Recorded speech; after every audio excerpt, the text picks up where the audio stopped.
Sometimes we're not ourselves. There's no one I can turn to. And I know all the feelings that we shared are in the past. And I know your relationships are never meant to last. And I'll take some time, but I'll be alright. Moving on, we're moving on. I know time's hard to let, but I've had enough. We're moving on, we're moving on, we're moving on.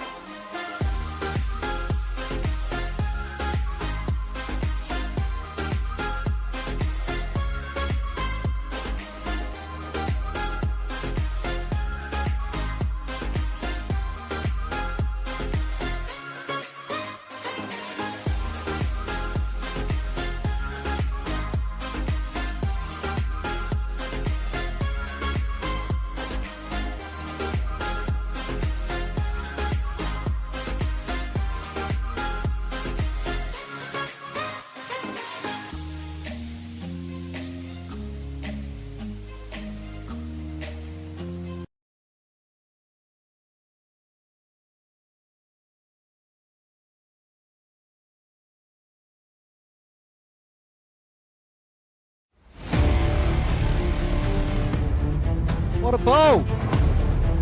That's amazing.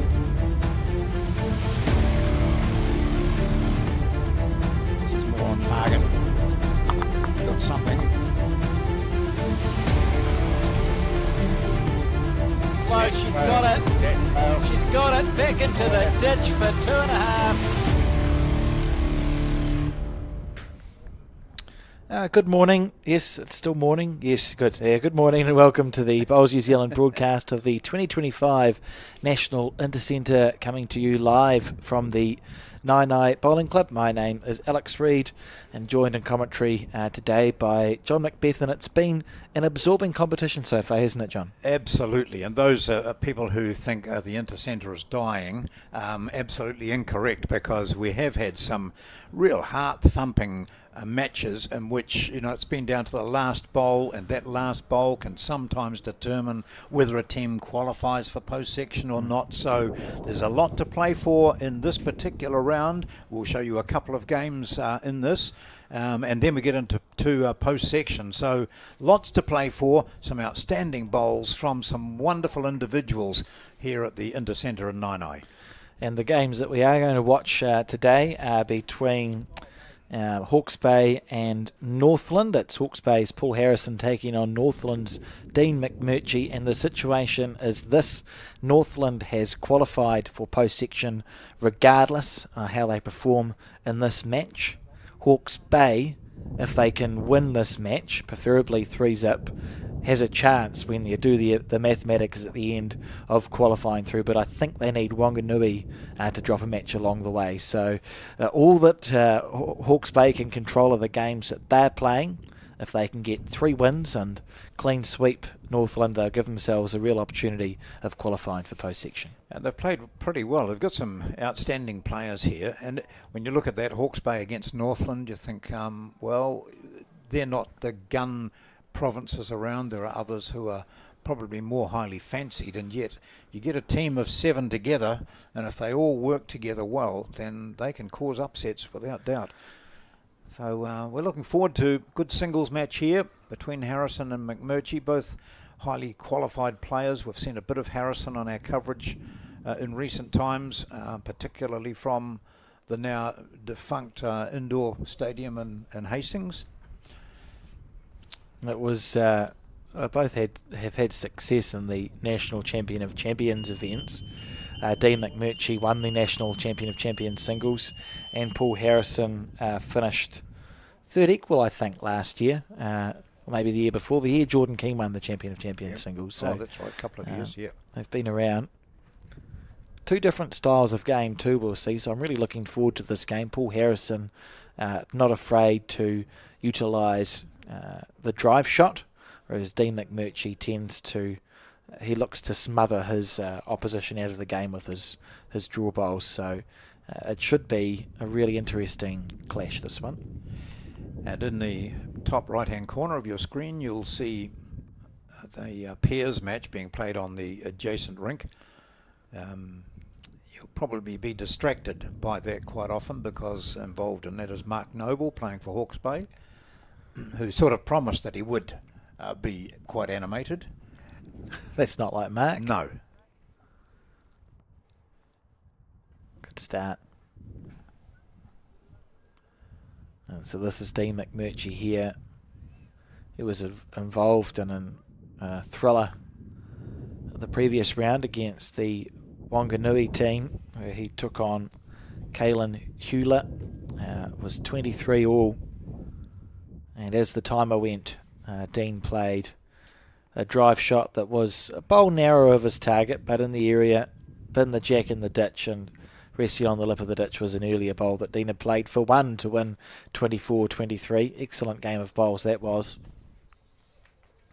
I wondered in that whether, on reflection, Caelan might have replayed his last bowl in a different way. He was already holding two, so he was holding the match, and I was watching it from a distance, so my perception might not be quite accurate. He drew a third, and so it really did leave, particularly, now the buzzer went after the bowl had been delivered too, so it left McMurtry with a shot which he played, as it turned out, perfectly, ran the jack into the ditch and had the back bowl. I just wonder whether, on reflection, Caelan might have played to the ditch just to cover that back bowl. And of course there is a big countdown clock here, so he would have been aware of the timing. That's the cruel thing about our game sometimes, isn't it? Because you can, if you lose a game in particular, you can always look back and go, well, I dropped one over here, and then there was that end where I made a decision, and this end where I made a decision. It was certainly a very exciting game. Dean got off to a good start, and then Caelan clawed his way back into it. And we've seen that happen, I think, in a lot of the singles matches at this Intercentre, where it's really well matched. That's a good bowl there from Dean McMurtry. In that game too, those that were watching said there was a major change where, as you said, McMurtry was out in front for the early stages, and then his opponent decided, I'm going to haul the mat out. He took the mat out quite a way, and from then on he started scoring. It was just one of those turning points in a match. Dean holding one here.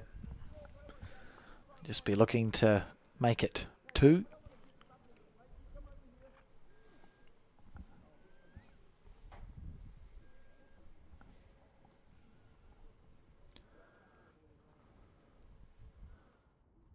Down to the speed. I don't think he'll want that one back. Yeah, I'll be happy.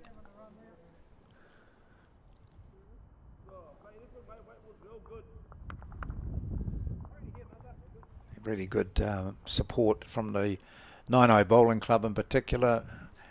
People marking out there.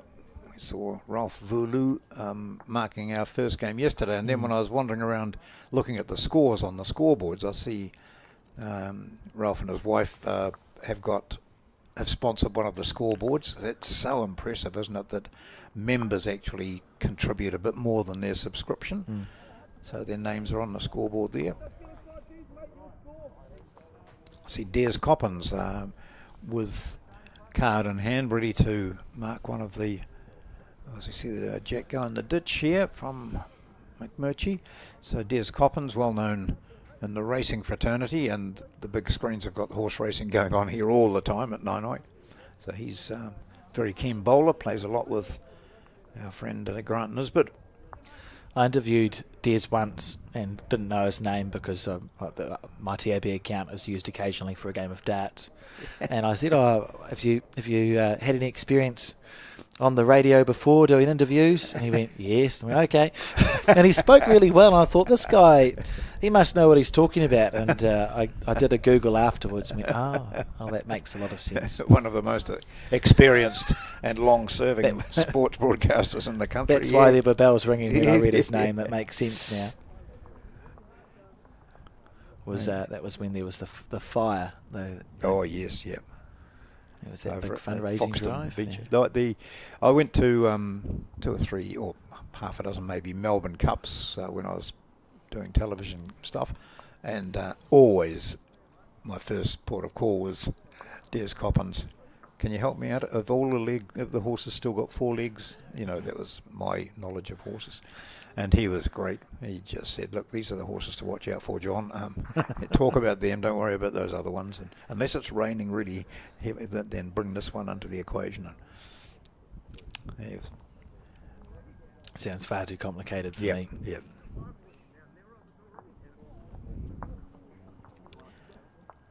Saw a outstanding performance earlier too today out for an under pressure Shannon McElroy singles game where he was, I think it was it 21 each. 21 each, and he drew a 4 on the final end, on what turned out to be the final end. It was one of those strange ends and bowls, wasn't it? Where Shannon, his 4 bowls all would have been placed within maybe 2 to 2.5 feet. Yes.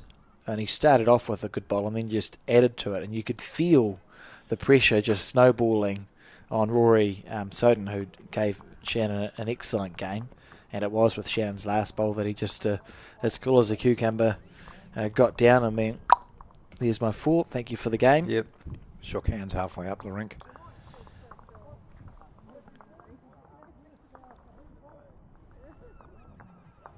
Beautiful green taken by both Paul and Dean so far.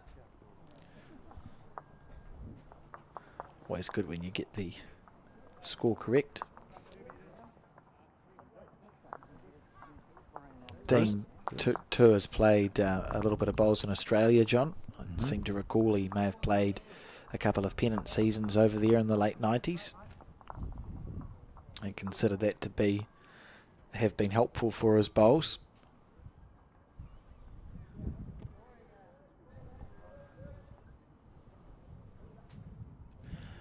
Yes, I was reading an article in the Post this morning about Grace Nweke, the New Zealand netballer, outstanding superstar who's playing in Australia and therefore is ineligible for New Zealand.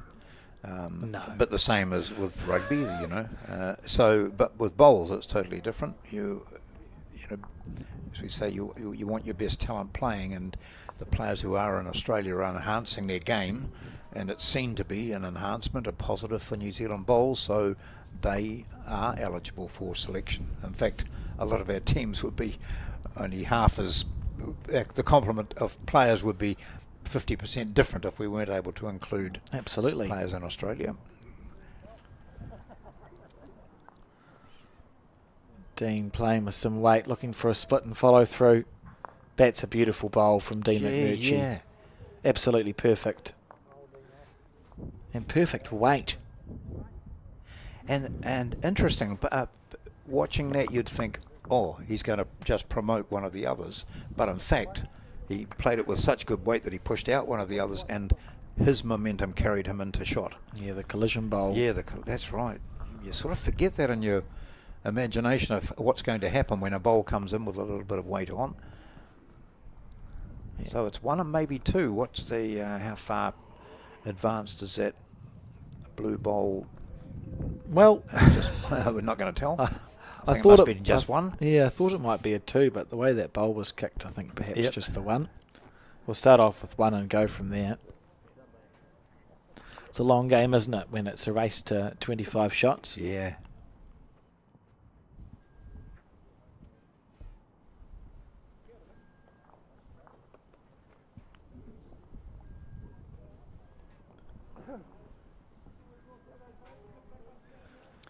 There again down the bottom of your screen to catch up on. There's already been 1 round completed today. Results.bowlshub.co.nz. There you can pick up scores and then individual match scores as well if you just follow the various paths to those areas. And if you go to the ladder, then you'll be able to see which teams are currently in the favoured positions to qualify for post-section. Certainly the easiest way to look at it. I can tell. So we've come up to the last round. So second place is not very secure in the section. But I'll read out the four section leaders for the two competitions. So these centres are very likely to qualify, barring an absolute calamity. So Section 1 at the moment, Bay of Plenty is leading in the men's Intercentre.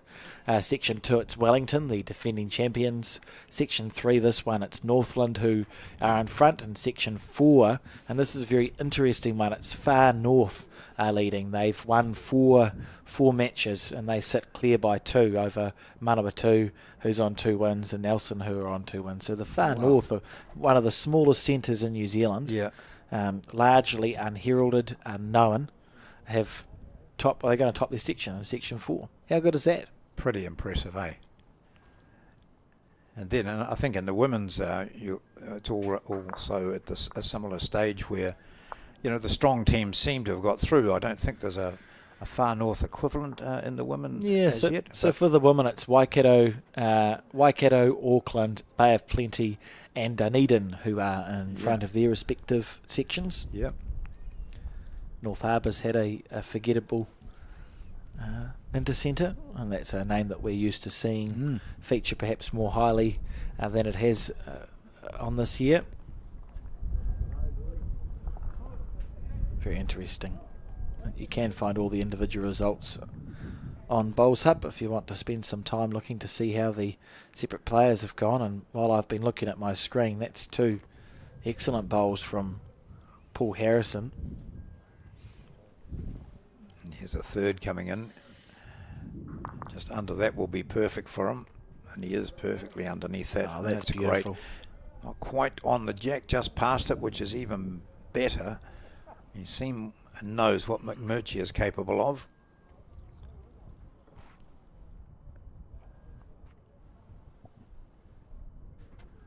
Just looking around, I think there's only 2, maybe 3 provinces have a white bottom half to their uniforms. I think West Coast do, and as we see here, Northland. Or just enough to give them second shot, almost a shot.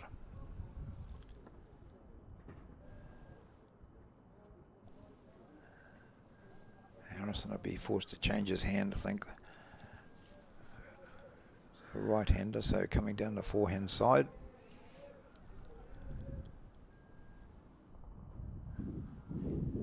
Not trying too hard, I don't think. No, be happy to get on the board. Early on in the game, it's more important just to get... It's nice to get started sometimes.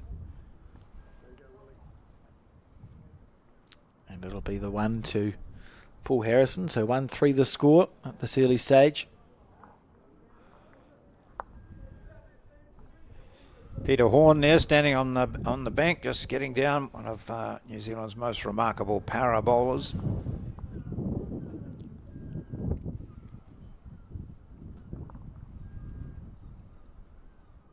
And not just para bowls either. Gosh, his name's here on the Naenae Bowling Club honours boards for all open titles. Yeah, and holds a Wellington Centre Champion of Champion Peers title from about 1984, 85, I think. Didn't he win it with his father? May have won it with his father. I don't know that, but we'll go and have a check soon. Father or brother? Must be. I think he won it with his father there. I said Waikato, I meant Wellington Champion of Champions Peers. So Harrison gets on the board and opens this first end that he's had the mat with a beaut first bowl.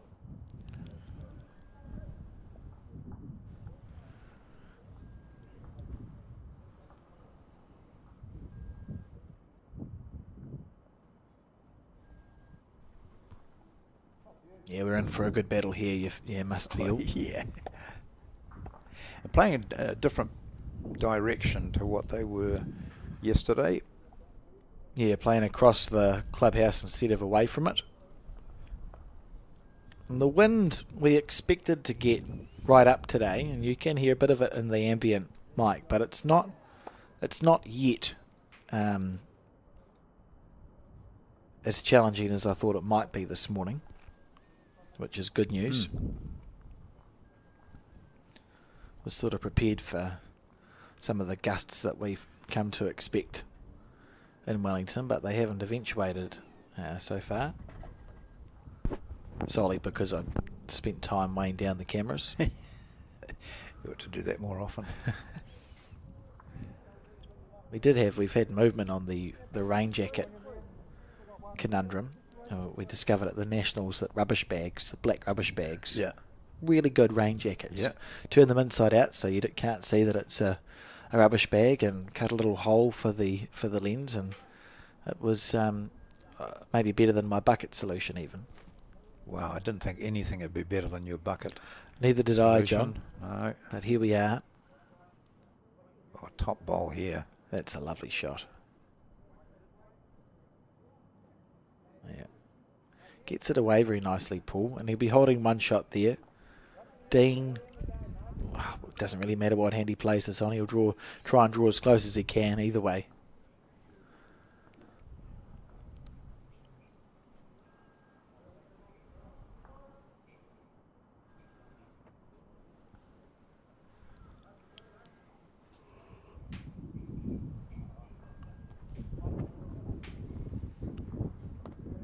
Not bad. Is it going to make it? Not quite. Such a perfect track, wasn't it? Yeah, yep. So there's he's got shot and probably third and fourth shots here. I wonder if he'd be interested in having a wee nibble at that dark blue, or just draw it and move the jack slightly across to the left. I mean, this is... Well, he's thinking about it. If he wanted to be brave, it may be quite quick, and then you're either kill or chipping the bowl out. Yeah. Opting to play the conservative bowl, which is fair enough.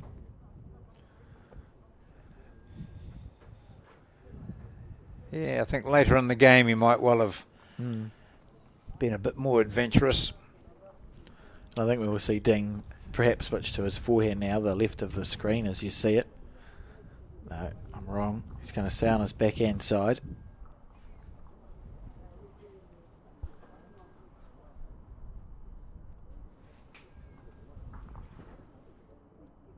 Very tight line. He's looking to play through the shot bowl. Could get a lucky result. Didn't. Oh, it's going to be one to Paul Harrison.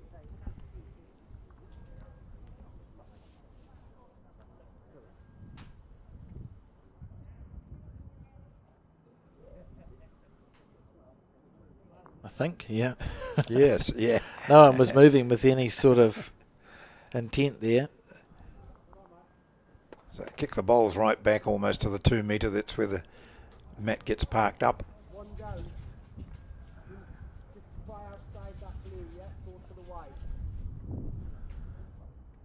Paul's wearing one of those hats that's got the chin strap on, and that's pretty much a valuable piece of equipment when you're bowling in some of the conditions you find around the country.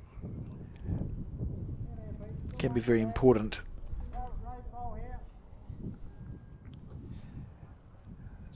Some players, I think particularly women, because they don't want to end up with a bad hair look after they've taken their hats off, would prefer to wear just caps. Yes. But as we've talked before, the ears are exposed, and the ears really, you see so many bowlers that have had chunks cut out of their ears, and not just bowlers, but people who leave their ears uncovered out in the sun. Seem to be a bit susceptible to skin damage. Yeah, I ended up just getting one of those wide-brimmed straw hats. Yes, that's what I'm using, one of those. It's good, not quite isn't as it? wide as yours, because I play in breeze occasionally, I think. But is yours perforated? Like it is, yeah. It's so nice. is It's really nice. The wind goes nice through it, keeps you cool, and I find too that it doesn't block my vision, and that's why a lot of people don't wear hats. The They don't like to. They like to see everything in front of them. a lot of hats you get, the fronts will turn up, like the one that Paul's using. I'd say he'd be able to flick the top of that up, but it's not worrying him, obviously.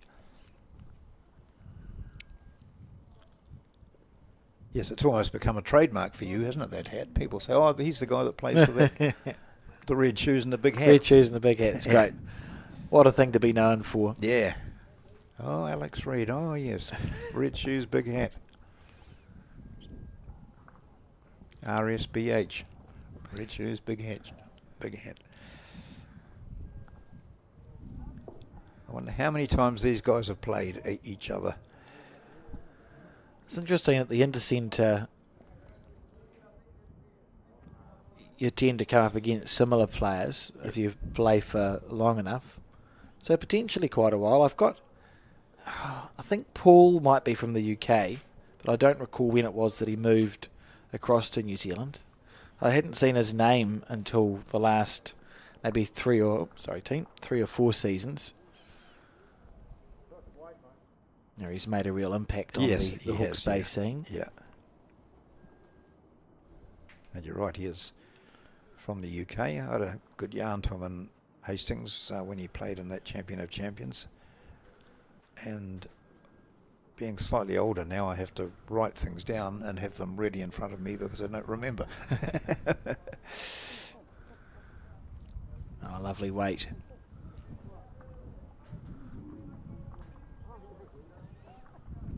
Feels important for Paul to get another bowl there or thereabouts. You can see the wind there moving our camera. Yep. So the bowls in the boxes will be handy. Keep that stable. So one shot, he was just getting confirmation of that.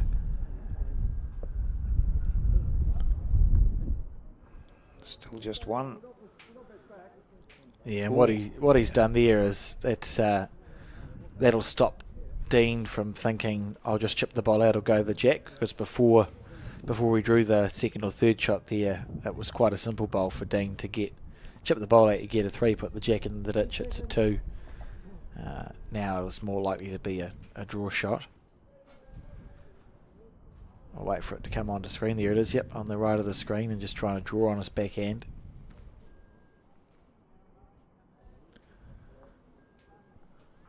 Would that indicate he was playing for movement, John, or do you think he just pushed it? That's certainly that weight, but his green was for a draw and his weight was for a bit of movement. I think we have to be careful too about, the wind. According to the players who were out here earlier, the wind is a bit tricky and the bowls will run on a little bit. You stand on the mat and bowl what you think's the perfect weight, and the wind can just have that little impact on it.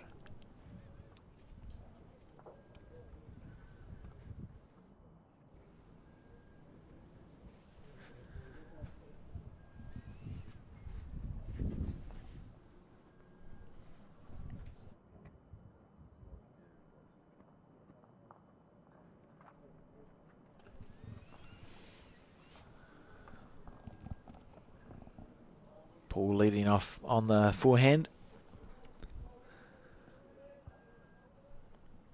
I'll just check if that was a 1 or a 2 before I put it up on the scoreboard, and it was a 2. It was a 2. Oh, well, misread that. So the score 4 apiece.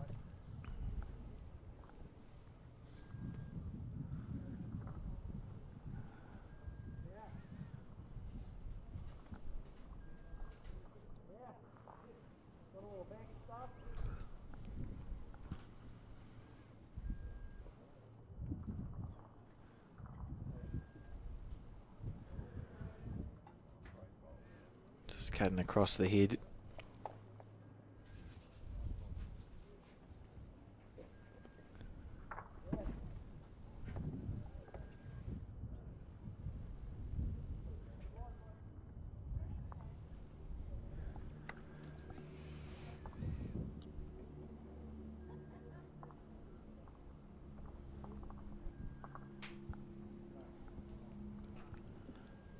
So I see some of the teams have now finished. I know it's got to a stage in the competition where teams can opt out of playing their last game, which is a bit frustrating for those who are keen to play. Yes, yeah. It's you can sort of understand the reason, but gosh, you've got a team together and they're here for a major competition like the Intercentre. You sort of think, well, let's play that last game. It's, if you're not restricted by flights, yeah, I know I'd rather be playing bowls than twiddling my thumbs for 2 or 3 hours whilst waiting to pack and go back to the accommodation or the airport. You would like to think that the centres have been optimistic and their flights will be tomorrow. So yeah. But I'm not sure. I don't know. So here's McMurchie. These vivid blue bowls inside. Plays it well. That's very good. Gosh, fine judgment by him. Might be still 2 down.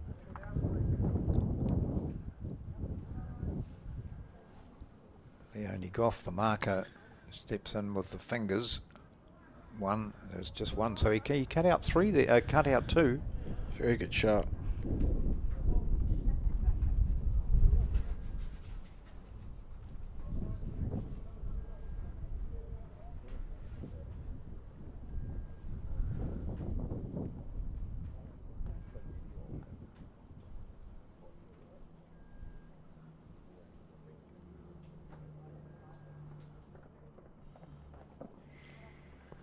We will be bringing the broadcast of one of the women's quarterfinals this afternoon as well. Yet to be decided, obviously, with it up in the air as to who is actually going to qualify. So stay tuned for that. Whoever it is, it'll be a great battle, I'm sure, at the quarterfinal stage.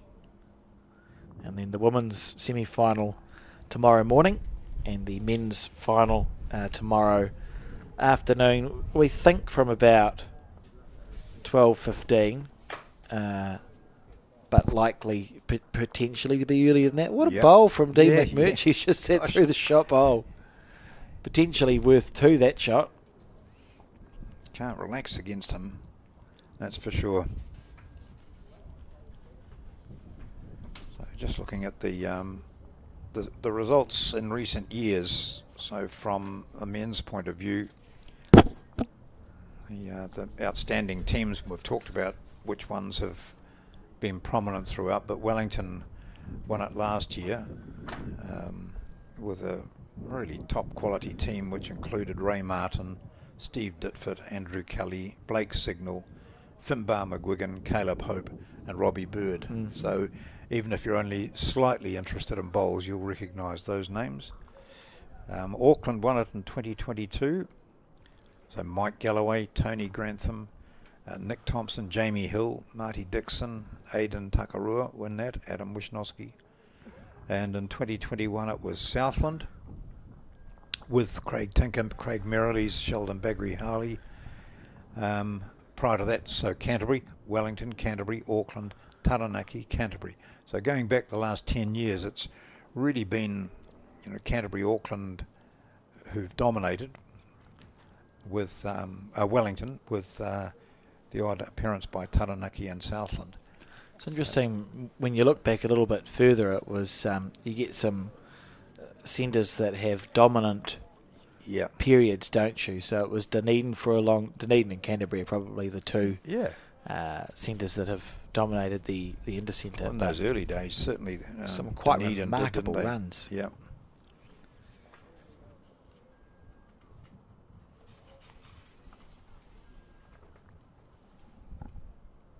And that was a 2 to Dean McMurchie in the end. So a great shot to sit through the shot bowl for 2. Remembering that Northland, regardless of what happens, has qualified for post-section play this afternoon. So it's Hawke's Bay for whom the hand of God just set that bowl down.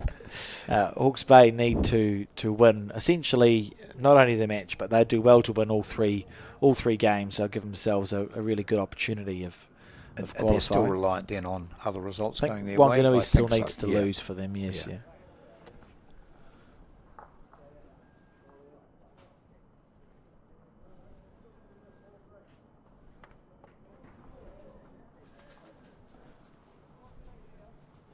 Just McMurchie standing on the mat. I was just looking at him there.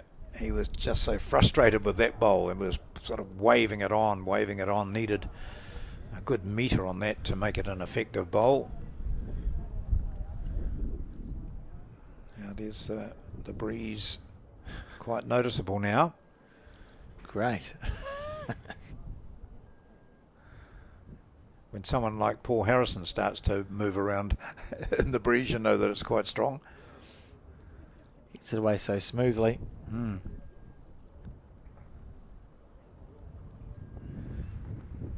Oh, you can hear the wind in the ambient mic. It's either going to be help or a hindrance.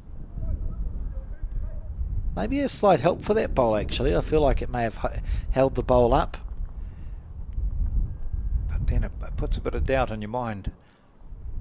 If I put another half a metre on my weight and the wind isn't there, then is it going to stop?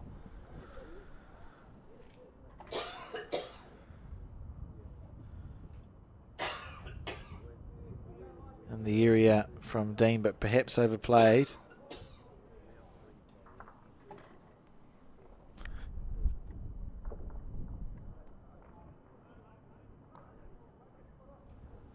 Now, here's the bowl we were talking about. He got helped a little bit by the wind on the first occasion. So as a bowler, the question is, well, do I try and play the same bowl again? Which he has. He'll be standing there thinking, oh, that was the same weight as last time. And I just seen him. He looked at his rag, his cloth there, and, it's not moving now. And as he turns around, it's blowing right angles. I think that's it, isn't it? Yeah, there's a bit of luck involved now. It's timing of the release of the bowl to coincide with a gust on. McMurtry just throws his hands up now. Not literally, but it's a bit hard to throw your hands up, isn't it? Well, I mean, I'm sure there your are hands some are actually doing the throwing. So big you throw someone else's hands up. Big questions. Yeah. It's a bit of a trudge down as Harrison plays short again, so they're that'll be in their heads a bit as they wander down to see a big spread of bowls here, with Harrison having the shot and closing the gap to 6-5.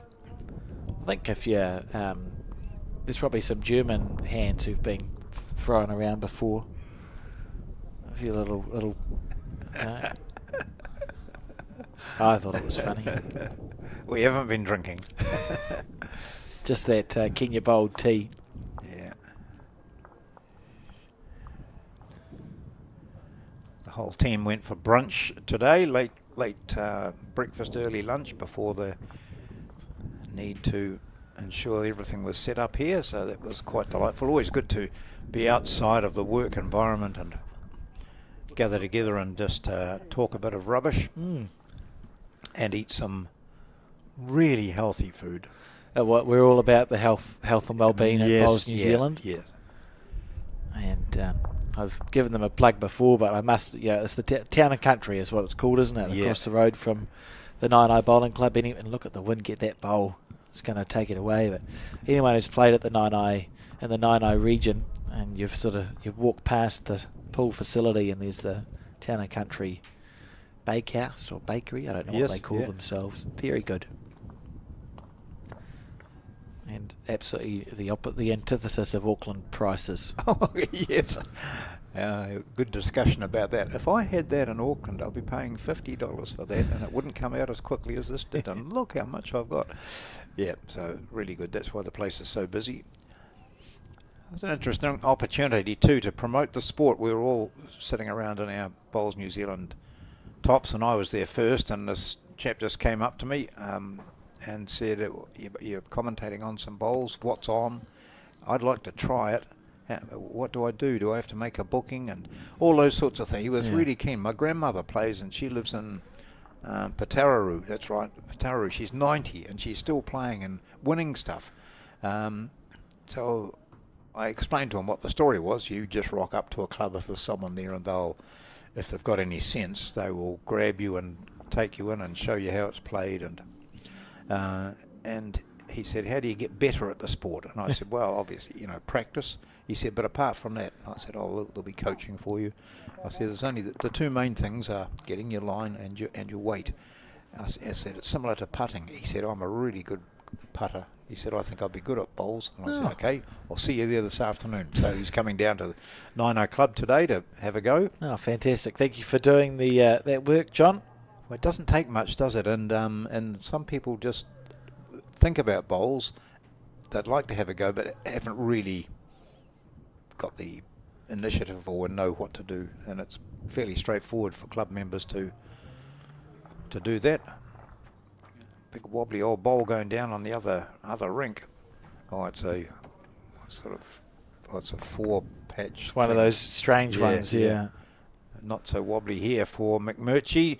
Nails it. So in that pairs match, it's Northland leading Hawke's Bay 3-2. So one shot advantage to Northland there and a one shot advantage to the same centre in the singles match. Exasperation on the face of Paul Harrison. And that's why, just at the moment he let it go, I think he knew that bowl wasn't quite going to be where he wanted it to be. And yes, they do need... so Wanganui at the moment are playing Central Otago. This is what we talk about when we say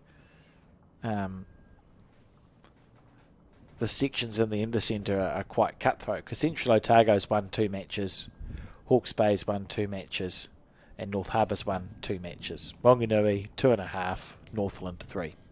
So if Wanganui loses to Central Otago, they stay on 2.5. Yep. They'll be leapfrogged by Central Otago, who will be sitting in second, unless Hawke's Bay defeat Northland.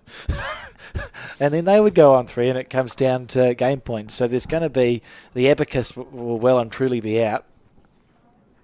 What's the plural for abacus? Is there something? Yes, I wonder if there's an abaci. Abaci? I don't know. Abacuses? It's a Latin word, obviously, isn't it? Abacus, abaci. I don't know. Anyway, the manager 50 years ago since I did, 60 years ago since I did Latin at school. Oh, was that? Oh, that sounds awful. Oh, I feel old today. So 7-5, McMurchie did grab that shot. You just watch the difference in their deliveries here, with McMurchie very upright until goes down. He stays down a long time. The hand comes through, follows through his delivery nicely. That's pretty much a classic style.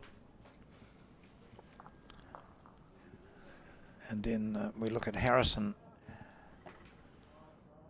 down early. He stayed down longer than I've seen him. I just thought I was going to make the comment that he gets up quite quickly, but he stayed down reasonably well then. There's not a lot of body movement for Paul Harrison. It's all in the arm. Yep. Gets it away very smooth. He's quite impressive on the drive, which we've not yet seen. But Paul is not a small man, and he can get a lot of weight on the drive, and he doesn't lose his shape. So he's very accurate on the drive shot. I'll be interested to see as this game progresses whether Paul pulls that out of his locker or not. Some days you just don't feel like it. Some days you just go, well, I'm just not feeling it on the drive. But there are other days where it can be relied upon.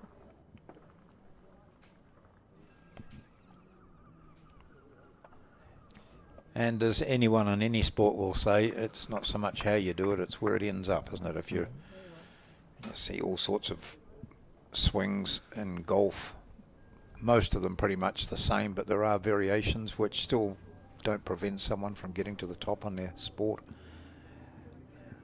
It becomes a bit boring when you see goal kickers in rugby all talking to themselves now, and half of them are now smiling as they go to kick the ball, and it's all exactly the same. There's not much room in any sport really for you put your own stamp on it, but in bowls it's a bit different.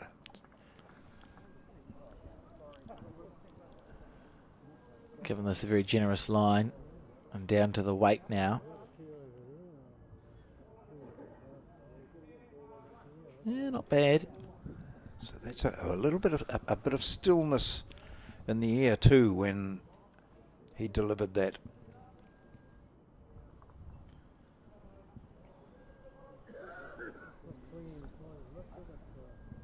Well, this is in the area. Dean just needs to clear the front bowl. Oh, he's not got the weight. He'll be disappointed with that one.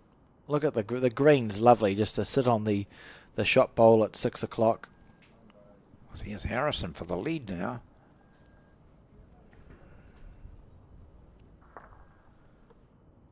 He plonks it in there. That'll be a 3, is it? You would say so from our angle, but it might not be, but it certainly looks like at least a couple for Paul Harrison, so he's either level or he's in front. We'll go for 3 because I think that's quite like exciting. And if it's not 3, I'll apologise. I actually won't say sorry. I'll just change the score. I'll just change the scoreboard. It's David Clark there.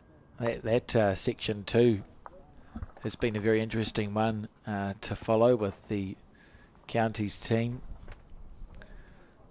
slipping just behind now. They had a chance. It was wide open, and Far North leading, Manama 2 second, Nelson 3rd, Waikato 4th, Dunedin 5th, and counties in 6th place.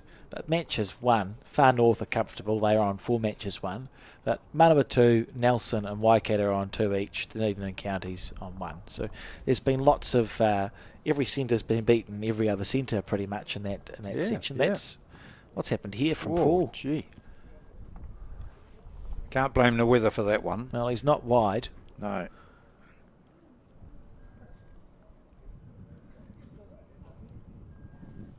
And it was whatever I said it was, 8-7 is the score. Yep, so Harrison takes the lead in this singles match, final round of the round robin, or qualifying.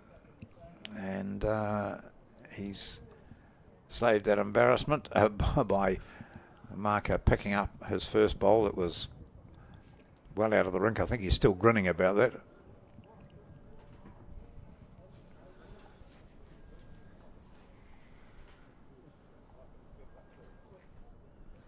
Good line.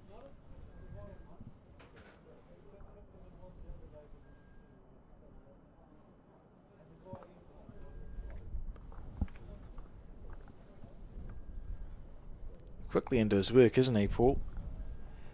Yeah, I think that's the difference, isn't it, with him? He's when you compare the two of them, if we were to have them side by side and put them onto the mat at the same time, Harrison's bowl would be just about at the jack by the time McMurchie delivers his. And that's not saying McMurchie's not slow by any means. He's typical, really.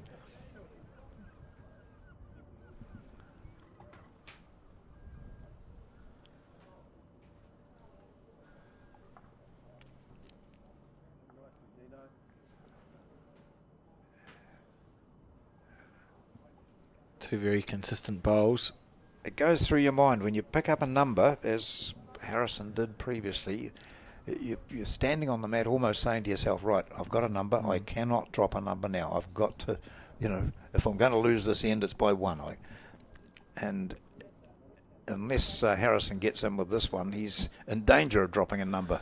And that's a poor bowl. It's a great response from Dean McMurchie, really. Yeah. Who started off well, and then we've seen Paul sort of reel the game back in. And Dean, it feels like he's, really setting a mark on this particular end. Psychology is quite interesting in the singles game, isn't it? When you sort of think about how the players are feeling. It's going to be enough to hold 3. Yeah. And it's on the hand that he's playing, but he should be able to get. Oh no, he's going to the forehand. I hope he's changed the bias. I don't know if that's going to be up there either, is it? If he's got the weight, he's fine. Oh, look at that, keep going. That's a very good bowl from Paul Harrison. Should be enough for the shot there. And probably just a draw bowl here from Dean. Later on in the game, you could look at that and think, I could just drive the bowl and I've got second, third and fourth shot. But Yes, you can just see as a viewer watching his bowl coming down the left-hand side as we view it, and just touching the jack and moving it back half a metre, and he'd have 4. Yeah. And that's the sort of bowl he would... Oh, he's probably looking at that anyway. Beating that shot bowl, first of all. You don't, as I've said before, you don't get many opportunities in this high-class singles game. Many opportunities to score a number.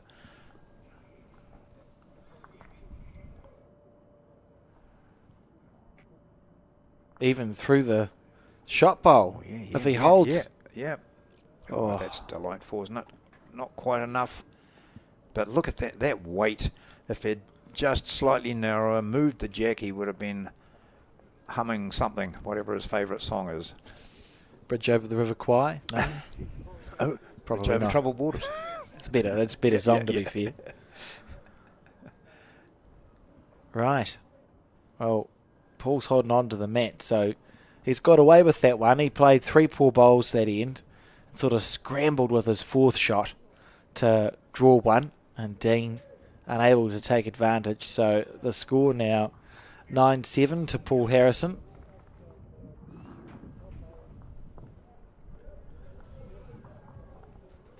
You know, one of the television shows, one of the great sitcoms, I think, that's aged quite well is Dad's Army. Yeah. You can still sit and watch that. And I it's know. It's still a good show. And none of those characters are still alive. No. Ian, I think the last of them passed away last year. I mean, the most famous, I think, was Clive Dunn, who was a staggering sergeant who said, well, they don't like it up 'em, so. And he had a hit song, didn't he? his granddad. Yeah, Granddad, that's right. And even Pike, who was the youngster, I think he's the last of them to... He passed away. Ian Lavender. Yeah, that's true. That was just such a stupid but funny and popular show. Oh, it's a great show. Never missed it. There's a lot of the episodes are available on YouTube, I think, for free now because it's old enough. But it's one of those ones that still has... The production values were good enough, and the writing was clever. Yeah, and it didn't rely. The humour didn't come from making fun of anything. That's the right. Humour came from the characters. So yeah, good sitcom. I got there from Bridge over the River Kwai, by the way, John. If you're wondering, that's how my mind got to Dad's Army. I was thinking about the because it's a whistling marching tune, isn't it? That's yeah. And as soon as you mentioned that, I started thinking to myself, there was a song called 55 Days at Peking. Dun, dun, dun, dun, dun, dun. And I thought, is that the Bridge on the River Kwai? No, it wasn't. Wrong theme. Alec Guinness was in Bridge on the River Kwai. Horror show. I mean, really so realistic, and yet if we watched it now, it was made in the 60s probably. Yes, it was, yeah. Without the advantage of all the special effects you can have for movies now, but it was still pretty gruesome. Anyway. Yeah. How can we be so... There's people there saying, for goodness sake, you guys, there's bowls on. But we know that you can see what's happening, and you're all bowlers. You can understand what's happening without us telling you all the time that this is a metre short and that Paul Harrison will be disappointed because he was on such a good line. We don't need to tell you that all the time. You know that. So therefore, we can talk about Dad's Army. Yeah, just colour in the spaces.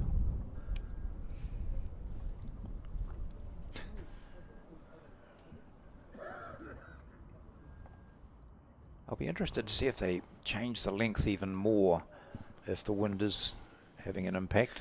We spoke about that yesterday, didn't we? The shorter ends tend to be easier to play in the wind because there's less time for the wind to impact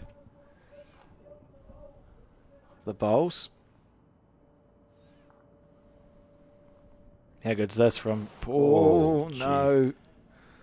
His own bowl was just in the road. If he'd hit it square, that would have been fine. He's a couple down. So the blue bowls. And it's a chance for Dean to just be the first one into double figures here. As Paul's played all of his 4 shots. So Dean makes this one count, and he scores for the first time on 4 ends. Scores well. Yeah, it's a good end from Dean. 10-9 the score. Lovely bowls. Two very good singles players. It's enjoyable. The Intercentre is one of those events. It's great to watch as a spectator. You can wander around. We wandering around during the first game this morning, and the pairs combinations are all brilliant. The fours are good teams. The singles are good players, and it's just good bowls. There's an embarrassment of good bowls. I know.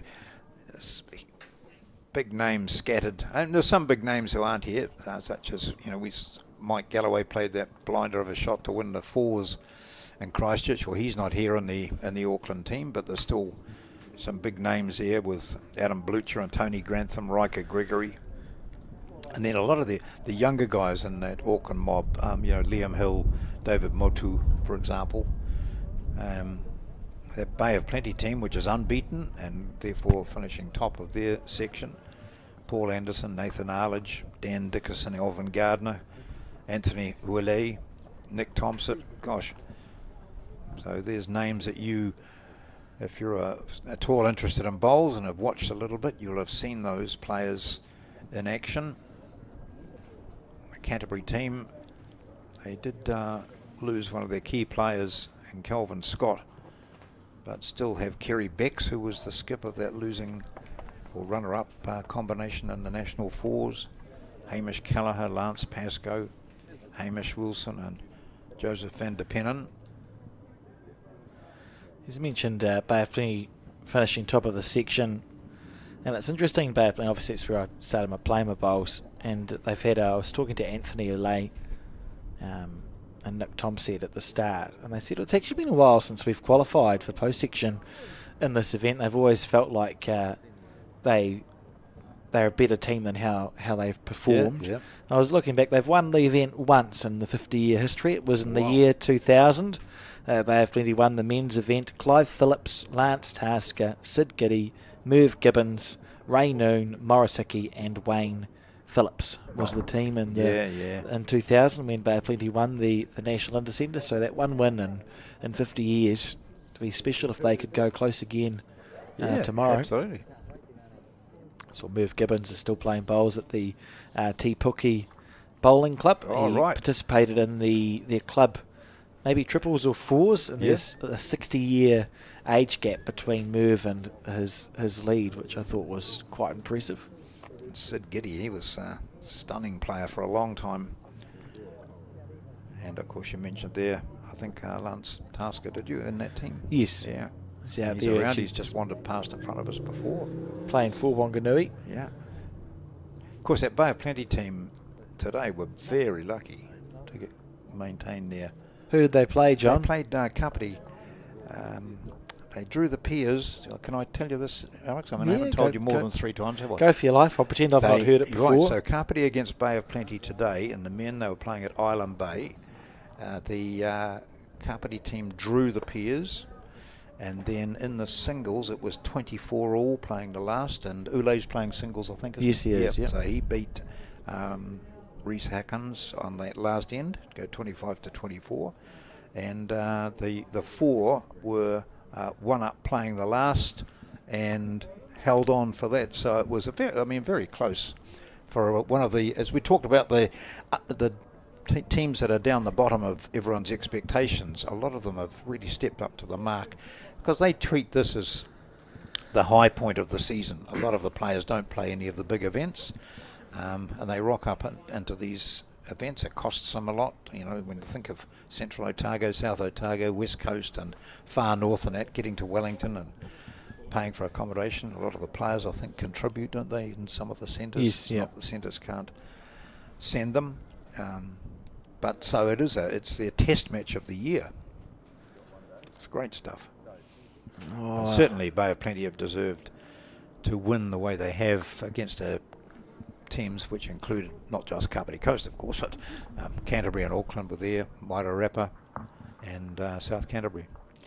So another good end here for McMurchie. Strung them together, hasn't he? It's 2 in a row now. Yeah. This could be potentially 3, maybe 4 shots to Dean on this end. I think we might see a tape come out. Well, we know it's a scoop up, and Harrison's obviously conceded whatever number it is. And the picker-upper.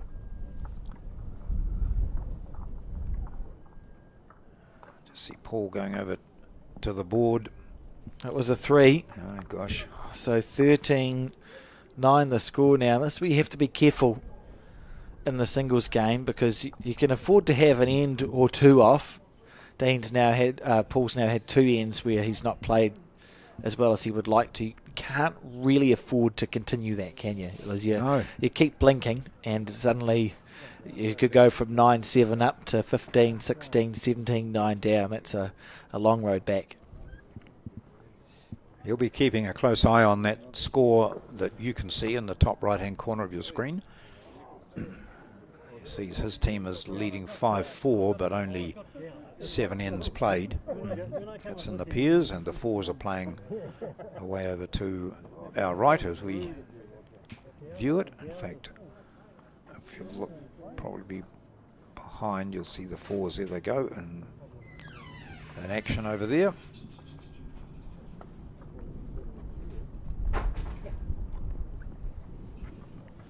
So the opening bowl from McMurchie,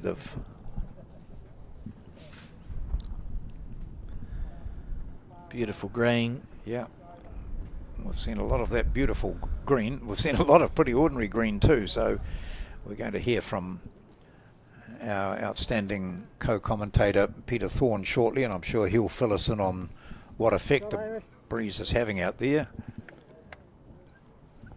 It's been interesting having Peter in the commentary booth, John, when he's talked, of course, because we've got a couple of interesting books here in front of us on the broadcast desk, and we lost Peter for 5 minutes yesterday. Yeah, totally engrossed. He was busy reading through some of the old New Zealand bowler magazines, and the Bowls Through the Decades book, of course, available at bowlsnewzealand.co.nz on our online shop for the princely sum of $15.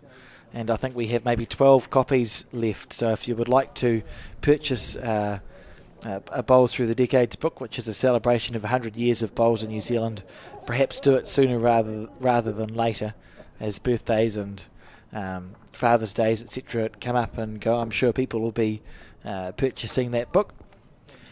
We did have a few messages. I suppose we can say this, Alex. You and I had a few messages about the fact that that's possibly the first book that Peter's read. For a number of years. Some would say decades. Decades, yeah. He's not put his microphone on yet, so he can't even defend himself. And then there was also the fact that he's only been talking about the photos that are in there. So you know, we've lost him. He's gone. it's like being at home, he said. Oh dear. Right, Paul Harrison, this is a good bowl. Yeah, well played. He needs it, doesn't he? Because he's been really... I mean, where are his bowls at the moment? Well, there's one there. Yeah. Just here. It feels like so he's there's just... 2. Oh, yeah, there are 2 there. He's just slipped that little bit, hasn't he? Yeah. Just needs one end to turn it around, though. He's well within reach. 9-13.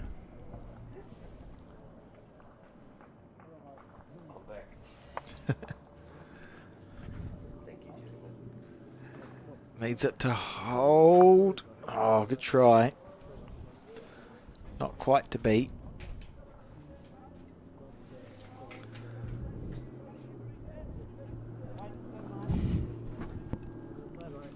So, Peter, you've been out and about watching the bowls in this final round of section play for the Intercentre tournament. What can you tell us?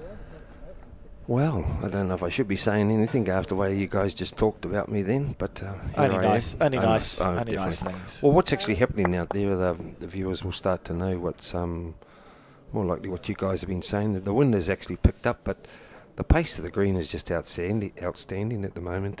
Still controllable. What's actually happening now is the bottom green. We'll call down the bottom green down here on the left hand side there. There's a couple of challenge me matches up there with Shannon playing. Very tight at the moment, and you will see Rory over here. They're basically through as far as I'm aware. The conditions has changed quite considerably. It's got colder, to be honest, and that's what I'm out there for, is to report on things like that. The middle green here, coming down, you'll see like Paul and Dean's bowls are just turning so much. You might see the odd one or two going in the ditch like the Jack just now. I'm not too sure how much green they should be taking to the pegs at the moment. All right.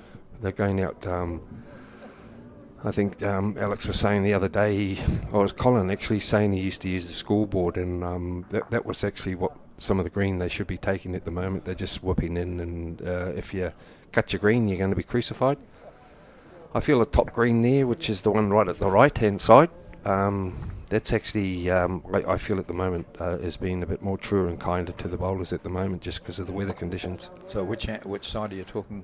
The right. Stable? Okay. The right hand. The way they're going. Oh, we don't have a camera on that. I'm showing you the one on the left-hand side. Yeah, sorry. Yeah, right. Well, the one that's sheltered by the building up there. Yes, yeah. There's some great weather fours and that are all on at the moment. There's some good bowls up there.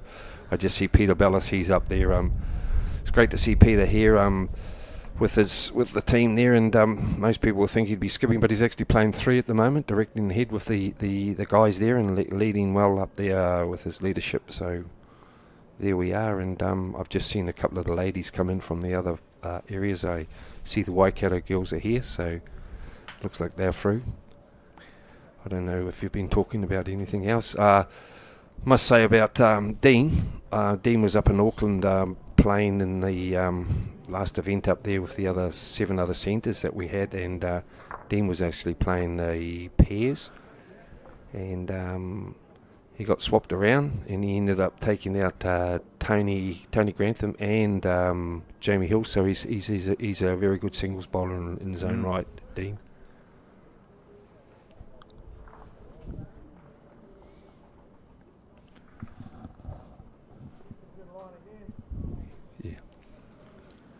Well, he's going well here, and he played a stunner against Kalen Huela. Yes, yes.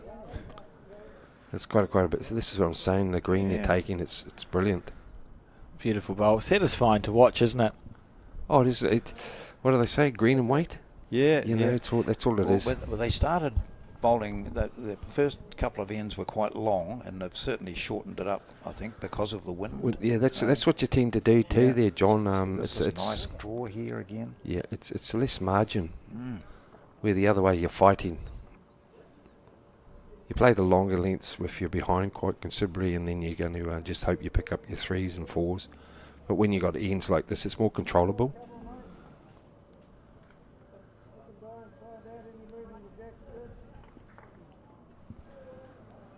And I think periods where the wind seems to have stopped altogether, if we're going by what we can hear, that the flags are still belting around. Oh, it's always good when you see a bowl like that come back, and you'll see with Paul's Dean's last 3 bowls, they're all good greens, just a little bit of weight each time. And the way that one there come home, you'll see this will come home quite. Here she comes. Just takes off about here. See the trousers on the marker. Here's a question for you, Pete. Yes. You can see on this particular camera angle that there's where they've mowed the green coming in a straight line from us to the player. Yes. Does that affect the bowls at all? I feel it does, because it's like having a green patch and a light patch. And that's why you'd normally see, sometimes you'll see that the greenkeepers can actually, is a lovely bowl. Didn't affect that bowl. No. It's exceptional. And sometimes they'll play, they cut diagonally. And when you do play a bowl, sometimes if it gets on that, they'll actually turn. It's like when it's a roll and cut. Does that sound? I think that might have been a 3. I think it made sense, and I think that was a 3 there. We'll give him 3 and wait and see. Playing well, Dean McMurtry. Oh, he's I shouldn't say underrated. I don't think people really know him. Even though he's won the New Zealand Champion of Champions singles before as well. That's it. What I'm trying to say there is, Alex, is that the quality of the bowlers, you don't know much about Paul. Yeah. He's a real quiet chap. Just confirm that was the 3 shots to Dean Yes, it was. So 15-10 lead now. The man from Northland, Dean McMurchie. 10 shots left for him to tick this one off. Remembering Northland has, they're going to qualify regardless of whether they lose this match or not. But Hawke's Bay needs to win this match to have any chance at all. 5 apiece in the pairs and 5 down at the moment in the singles. And I think if off by hand, that will give Nelson the ride in. I think that when I had a look, but I could be wrong. No, you're wrong.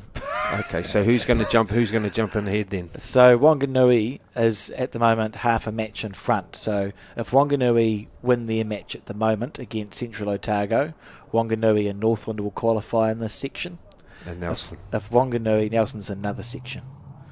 Nelson's No, on sorry, another that's what I was saying. Nelson will get through if they have a win. You've confused me, Peter. No, you're right what you're saying about the two that's playing good. each other. Yes.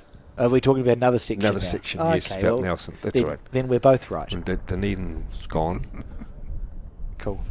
We'll say we're both correct. In conclusion, viewers, just have a look at results.bowlsub.co.nz and the far north and too. it'll be nice and clear. It may have been my mistake there, Alex. So I'll take that on board because I was thinking of far north with Rory and the boys. Yes. They have qualified. So what an achievement the two North Island teams as far away have come through at this stage that are here in the venue. I enjoy that. It's one of the smaller centres that we have in the country is essentially going to qualify top of the section in the far north. That's great stuff. And they did perform very well in the Chamber Champs this year too with I think John Carruthers and Paul there winning the Chamber Champ pairs down in Dunedin. So that they are starting to the effect here.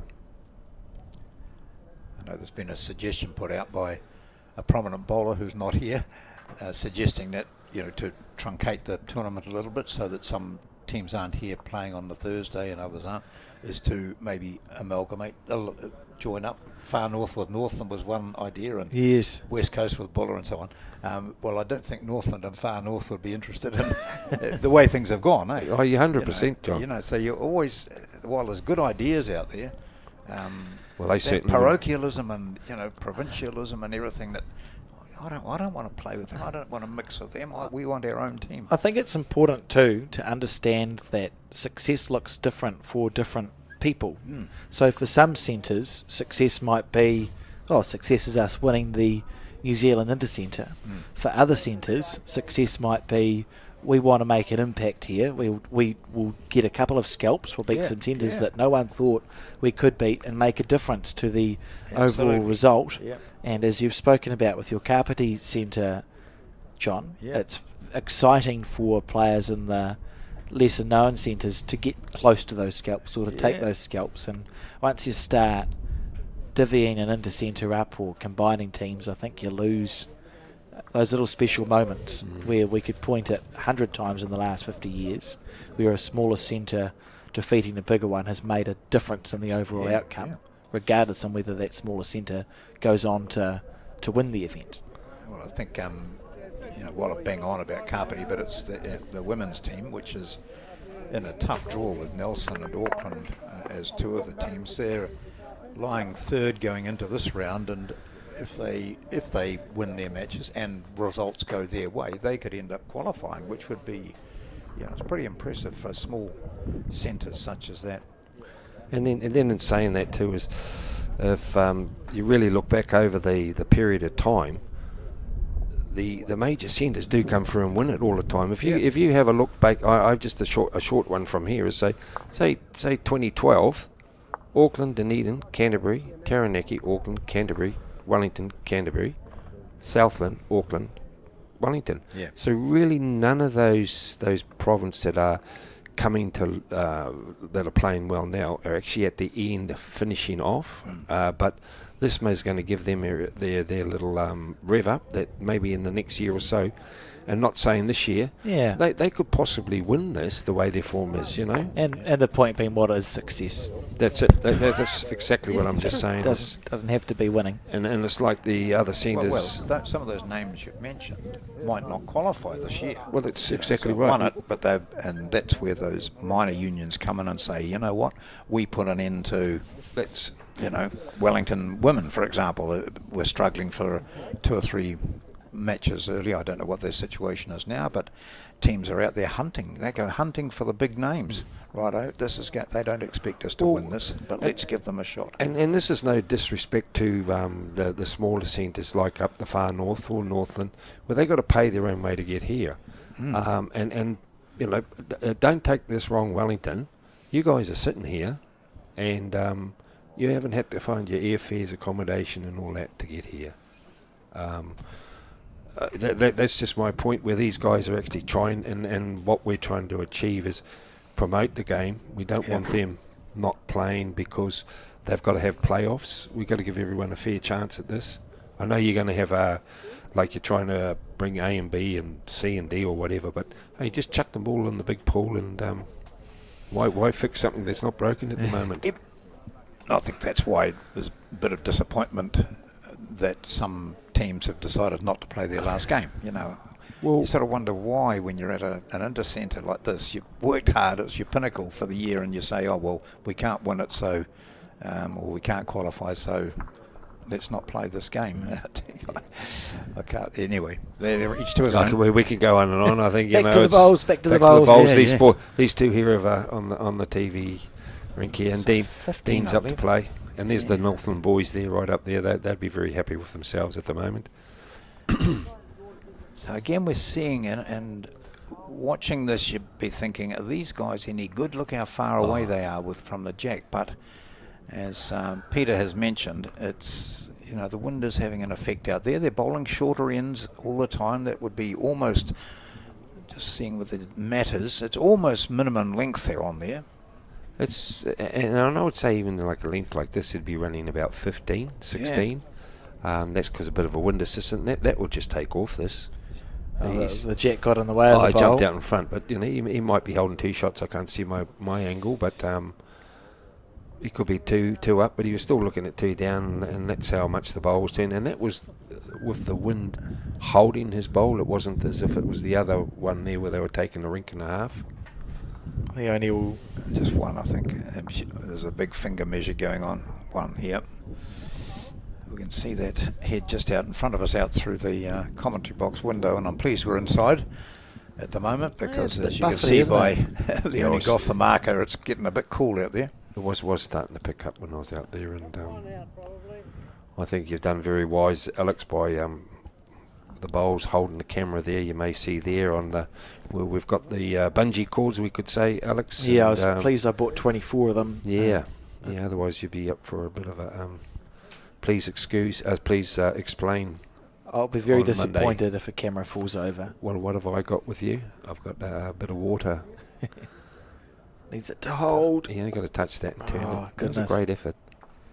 Perfectly weighted too, wasn't it? Because if he was slightly wider, he had every chance in the world of resting on the back bowl. It's going to be that one to Paul Harrison, who's staying in this game very nicely. 12-15 the score, and the pairs 7-8.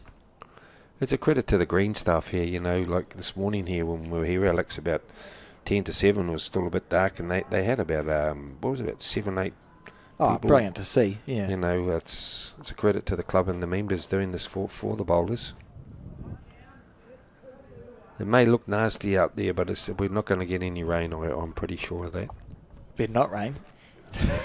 I'm saying that because your cameras, mate. I was promised by Cole, who is sitting just behind us in the broadcast booth, and I quote, there is 0% chance of rain at the Intercentre, and if it rains, I will hold him personally liable.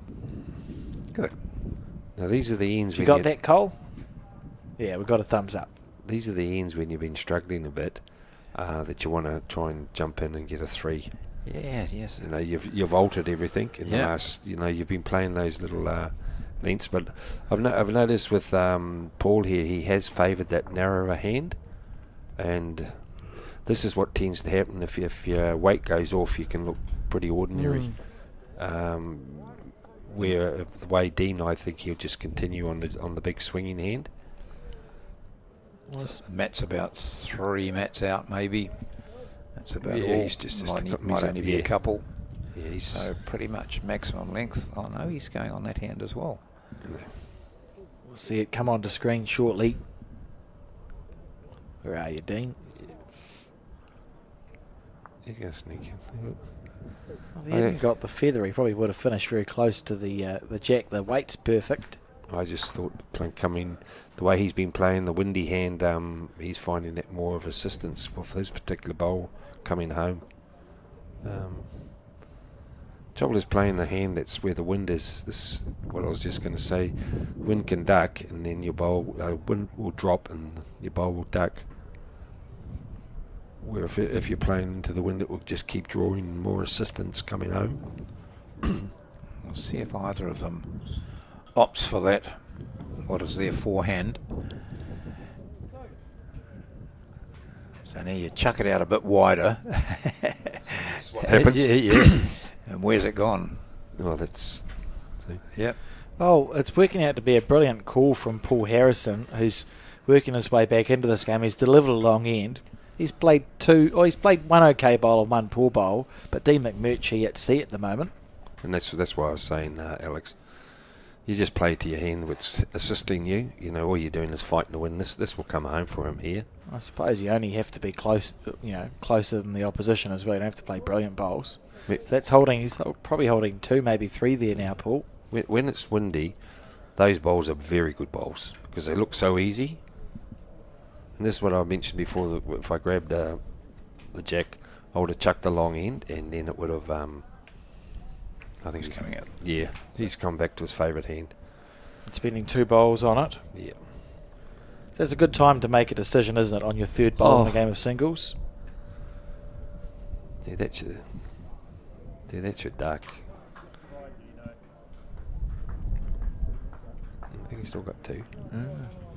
Be interesting to see if Paul tries to follow him down or sticks to the backhand side. Staying on the back end. Just a flick from him, isn't it? Really nice. I think we were talking about this today, Alex. When we're a person, some people can the body coming across their body, and particular people when they deliver. Oops, that's ITD in the ditch.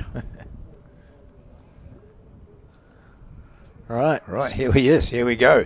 So which hand will he play? He's tried it on the forehand with his last one. Quite important, really, because if he misses this, it's suddenly 14-15. Let's let it go nicely. He's just got to come inside that bowl there, sitting at 11 or 10 o'clock, and that's He's tight. very tight. That will take off like anything. And he's heavy, and that's a very loose 2 shots to Paul Harrison. And that's what Paul had to do, was get control of the jack and nominate where he wanted to go by the longer length, and just hopefully Dean falls off his line, which has worked out well for Paul. Would we expect to see Paul throw another 2 metre length jack now, or do you just go back to comfort zone? No, I'd go maybe 3/4 this time, not so much the over the peg. We'll see how accurate you are. He's thinking about it, eh? What do I do here? That doesn't look as though it's going to be to the 2 metre, does it? It was a gentle little... hang on. That's what I say. It'd just be a 3/4. 3/4. Yeah. What's going on? Well, that just took off of a gust of wind then. Yeah. I'm not making an excuse, but that just took off a bit of wind. It's almost in the ditch. I'll believe you. And on the 2 metre mark it goes. And that's good when you well, he's not struggling now. He's got command of the jack, so I would say it's like one weight now, just to the ditch. But we've got to remember, we've spoke about it very often. He'll get to a certain point because it's all been walked on. It's just going to take off quicker. That should stay on the drink. Yep. That was part of our discussion yesterday about getting the bowl away as soon as you've delivered the jack. I think he had that one away possibly before it had been straightened. Barely straightened before you've let it go. Oh, he's very quick, isn't he? I was thinking of wind gusts and everything, I suppose. Yeah. Yeah, get it away while you can. McMurtry, big delay between Harrison's bowl being delivered and his. That's his style of play. They'll come home with that wind at the moment. Yeah.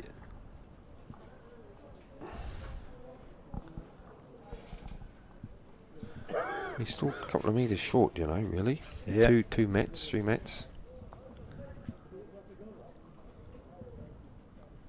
We'll soon see Harrison's bowl coming into view. There we go. Yeah, just holding that green patch, you'll get the... There she goes.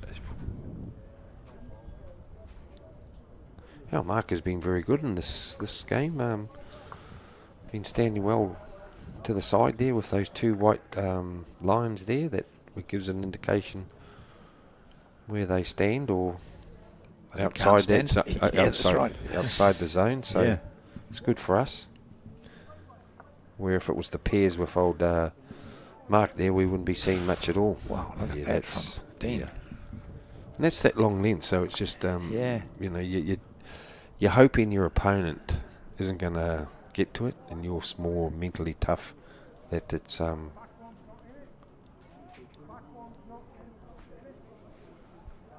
good broad accent he's got there. Just asking if the back one was counting or not. I think you see Yep. his back bowl there on your screen. Yeah. No, I don't think it would be. That will. You have a look at this. Oh, that just stopped this time. Oh, a foot or 2 more weight, it probably Yeah. would have run a lot to the right as we see it on the screen. It's a very classic delivery from Dean.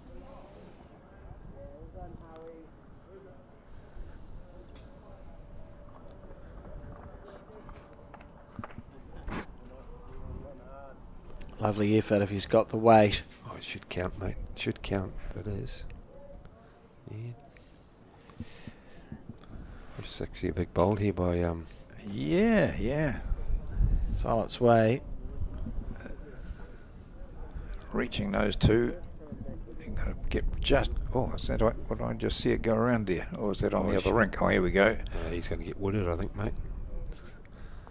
Yeah, that's the shot now. He'll be very disappointed with that. Yeah, good weight too. Yeah, it would have been his best bowl if those 2 others hadn't have been there. So, from grabbing the mat, taking advantage of it, Harrison sees that he's ready to drop possibly 3, depending on where this one goes. And that will take McMurtry a long way closer to that 25 target. I don't know if he likes it, does he? Careful.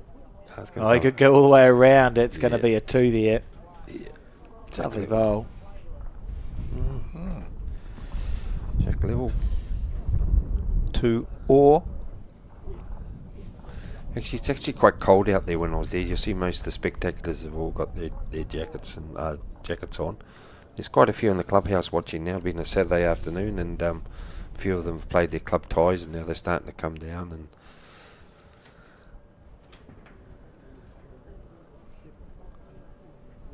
Was it only 1? I don't know.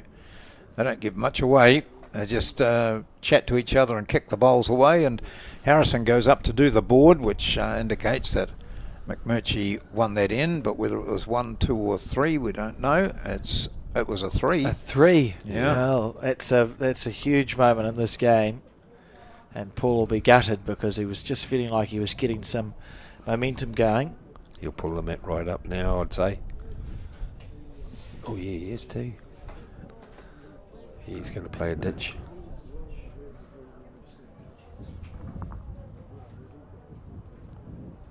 So Yeah, 2 metre mark roughly.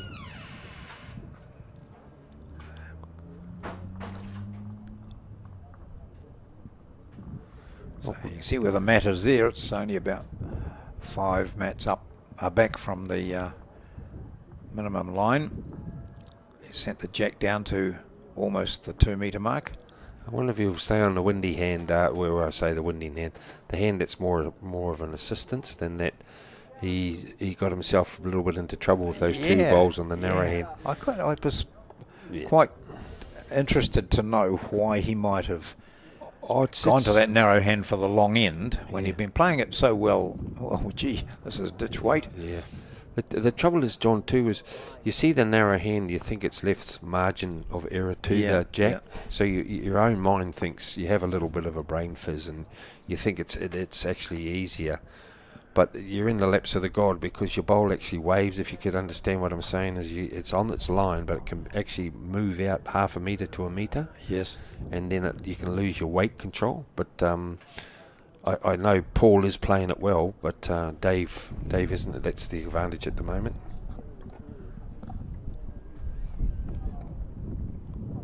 That's an ideal first bowl from Harrison.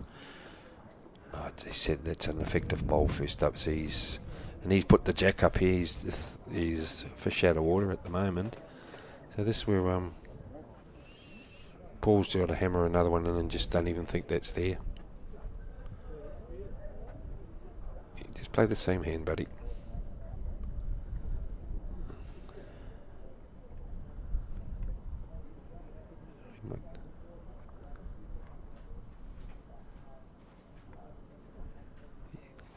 That's the one.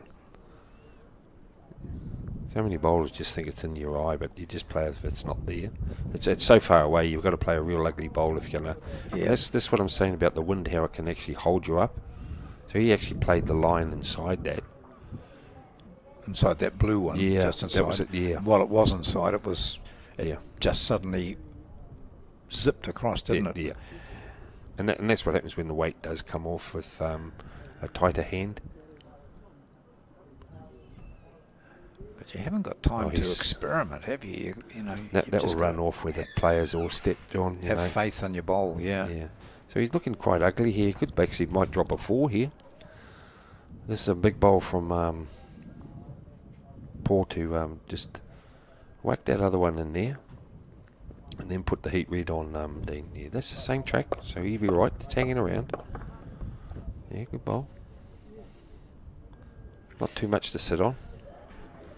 So he's holding 3, and then Dean actually wanted the shorter length, and it's turning at this. I know he's got a bowl left, but it's turning in Dean's favour at the moment. Sorry, Paul's favour. See, that's going to take off there, I think. Yep, here comes a 4. See? Oh, Oh, that we- might have settled in for A 2. 3. yeah. So One he's hand. So Paul's got this one to play, and if he just reaches that last one, Well, Paul just touches kid. He plays that same line, or the actual line is actually just around it, or this will come inside for another shot. If it's, that should hang. Yeah, on that tight hand. We'll say that's a 3, so 17, 18. yeah. I just popped outside for a few seconds to have a look at what's going on around the traps, and I can report back that Hawke's Bay currently lead 11-4 in the fours match. They're 7-9 down in the pairs and 17-18 down in the singles. Remembering that Wanganui needs to lose for Hawke's Bay to have a chance, and Wanganui are currently down by a couple in the fours.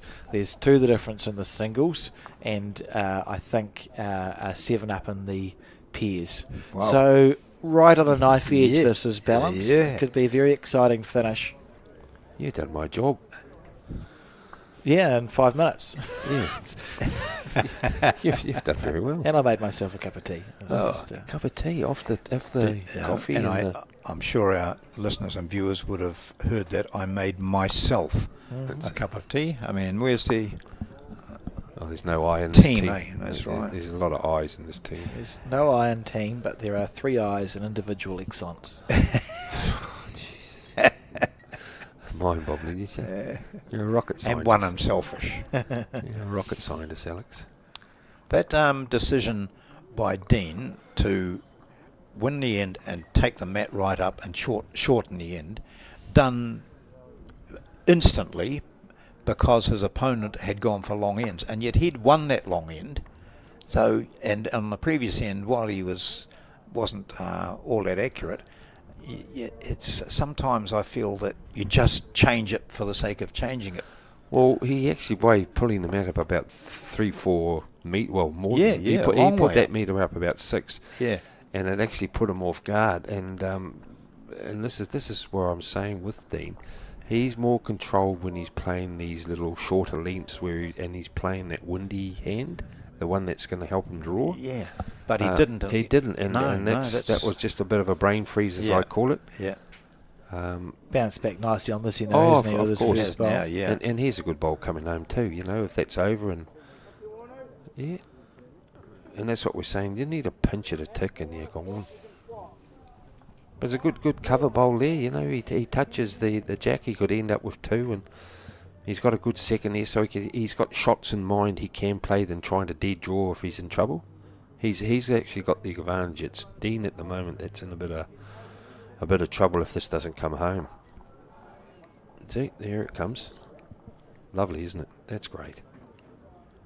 Now it's a shot for Dean, for Paul to sit or touch the white. And the position of Paul's second bowl, which is over the head, is the really most significant bowl there at the moment. Yeah. Oh, he wanted to be a yard more to that, but hey, he's got another one. Good green. There's the results if you want them. bowlshub.co.nz for up-to-date results. How's your cup of tea, Alex? Really nice, actually. Thank you, Peter. It's the Bell Kenya Bold brand, which is, as everyone knows, the nicest brand of black tea. Just a splash of milk, some hot water. Is it a tea bag or a tea leaves? Tea bag. I'd go tea leaves if I was at home. Oh. Tea leaves into Nice little a pot. You let it Sit 3 minutes. steep's the correct word. Yes. You got a three turns clockwise and one anti-clockwise. And do you still jar the pot when you pour? Like backwards and forwards, so you get more of a. Oh, No, no, he's down the other way. Just anti-clockwise. I do a bit of that. I turn it and turn it up and down. And this is the bowl here. What I'm thinking of here, gentlemen.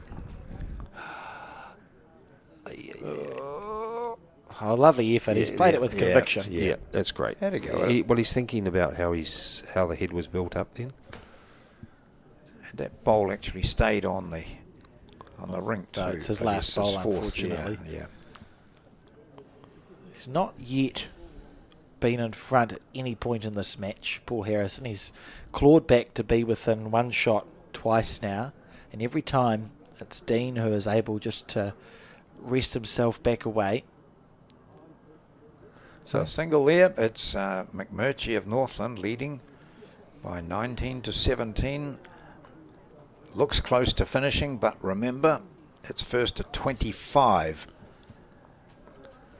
The pairs over there, they're having a little bit of a battle as well. So yeah, Northland in front there. So And Hawke's Bay, remember, are up in the fours.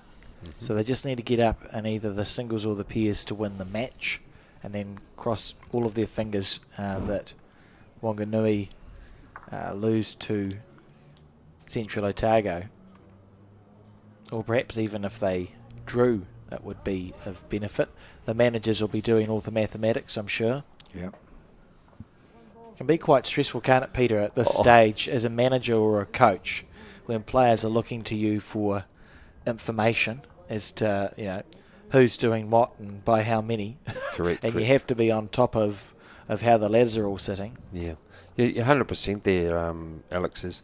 I think we mentioned it yesterday, where I'm just saying, like, there's A, B and C green, where the A green down the bottom there, and if your fours team are playing up in the C green, we'll call it, it's like 200 metres, so by the time you get there could be an end already changed and you haven't got time to see if this other one. So it's good if you've got your coach and your manager. And technology now, we've got texts we can. I was just about to suggest semaphore, but probably text message. Yeah. Well, no, hand signals used to be in our day. Decision, Yeah. Those get quite exciting. You've often at this stage, it can become a domino effect.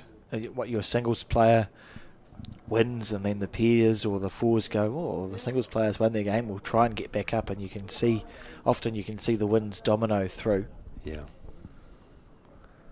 Good track from He's McMurchie. He played that on that narrow hand, Paul's been playing. So normally he's been playing the more hand that gives him a bit of a. And going in the other direction, the previous hand, he was going on their hand away from the building as well. So you make those changes, don't you? That's the brain, the mind working all the time, absorbing what information there is out there. You just don't want to confuse yourself sometimes. You can overthink it. And mostly singles bowlers are all quite hardened players, and I think you got to be different to play singles at times. You know, got to be, your concentration level got to be up all the time, and you want to play singles. There's some very good bowlers that just don't want to play singles. This should come home again for another one, you know. Yeah. Seems to be that type of game where I've got the jack, I'll control, but you're dropping a 3 and then a 2. It's a good line. Yeah. He's not badly played, he run it out. No. That's, I think it's still only one down now. From there? It's only one down now, if anything. Okay. Pretty good. In line with the jack. McMurchie's asked the question. Played it very well. Yeah, that'll look nice for him too from the mat. That gives him, you know, to sit, use that inside edge of it. And he's tracking well this time. Oh, he should be another shot here, I think, John. Yeah. Even if he just touches it, he's going to end up with another one. Oh, yeah, just for another foot or so of weight, that's about it. And now Harrison can use the same shot, using his own bowl as the target. Gives him something to look at, something to aim for. Played it well too. Yeah, A wee flick, that'll do you. Yep, good Oh, shot. what a That's bowl. it. That'll be the shot. So a nice last bowl there by Paul Harrison from Hawke's Bay. It's that again just doesn't seem to get that little buffer where 1 or 2's been the difference most of the time for it. So great bowl there. 18-19 the score. Fantastic game of bowls we're witnessing. I'm just looking.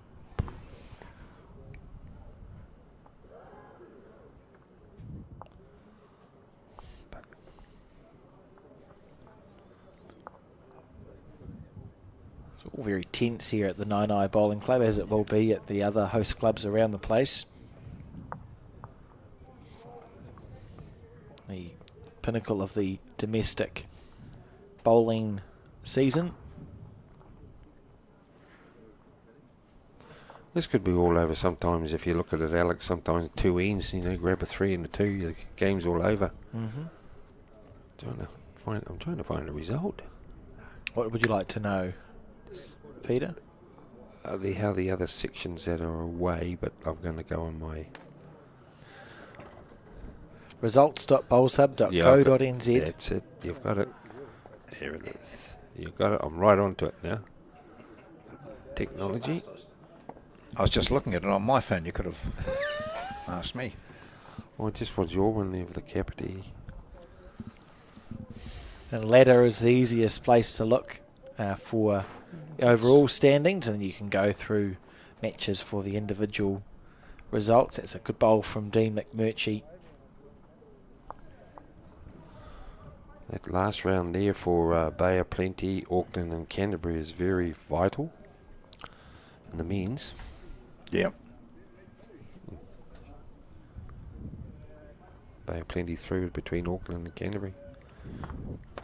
Yeah, with Auckland and Canterbury both sitting on 3 matches, Yeah. 1 each, but Auckland on a half. They've got 3.5. Yeah. So they are half a match in front. So provided they win One. their match, which will be against Bay of Plenty. So if Auckland can beat Bay of Plenty or draw with Bay of Plenty, they'll be through. Canterbury has the task of playing South Canterbury, who are sitting in 5th position on 2 match wins, so out of the hunt. If Canterbury can beat them, there'll be a chance. So it's all interesting all the way around, isn't it? Yes. That's a nice bowl there by Dean. Have some of my tea. PG tips, is it? No. No, I know.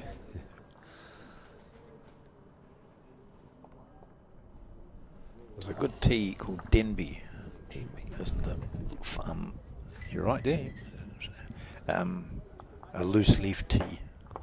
You know that think joke it's where Denby. someone goes to a doctor and says, every time I have a cup of tea, my eye hurts, and the doctor says, have you tried taking the spoon out of the cup? That was just Exactly about what was happening a there. literal problem. I thought that's what you're going to do. If you're lucky, you had your safety glasses on, Alex. Actually, that's one of the best ones I've heard come from you. Actually, I don't have to take that as a compliment. it is. That That is a compliment, and I think a few people might be having a little giggle listening to that. They might ask you to repeat it. I'll say it just the once. I think that's. Oh, look at the weight on this one here. This is tracking He's well, hunting guys. that shot bowl. Yeah, this is tracking well. I tell you, it's tracking well. Oh, feather Oh. there. Off his own would have been great. You nearly kicked me there. Yeah, yeah. That was so close. And Harrison's kicking himself. Wow, that could have been a great turnaround. That.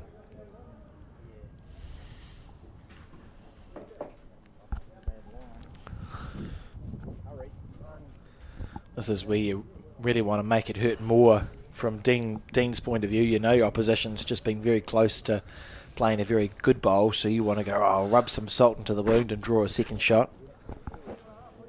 Yeah, but that's going to take off our... No, he's hung around. Yeah, that should be in now. The first one into the 20s. That'd be enough to win a game at almost every other event that we hold in New Zealand. It's 21 shots for Dean McMurtry, but he's got 4 more before he can claim the victory. 21-18, he is in front. Scattering of the bowls in that Piers match in the corner of the screen there, but it wasn't a shot played by Mark Noble. Played by Paul, I think. Paul? Yeah. Not the Paul Harrison that we're watching. I hope not. Hope he hasn't jumped over there. Yeah. Hope he hasn't jumped over and... Very attractive late summer sky here at Naenae. Clouds moving quite rapidly across. 0% chance of Zero rain. rain. I've been reliably informed. Yeah, I've said that. So we've got down the other end there. We've got Rory walking up. We don't yet know who will be showing in our next game, do we, Alex? It'll be a quarterfinal from the women's. Okay. Women's quarterfinal, yet to be decided who, because it's a semi-seeded post-section draw. But suffice to say, it'll be a good match, I'm sure. Oh, at this level now, the boiled lolly section, and this is just the qualifying of it, and then we get into another level, I feel. What's wrong with boiled lollies? Oh, we're off the lollies. We haven't got them in front of us. We haven't got chocolate, I've tried to be healthy. cups of tea. This is...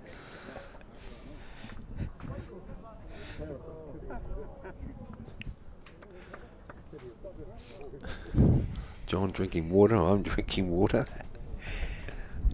Got to hydrate, no doubt about Yes, that. yes. So we do get a sore throat. You know, talking rubbish at times does hurt your throat. There, dragging the jack back. We haven't seen too much of that, of bowls being promoted, or apart from I think the first or second end where McMurtry played a stunner, knocking up a couple of I have been short bowls, and Yeah, I've been surprised Here's a good bowl. not to see Paul play. That's a beautiful Here's a good shot. Yeah. I've been surprised not to have seen Paul's drive. Yeah. I watched him play at the National Intercentre that was Yes. held in Howick last year. He played singles for Bowls Hastings and played very well. And a feature of his game on that occasion was if he was down, he just drove and got it. He was played incredible bowls.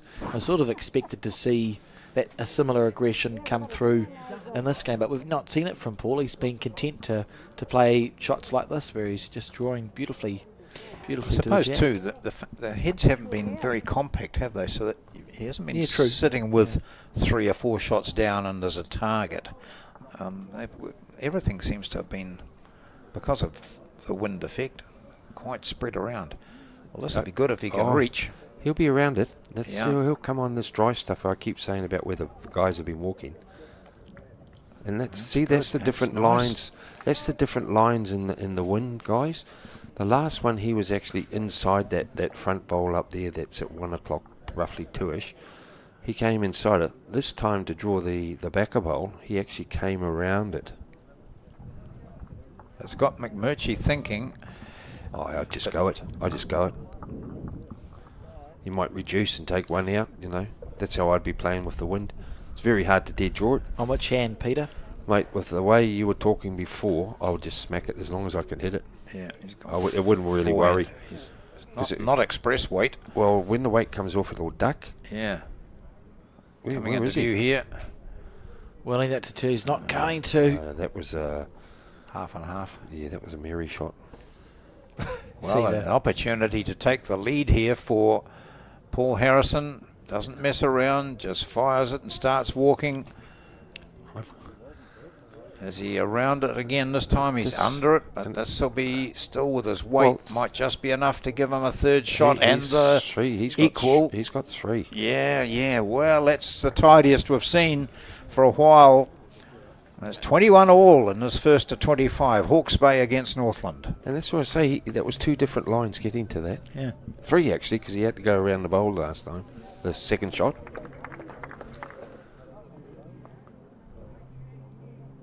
So you can never be certain, eh? Oh, I'm trying to remember, Alex, you know, and I know we should.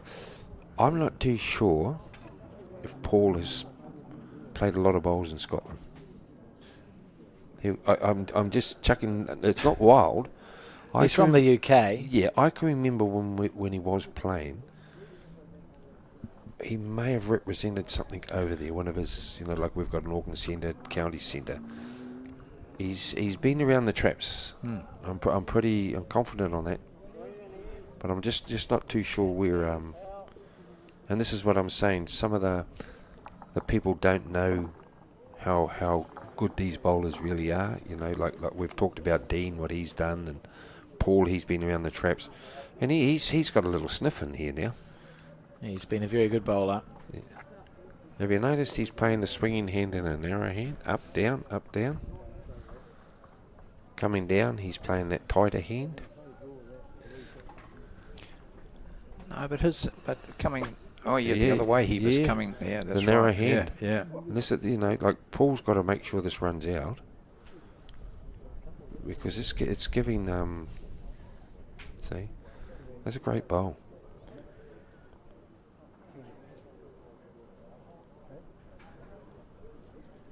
Would you be playing the other hand now, or you just want to try and draw around it? He's playing the same hand. Yeah, I've played it. I've played it so well previously, so I might as well just back my own judgment, my own skill. Yeah. You're often told, don't worry about that one that's there, ignore it, but you can't help it, and so you do make slight adjustments. Yeah. And that's what I was just thinking. Sometimes you're thinking the bowl is in your way, and you try and cut it. As we all know, you're 21 all, and you've placed the jack where you wanted it, and Dean's got a chance here of dropping, getting a 3 on you. You know, that's when you get a little bit anxious, and you know, you look at this bowl here, like you see, it just pops up, and That's classy here. yeah, Unless that's he moves the jack, and he's not going to. That's such a classy great. bowl. Yeah. Now, does Paul have a nibble at this? We've not seen it You'd yet. have to, even if you got your round, you can come off that front bowl, half of that, squirt it and run it in the ditch. He's got too many options there. I've never seen him miss a drive. Well, Now I have. Danger of taking his own off there. It was. I don't think I've seen many people play a. That was an upshot for him. No preparation, just straight on the mat and boom. He gets it. is this 4 coming up here? I didn't interrupt, Alex. I No, can you go for see your life. he's found his line, and he'll be visualising. All I got to do is beat this back bowl, and he's actually put. The wind's got that a little bit. That was perfect. So he'll go for another smack. He can come off the front one in the drink, reduce. Watch how effortless this delivery looks for the weight that he gets behind it. He's not a small man, so this has just got to hold. This has just got to hold. This is what He's I got say, them both. No, Yes, he's not. He has, mate. That's what I said. Come off the bowl. Good shot. I thought he had both the bowls for a second, No. but that's just as good. So he's got the shot now. You- He was in danger of dropping a 4 there, And he'd been let off the hook a wee bit by Dean's last bowl, so it gave him the confidence to have a go. You're correct, and the options were off the front one. Yeah. He could clip the other one, or kitty on following through, and he's played it well. The shot here, I thought that Dean would have played is 2 yards to that. He had that other bowl over there, more weight to it.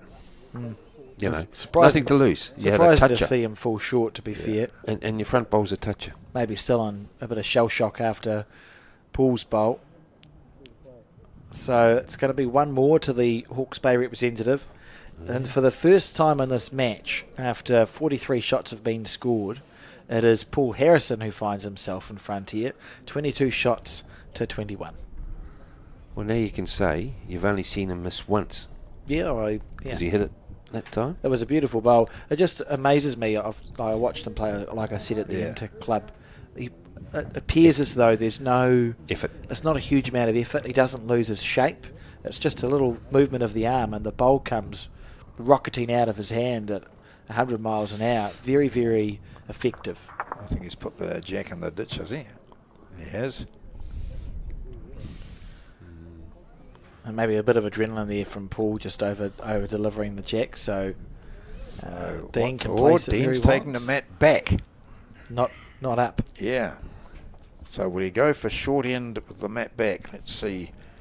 Well, wouldn't be surprised if he plays it right back, because you're playing into a headwind. Yeah. And the philosophy of it is, if it's short, you just need to take an ounce off, and you look silly. If it's ditch, you just play to the ditch. You know. Yep. Especially playing into a headwind, you get more control with the winds behind your back. Gee, you can get a good indication of the breeze, wind there. Wind breeze. Yeah. well corrected, John. It's a different interpretation of breeze in Wellington. He's a great opener for this. And that's that narrow hand. Yeah. He's played that well coming down, hasn't he? Yeah.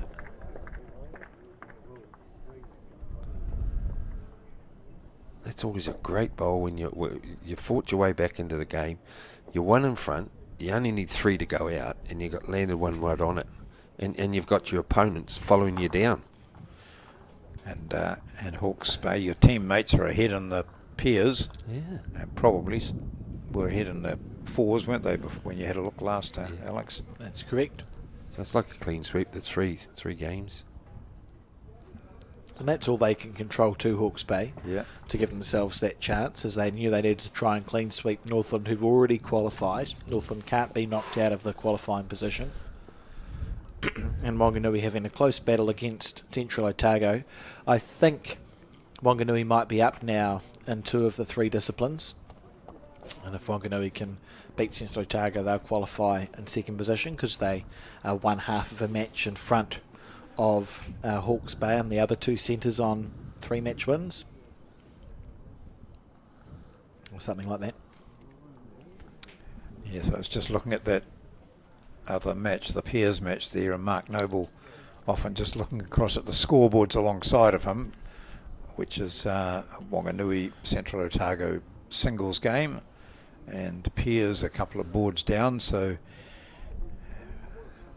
just to make sure they know exactly what the situation is. They still need to win everything. Here's another one. He's on the way out. He's got 1 bowl to go out. Yeah. What do you do here, Dean? You play a yard to that? Let's see what Leone says. Only Just one, yeah. Still looks like a shot on the backhand, doesn't it, for Dean McMurtry, just to the right of your screen with the weight that he's already played. Just tuck your line a little bit. Yeah, you're 100% there, Alex. There's actually the 2 shots. Is you can come off that front bowl that there he goes. Paul has just played. You can get an edge off it. Doesn't want to take his own. Well, that's the problem. He doesn't want to take his own. If it turns, he mightn't play it next time. No. Depends where, of course, where Paul will play this. If it's going to be like another 3rd shot, he may not be so aggressive. It was a bit quicker than what I visualised when we were talking about that shot. I didn't sort of see it as being a jack in the ditch weight. Doesn't it be good if he can sit that shot of McMurchie's, and he's going to. Is he? He's holding the Oh, win. He's not holding gee. the win. Wow. Oh, that's made it real safe now Yep, for yep. just a score. So Dean wants to know if he's 1 or 2 down. Paul Price in the background. Oh, Steve Smith there. He's been around the traps for a while. Is the same there, or Yeah, lovely man. He used to work for Bowls New Zealand. Steve Smith is a CDO. And Paul Price played with Ann Muir, I think. That's right. And He's the mixed pairs, they went pretty well.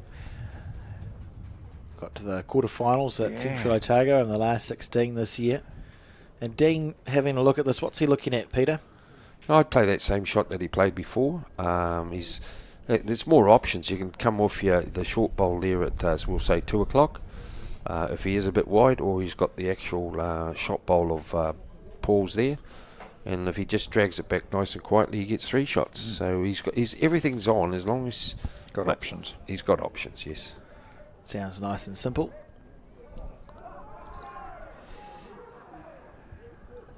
He's been down, he's had a look, and he's down by 22 to 21. He's down at least 1 on the head. He's playing quite a bit of weight here. And this is the thing. The wind is going to hold him. He's very close. Winch. Yeah, well, grand effort. Good try. And likely to be the 1 to Paul Harrison, which would make the score now 23 shots to 21 in favour of Hawke's Bay, who need to clean sweep Northland to have even a sniff of a chance of qualifying for post-section. At least they're not out there for nothing, and they're fighting right to the end. Doing all they can Yeah. in this round. So the pair's leading, Hawke's Bay's pair leading Northland by 14 to 10. In 15, so there are 18 ends to play there, 15 ends in the 4s. They're looking at and this. this is first to 25. They're looking at the second shot, Gordon umpire. Yeah. It must be closer than what they think.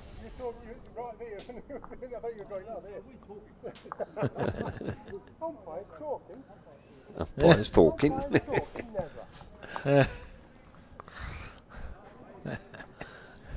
Oh, how good. So we'll have an umpire's call for second shot, so it may be that Paul Harrison's on 24. Well, you can't. I'm not blaming the Oh. marker, but Whoa. We're seeing a laser measure, aren't we? yes. Oh, that's exciting. Yeah. Can we zoom in on camera 3 just a little bit? We can stay on this shot. So this is the new laser measure that's been approved for use in New Zealand.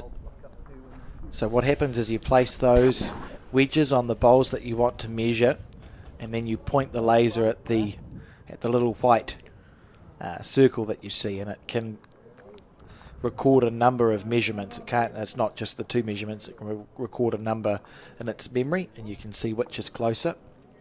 And so the laser measure now goes against the jack and will be pointed at the Umpire's feet. little white sticker. And she'll press a button, and that records that measurement. Yep, and then around to the other side. We might be able to even see the laser.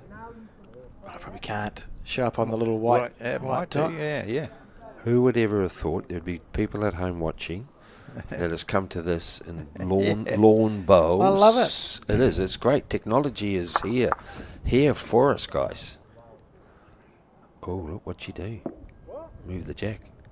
A draw.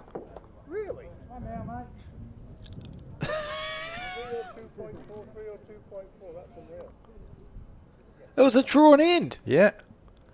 There was one before used and it come up drawn, wasn't Oh it? my Somewhere? God. Well, laser measure, that's as accurate as it gets in a drawn end. So it was 1 conceded to Paul, so 23-21 the score. So they played that in for nothing. Yes, no, they scored the there was one. a measure It for was 2. A measure for 2. Sorry, my apologies. Yeah. So if you were playing... No, I take it all back. Yeah, otherwise they did play it for nothing because it's just a drawn end. Just a but drawn in because it wasn't. I know in singles, you see some of the umpires, markers, they play with the board and next minute it's 24 ends, 25 ends, and we're looking up and we're thinking, oh, what's the score really? No, Where they don't need to take the ends in a game of singles. ends are irrelevant in a game of singles, Yeah. but it's one of my pet peeves when we call a drawn end a dead end. Yeah. I know it makes not that much difference, I suppose, but if you can't separate the shot and you call it a drawn end, it's a drawn end. It's not a dead end. That's where you get confused. Oh, I see what you mean. Yeah, with the marker is turning over the ends played. If we could just zoom over to where the scoreboard is there. Good luck, Cole. Yeah. If you can bend around corners. Although I must yesterday That's a good in opener. one of the games, it was similar to this, a similar score, 22-23 or something like that.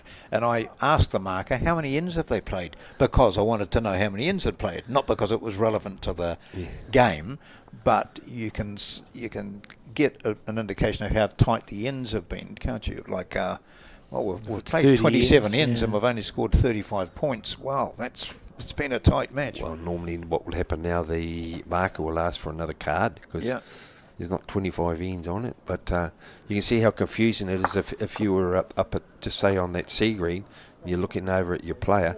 Next minute you look up and you see it 25, he's won. Oh, only if you're not concentrating. Wow. So there's two good bowls here for a long length. Yeah. He's got a good track again here. Just got to get half his bowl and he's in.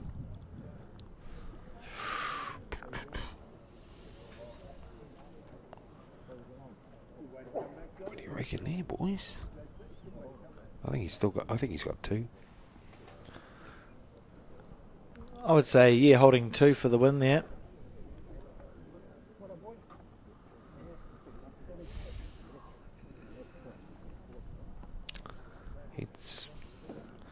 I wouldn't fatten it. I'd mismatch this last bowl that come in. I think we saw McMurchie early on, Peter, hit those sort of bowls of his opponents. Yeah. Just push them up, looking to promote, not them, but promote them out of shot to back here, and he stayed in and got the shot. So I think that Harrison will recognise the fact that you don't want to drag it either. he's... you don't even want to touch that. Yep, that's good. That's a good shot there, I think. What it's actually done, it must force now Dean onto the split and run through. Yeah. We'll just see if Leone can help us understand who's holding what.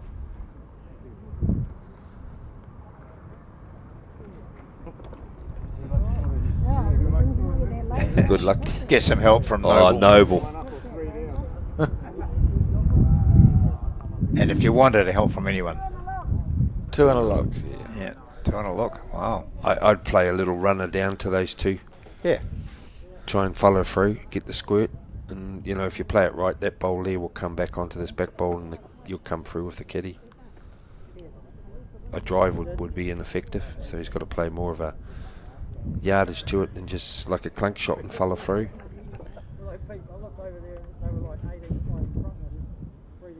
Listen to that wind. Is it going to pick him up? Or he's not going to be there. Oh, he'd be disappointed with that. Well, game down in particular. Yeah. Unfortunate to miss short, and he's blocked. He's blocked half his target on the drive with his last bolt. So let's go for the split, you think? Runner. I think that's what Dean will play, and Paul knows that that's what Dean will play. You're holding the win. Oh, he's played his bowl already. Yeah. So he's done enough. Played nothing shot, which is fine. So don't say no more, eh? Yeah. Fair enough. Yeah. But Good luck, Dean. Only one shot. In or out? Well, the way the wind is, it's like drawing. If you could imagine, if you've got a foot, or what do we call it now, even half a metre to try and draw inside on a windy hand, long length. hard. Very hard. If you just play straight down, like his first bowl, he'd be kicking himself because he fell short, and that's what he's looking at now. I think it was on the first end, wasn't it, John? We saw Dean have a head similar to this. Pushed. He played through it. It was his collision bowl that counted in the end, which is exactly what you want here. It's the collision bowl that needs to be doing the work. That's what I say. Just use bowls more than anything, That's why I think that bowl of Paul's, which went past the jack, the one that's possibly third shot on him, is a very important bowl. That was crucial. Yeah, and it was a bowl over, which because then Paul could have been sitting on 24. He wasn't going to get a 4 out of it, but there was a good chance of getting the 3. This might be the last bowl of this game between Paul Harrison of Hawke's Bay and Dean McMurchie of Northland. Harrison has the match in his grip. It's a matter of whether McMurchie can do something. Can he upset it? He's not going to. He's gone wide, and so he picks up the mat, looks across at his teammates and probably says, sorry guys. And they would have said, you did your best, mate. You've played really well throughout this whole Intercentre, but you've been beaten by Paul Harrison. So Hawke's Bay get the first points in this clash against Northland, and we'll be switching over to that peers match between the same two provinces in just a moment as these players shake hands. So the winner, Paul Harrison, gets to 25 first ahead of Dean McMurchie of Northland. Yep, stay tuned. We'll just see a quick message from our friends at Just a Thought and then we'll be back. When someone you care about is going through a tough time, it can be hard to know what to do. Here's 10 ways you can help someone who is struggling. Listen. You might want to give advice, but most people just want to feel heard. Be there. You don't have to fix their problems or find the perfect thing to say. Just let them know you'll be there when they need you. Let them know you get it. Let them know you get why they're struggling. Give them what they're going through. Knowing their feelings are normal and okay can make the world of difference. Offer practical support. Ask them what you can do to take some of the pressure off. Maybe you could make them a meal or do something to help around the house. Give time. Sometimes simply being there is enough. Hug it out. When appropriate, a hug can bring so much comfort. Talk it out. Offer to be their sounding board and kōrero with them about what they're going through. Remind them how much they matter. Let them know how much you and others care and how important they are. Remind them of their strength. They might not feel strong right now, so remind them of the strength you know they have. Help find them support. Offer to help them find the right services and support they need. For more information and to try an online therapy course, go to justathought.co.nz.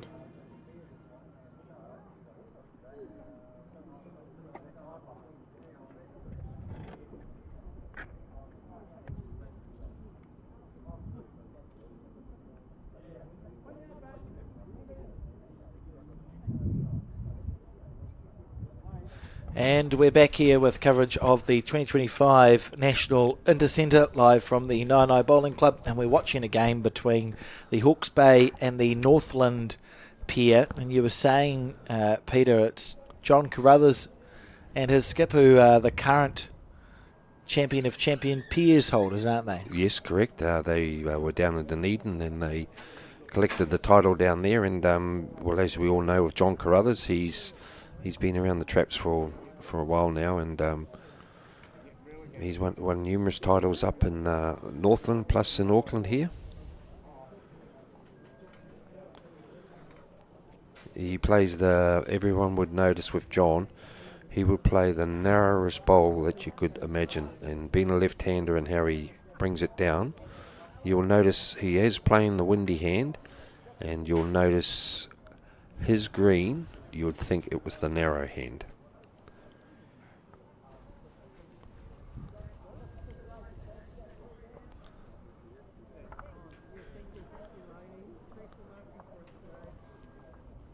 I should know what bowls he plays with.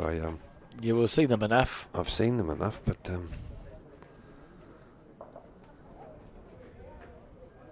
I think they're SRs or something.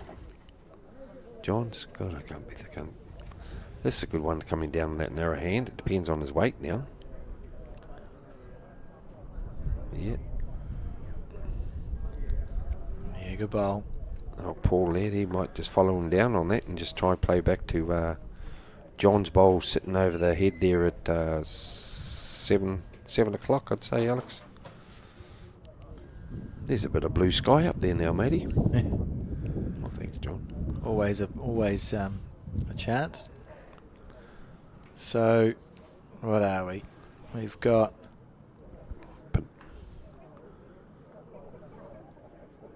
Yeah, you'd think it'll be a bowl to the right of your screen. He'll play down to just try and set it and get it back to Johnny's bowl. You just got to work. Oh, that's a lovely effort from the Northland Yes. skip. And is it a covering bowl now from Mark Noble on the forehand side, just to cover? And that's only two ends. It depends if he's holding to Alex. He might feel a bit vulnerable just one sitting there, but yes, you'd want to come down on that other hand and try and hold those two, and it's like protecting your head.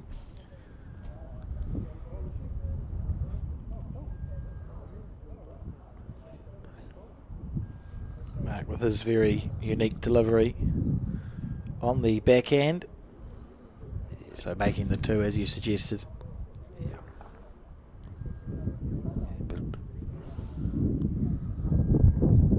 There's a bit of wind on that one. Can hear it, can't you? Yeah. Oh, just little wind gusts at the moment. As you see up there, none of the pans are going, so it's sort of like died just a fraction then. And you didn't want to overcorrect too much here, and just got to wait for a little bit of drift here, and you'll be in the great effort. Yeah. Keeping in mind that Hawke's Bay are 2 up on the penultimate end, if they can hold on to this end here, go 3 or 4 up into the last, having won the singles, every chance of winning this match. Which is why Noble's jogging down after this bowl. Yes, might score here. Should be enough for 2. Yeah. And under a bit of pressure now with this third bowl, the Northland skip. On his forehand. Smooth delivery. He's a lot better this time, I think, Alex. How's his weight? No. Weight was good, just ducking on a bit there. Yeah, so a chance now for Mark to draw Yeah. a bonus bowl, score a 3, and you go 5 up last end. Oh. You'd be disappointed to let that lead slip. So every opportunity for Hawke's Bay to win this match. Almost here, just about with this bowl, isn't it? Yes. Did John disappear on us? Not sure. He left me. Is that my cup of tea he's got me? Pretty sure that's John's cup of tea. I wouldn't drink. I wouldn't drink it. Well, if it might be your cup of tea, Peter. I'm not sure. Oh, thank you, Alex. I know it's using my tea bags. You charge him? No, Look, it's he's out there. Look. just the generosity. He's having a breath of fresh air. And on the back end for a He's bonus. Not up. He's not up. Well, there's Oh, Mark. Mark. disappointing. I would imagine that's 2 to Hawke's Bay, so they are going to go 17 shots to 13 up as we enter the last end. 4-shot lead should be defensible.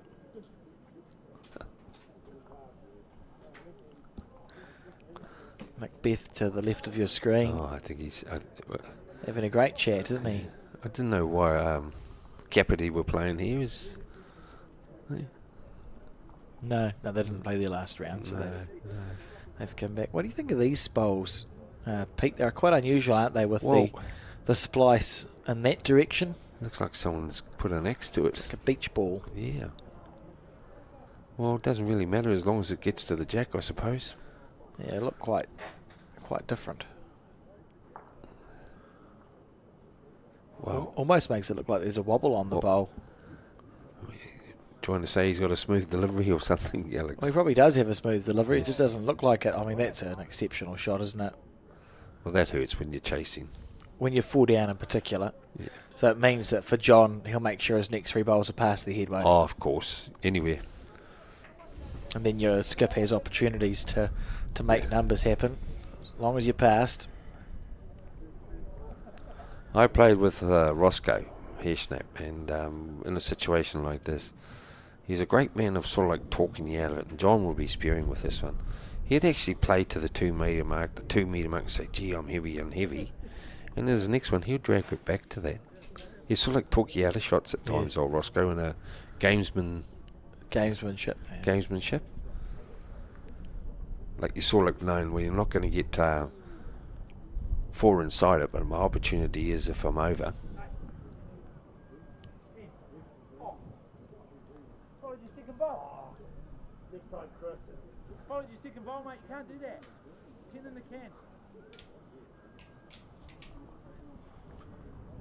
Who's this? Oh, next Rick.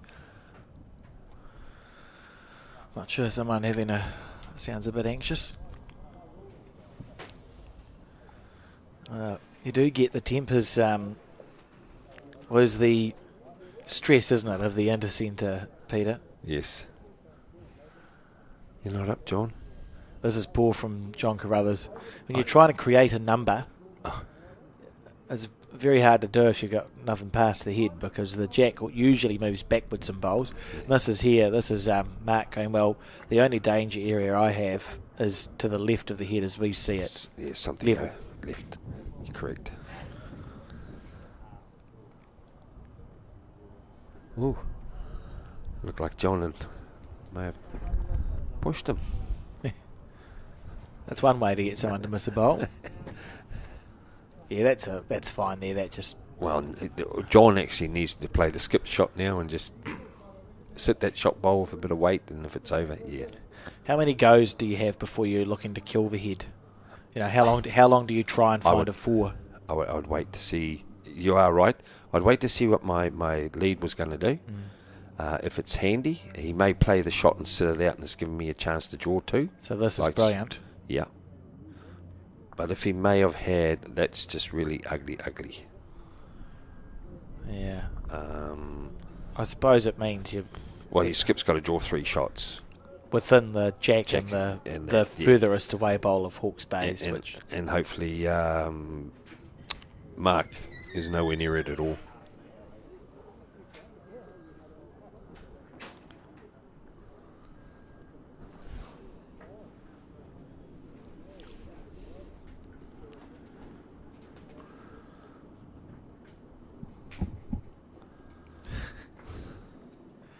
So he's on his backhand, Mark Noble.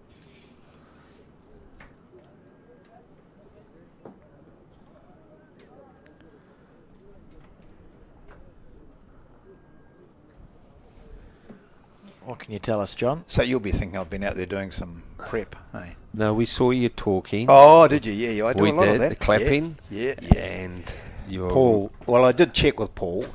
He was on the phone to his wife at the time when I was over there chatting. Yes. And Paul Harrison, that is, the man we saw just win that match, singles match, and he played for Yorkshire. Mm-hmm. And then he said when they split up, he played for South Yorkshire. So he's been out here for about 20 years. Okay. Yeah. And both he and Dean said that was so difficult, really difficult conditions. You know, one side of the rink was about almost 2 seconds faster than the other. It was affected by the wind. You know, and they weren't making excuses, but they just said, "We're sorry it was such a poor spectacle." And I said, "Well, we were saying how difficult it was." So I actually thought they played very well with it. Yeah. You know, to get 2 shots sometimes, you know, with two bowls was great, but they're playing it. So and out there watching was Paul's sister, I think it is, in Melbourne. She was watching and sending him messages. Oh, great. I actually thought the only way now to restart the head is just come inside that with the whitish bowl there at 1 o'clock. That's his only way at the moment to try and kill it. Well, that bowl of Mark Noble's is essentially guaranteed a 4. Yes. Isn't happening here. Oh, he's going to try and drag it. It's a very hard shot, this. Oh, that's over the head. You might have the shot and you might trail it, but still can't find a 4. You can't find a 4. And as I say, the only other shot now is where that white bowl is come down. That white Optima, by the way. Yeah. Oh, we didn't check we're not that. close to it. You see how it's got all different wobbles on it. Yeah. Like X has been to it. Very strange. I like Alex's expression of it was like a beach ball. Yeah, that's exactly right. It is, isn't it? I said to the owner of that, I said, a lot of people don't think optimists stand up to the wind. He said, I've never considered it's the bowl's fault.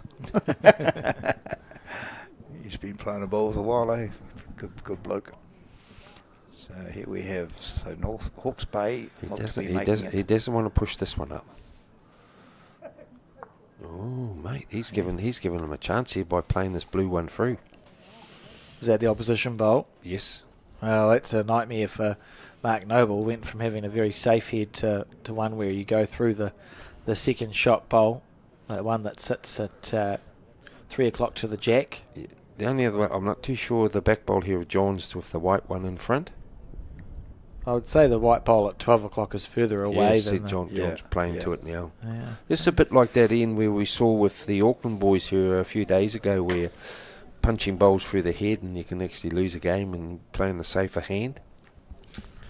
Yeah, I mean, it's not like Mark Noble to give an opportunity for a team, but that's what's happened here. Yeah. If he sits it, it's 4 and it's a draw.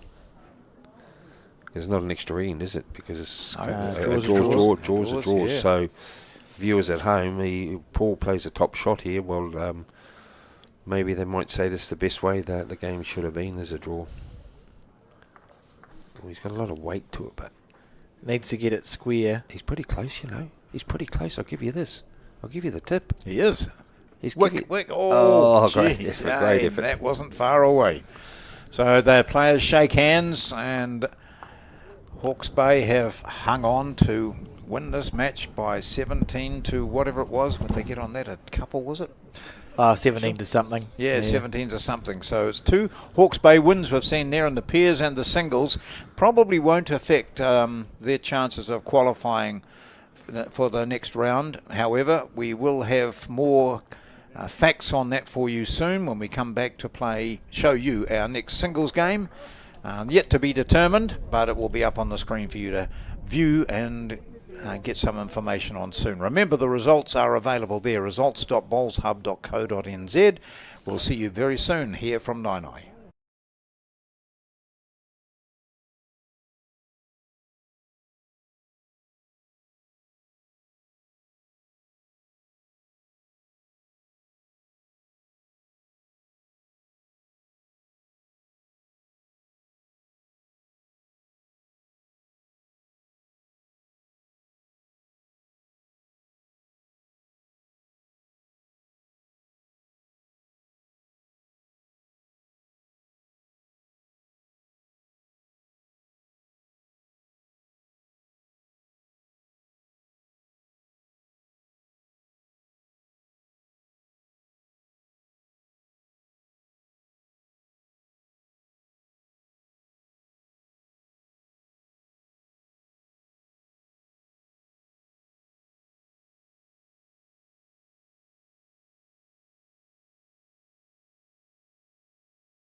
Sometimes there's no one else who loves me like you used to. Sometimes we're not ourselves. There's no one I can turn to. And I know all the feelings that we shared are in the past. And I know your relationships are never meant to last. And I'll take some time, but I'll be alright. We're moving on. We're moving on. I know times are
What a bowl! That's amazing. This is more on target. Got something. Close, she's got it. She's got it. Back into the ditch for 2.5. Oh, good afternoon and welcome back to the Bowls New Zealand coverage of the 2025 National Intercentre broadcasting live from the Naenae Bowling Club, and we're at post-section stage here. The round of quarterfinals, half of them taking place at Johnsonville for the men and the other half taking place here at Naenae for the women, and you can see there on your screen Canterbury's taking on Marlborough, Nelson taking on Taranaki, Bay of Plenty taking on Auckland, and then the broadcast match that we're going to bring to you this afternoon, Dunedin versus Waikato. What a lineup that is, John. Oh, and looking at the names, and we'll talk about some of the names involved in these teams. For example, you start with Canterbury and you've got world champion Taylor Bruce involved, and so on through to former world champions and Joe Edwards and Val Smith for Nelson. And right through this whole group, we've got some of the best players in the country. So we see Dunedin against Waikato. So they've had, their struggles on the way through. They've had to beat some very good teams, but they now meet in this first round of post-section play. And what we're going to see is a singles match, which will feature the representatives from Waikato and Dunedin. And we'll also show you, as we have in previous coverage today, in the top right-hand corner you'll see a little offset of the pairs match between these two. So those are the names of the players. Sarah Scott playing against Deb White. And from Deb White's point of view, if you follow bowls, you will know that she was the winner of the National Singles Championship title earlier in the year, played in Auckland. And Sarah Scott, based in Invercargill, but from the Dunedin area. She plays out of Dunedin, big member of that Scott family. I was just thinking about what Peter Thorne said earlier about some of the most successful players in Intercentre, and Terry Scott is one of those. Terry was involved in 7 title wins at Intercentre for Dunedin, and this is his daughter, Sarah, playing singles. And they've made it nice and easy for us. Sarah playing with white bowls, Debbie playing with black. Keeps it nice and simple, doesn't it? Yep, for us and for the viewers too. This is nice and light, isn't it? That's the lightest sky we've had since first thing this morning. I think that wind has dropped. I'm looking at the corner flags out there and there's not much movement. That's not to say that it won't return, because in our previous match here the wind did have quite an effect on that men's singles game. So the white bowls, Dunedin, Sarah Scott.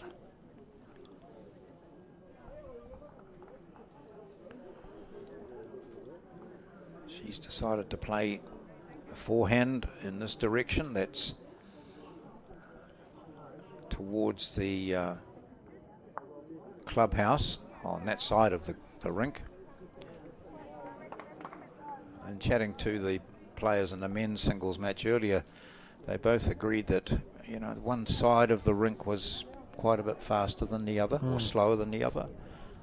They found that their confidence in playing a touch shot was not there because of the difficulty with the wind.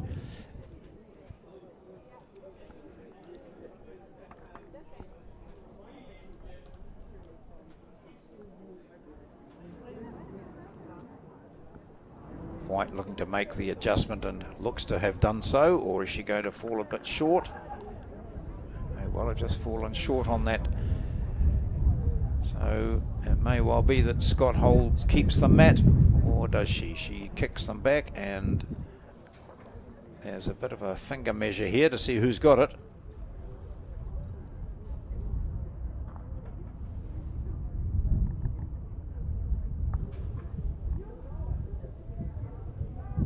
We saw a laser measure in the previous game. We haven't seen many of those on TV, and it worked really well. And Kath Thompson, the umpire who used it, said, "Would you believe it? First time I've done one of those on TV, and it was Drawn. It was drawn, yeah. So that's Yeah. within 1/1000th of a millimetre. Yeah.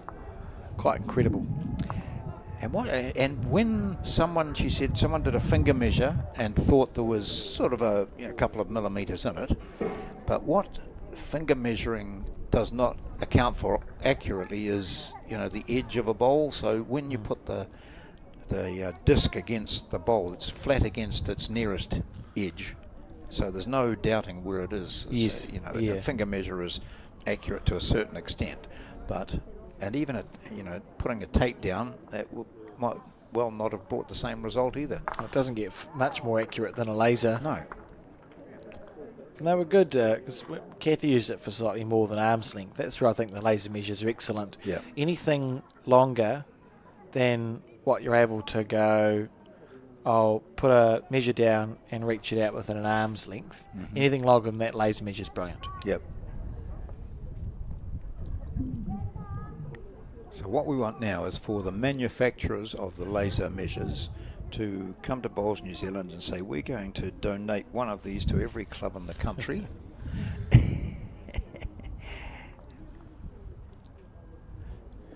Seems easy.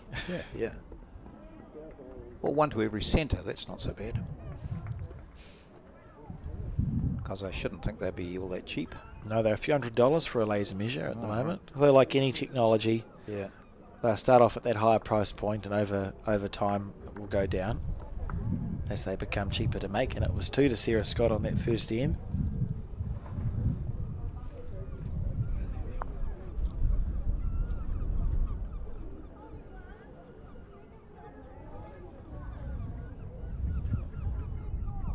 It'll take them a good 3 or 4 ends to get to grips with it, with the conditions here.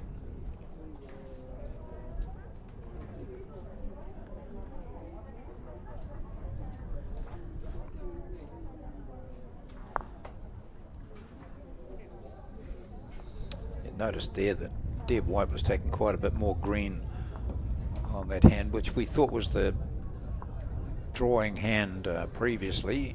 With the wind having dropped a bit, that might have just changed it. Sarah Scott she's changed her hand now and gone hugely wide out there.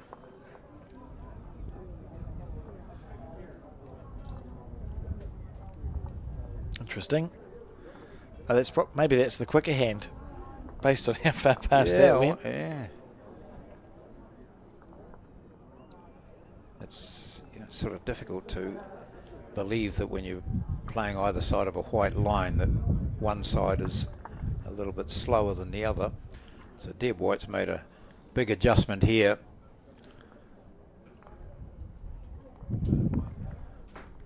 Needs it to hang around.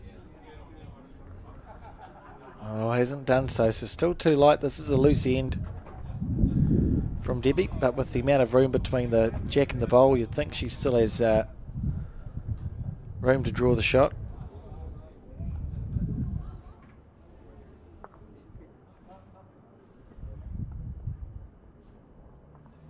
She doesn't want to flick that jack back this way. Jeez. A little bit fortunate there. So those back 2 bowls, those 2 white ones, left and right of your screen, are the last 2 from Sarah Scott. Both on the forehand. Yeah.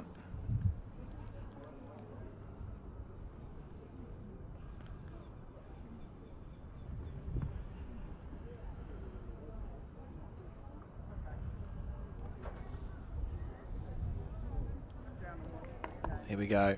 Important moments already. This is a bowl that Debbie would expect herself to get 9 times out of 10. Well, ends up in exactly the same place. Has it done enough, or is that short bowl there at 9 o'clock, is that the shot? I think it might be. And if that is, it might be 2 then to Scott. Yeah, I think it is. So we'll see 2 there to Sarah Scott, and the score 4-0 in this race to 25 shots. Waikato have been very impressive at this Intercentre event.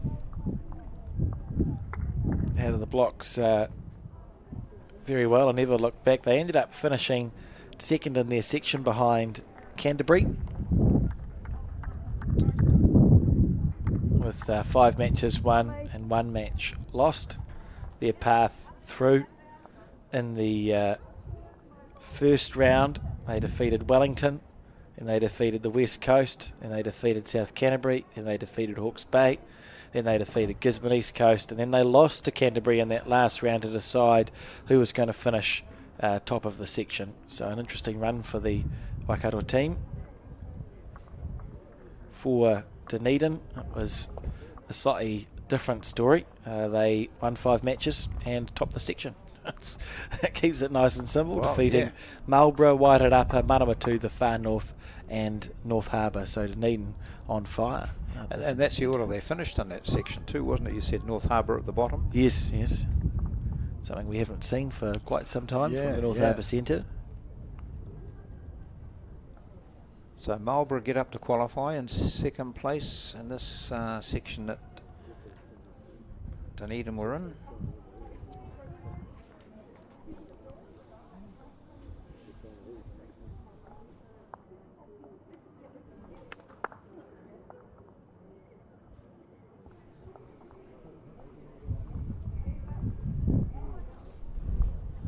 Sarah's got to be pleased if she can get away to a flyer here, because she knows the quality of white.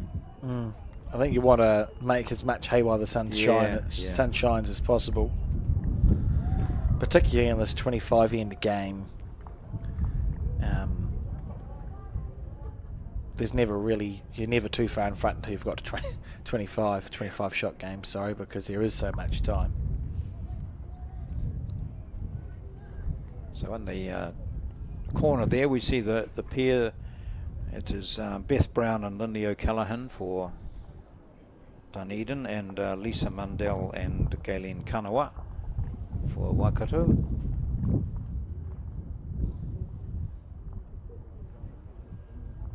Other members of the Dunedin team are Barbara Archer, Ange Francis, Jan Hall, Kathy King. And for Waikato, Terry Blackburn, Vicky Cole, Karen De Jong, Tina Jakes and Jenny Stockford. So the fours are playing at the same time, and And we will hang around, John. So the good thing about the post section is that the 3 disciplines play alongside each other. So we've got the singles and the pairs that can fit on the broadcast, but the fours is also 3 along. So we will hang around on the broadcast until we know who's won this match, and hopefully until we know who our semi-finalists are on the women's side of the Intercentre.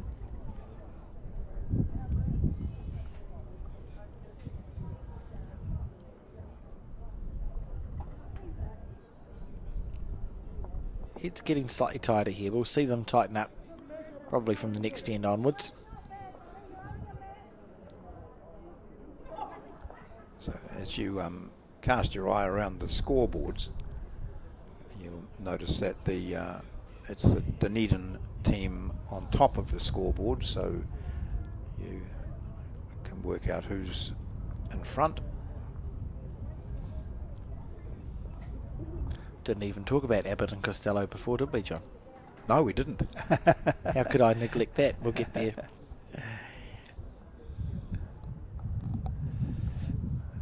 Talking about some of the comedy acts of yesteryear, which intrigues me because I've got a few years on Alex, and yet he knows all those British comedies and American comedies from back in the black and white days.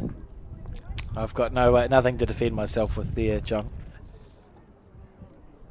Dear White's looking to have to defend a wee bit too. She's not quite getting in the zone. It's a much better weight. Yeah, she'll be... I'm not concerned, obviously, but you want to score. We'll see what's happened here. I think it's a single there to Sarah. Oh no, they might be measuring. They are measuring. Is that for 1 or for 2? Nothing magical yet from either player. No.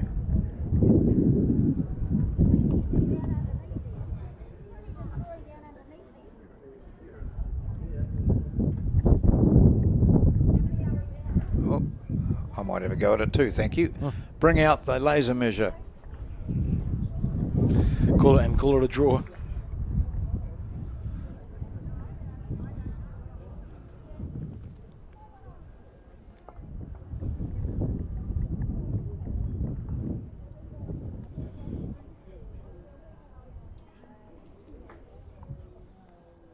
So it was 1 to Debbie White after all that, was it? No, it was... yes, it was 1 to Debbie White. So a close, tight measure, but it's White on the board now, 4-1. It sounds weird to say when it's such a small difference, but it is always nice when you get off the 0. Regardless of how good you are or how many games of bowls you've played, to get off 0 onto any number is always nice because you know you've started then. Yes. Even if your opponent's got 11. Yeah, well, even nicer in that case. Yeah.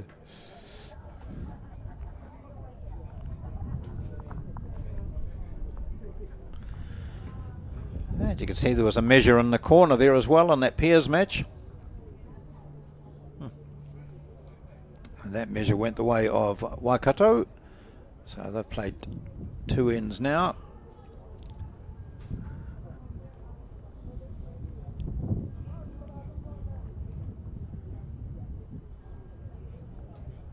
And it's 2-0 to Waikato.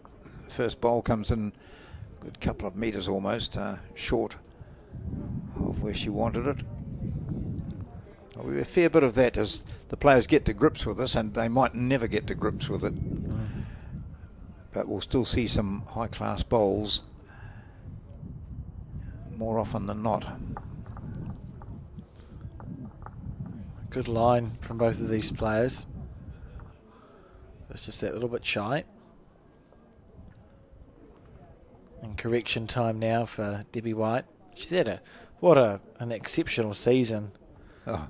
Debbie said she won the New Zealand Open Women's Singles for the 2nd time, and then kicked on in the Somerset Open Fours, where she joined Val Smith and Kimberly Hemingway and Ashley Jeffcoat to win the fours. So 2 national titles to go with the 2 she already had, which puts her on 4, which is obviously 1 away from 5 and a gold star. A great year for Debbie.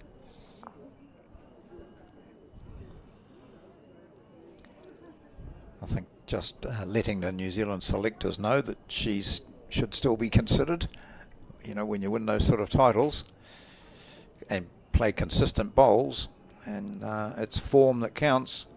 Oh, that's a lovely shot from Sarah. What a beautiful bowl that is from Sarah Scott.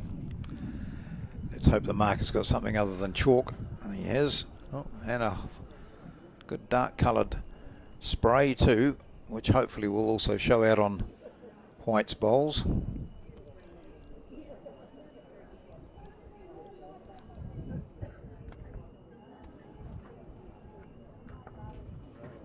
Where's the bowl? Oh, there it is. So not necessarily needing to get the shot with this one. This is if it stays up on the paddock, a very good bowl, because if she draws past, as she's done there, now Debbie can be attacking, put the jack in the ditch for 2. So that was one of those thinking bowls that you see our top players able to play, because you can plan ahead because they know they're probably going to hit what they're going for on the first opportunity. Sarah could get in that's a lucky bowl. Yeah. I think Debbie on the backhand here will be the call. I think so. Between the 2 black ones. Yeah, if she plays down there onto that, and we know the jack's going in this direction, it should be happy days.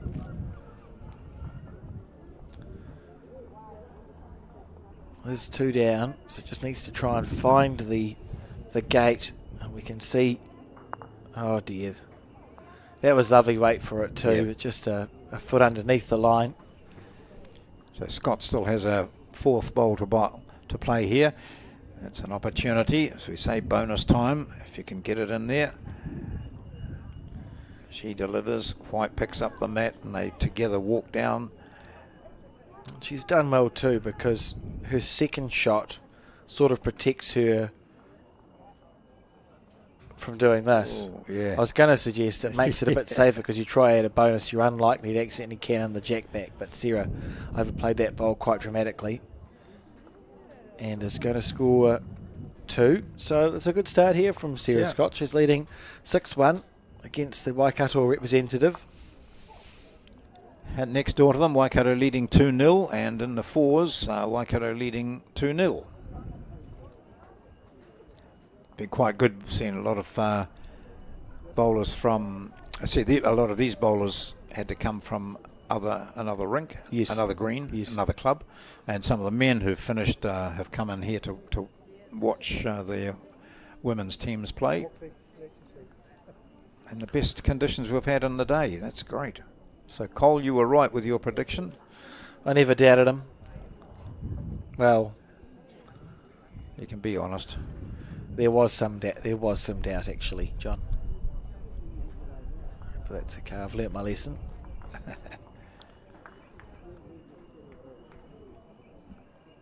Debbie will want to draw as close as she can.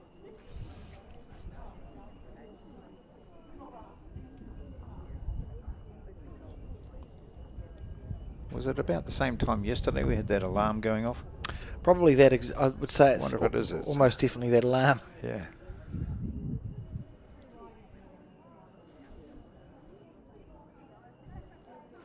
Going to finish in pretty much the same position as Scott's, but it is better greened, better weighted.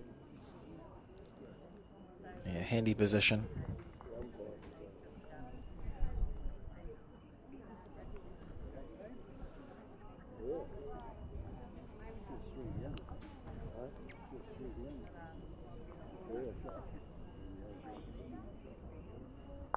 Yeah, just resting on the shot bowl. And she knows too that she made no correction really to her previous one, but fortunately White's bowl was in the road, otherwise it was going to end up in pretty much exactly the same position as her first. And when I say she made no correction, she may well have, but conditions might have affected it. Here we go with White taking a bit more green, a bit more weight, getting up into the 2 metre mark.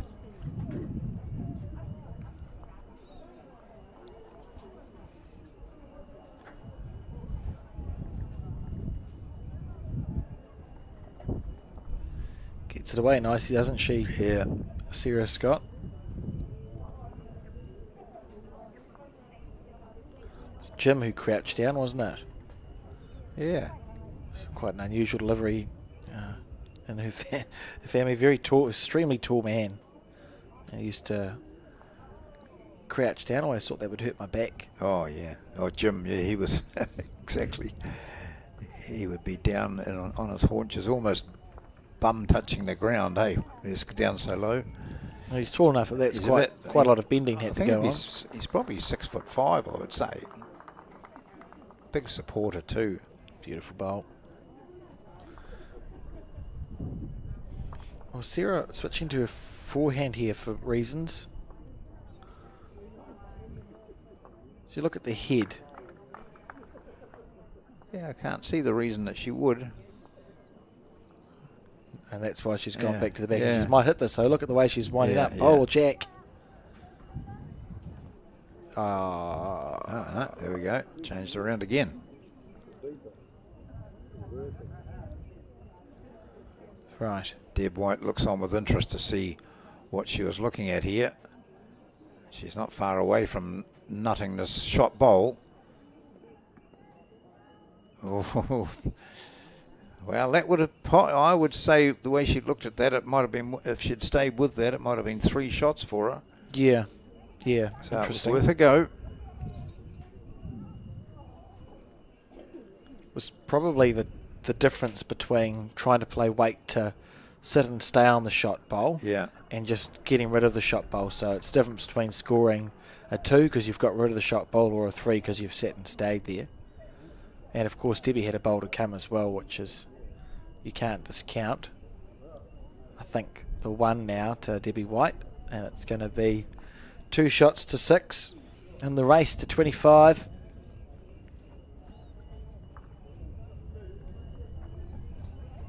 He says with confidence. Yeah, There we go. I think so. Well, this is the first time I've seen real big shadows being cast. Definite shadows as the sun breaks through. The men are playing at the Johnsonville Bowling Club, which from Naenae to there, if the traffic's okay, is about 20 minutes. So not too far to go, and handy if you're in the area of Wellington just to wander out and have a look. So the men are at the same stage as the women in their competition. So we'll tell you who's playing whom in a moment. I can do that. I'll just stand by. I'll press that button first. So the men are down to the quarterfinals, and the quarterfinals, Bay of Plenty taking on Nelson, Wellington playing Northland. Wellington, the defending champions, going for a three-peat actually. Yeah. Wanganui taking on Southland, and the Far North playing Auckland. So interesting, the bolter there out of the blue. How good for the northernmost point of New Zealand. Yeah. Both Northland and the Far North have qualified for post-section at this National Intercentre event. I'll be very proud of that effort, and would be no surprise to see them get all the way through, John. And notable omissions from qualifying. Canterbury, not there. Canterbury's probably the big surprise Yeah. when you Yeah. look at the teams that got through. And then others who might have been expected, the likes of, Hawke's Bay went close, didn't they? Taranaki, Yeah. Dunedin didn't qualify No. in the men's.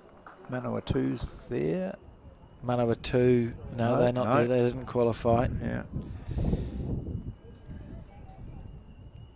Always tales of heartbreak, isn't there, at this Intercentre? Yes, where yeah. you've missed out on qualifying from one bowl or a lucky bowl that someone played against you on the That's last right. end to score. Well, you picked up a draw, and a draw wasn't enough. You needed to win, or the team opposite also playing and affecting your results have played poorly and then they all tournament, and they wake up and upset some top team.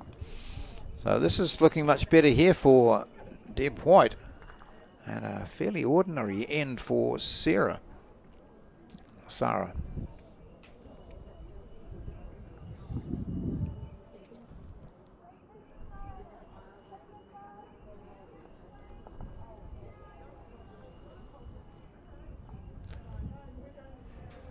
Here we go. Ball coming into shot now. That's 3. Good ball.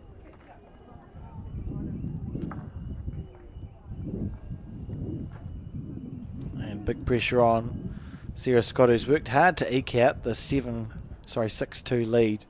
Be disappointed to lose it in one end.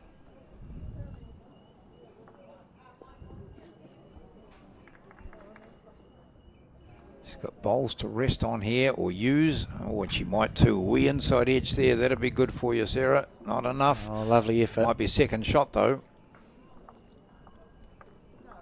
Good thing for Debbie is she's holding here. So we see the players are both going to walk up to the head. Interesting. You see that more at the Intercentre than you might see in traditional tournament play, and there's no time limit in post-section, so there's no time limit on this game. It's going to be whoever gets to 25 shots first, and like you said, John, this is the pinnacle of the domestic season. You want to make sure that you have the best possible understanding of how things are sitting, so we do see players go up to the head. Of course, the restrictions still apply, so you may approach the head after your third and fourth bowl. You can't go up after the second one unless it's an exceptional circumstance, although I think we'd find that if a player asked if they could approach the head after their second bowl, the answer would be yes. Yeah. Oh, yeah. You'd have to be a brave or very grumpy marker who said no. I don't know what I'd do if I asked my marker, can I please approach the head, and they said no. No, you can't. Can you question them? You know, say, why not? Or is that taking it beyond what you're allowed to ask an umpire? You can a always marker. Then you can of course go to the controlling tournament body. controller and say, I'm not happy with this marker. Could I have him or her replaced, please? Right, so Debbie's just gone past. I think she's probably trying to draw through the gap. And Sarah will just try and understand here how many she's holding.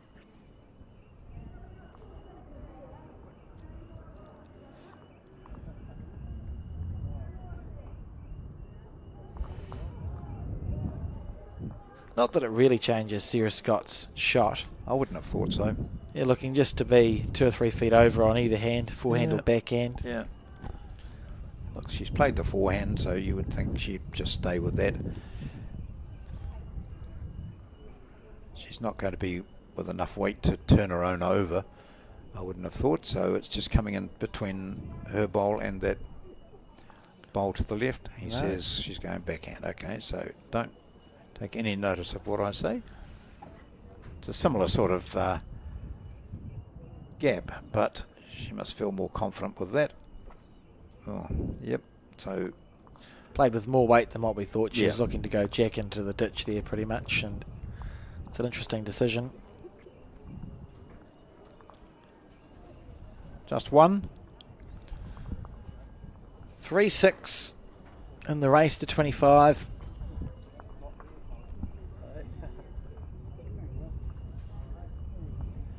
So Sarah started off with a 2 and then another 2 on the second. She picked up another 2 on the fourth. It was leading 6-1. It's now 6-3. See the jack go down to familiar territory.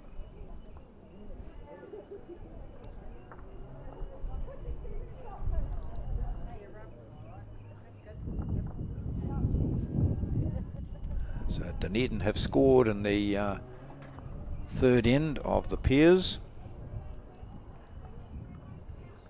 and they've also scored in the fours. They were down 2-0. They're now leading by 4-2.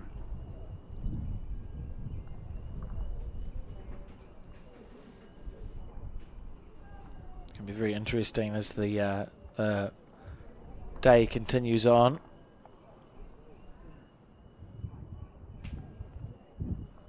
Remembering the best place to find results is at results.bowlshub.co.nz, or just ask someone. Actually, that's also a good way to find results. Usually there are there's someone at the bowls watching. Yep. If you want to find out how your particular team is getting on.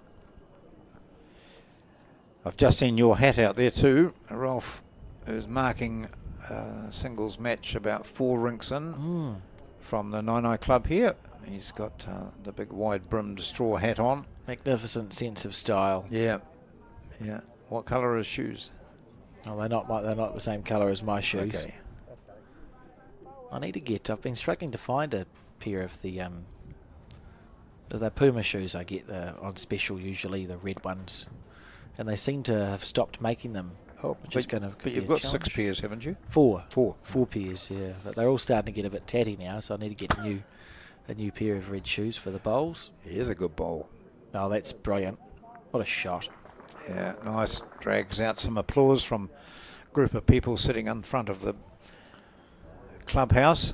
The clubhouse itself is pretty much full. Really well played bowl.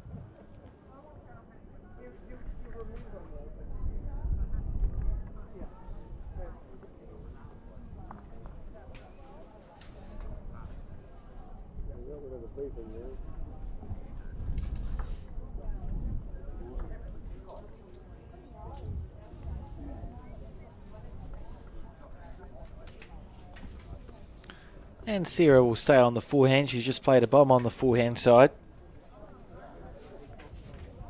No. Okay. So it's not a rinse and repeat story. It's just trying to block the gap. And she's close again. She is too. Run it out. Not going to quite do that, but a far better end than the previous one. Yeah, these Players players. just getting to grips with it a wee bit, recognising you'll soon see them develop a certain length that they want to play, the hand that they want to play.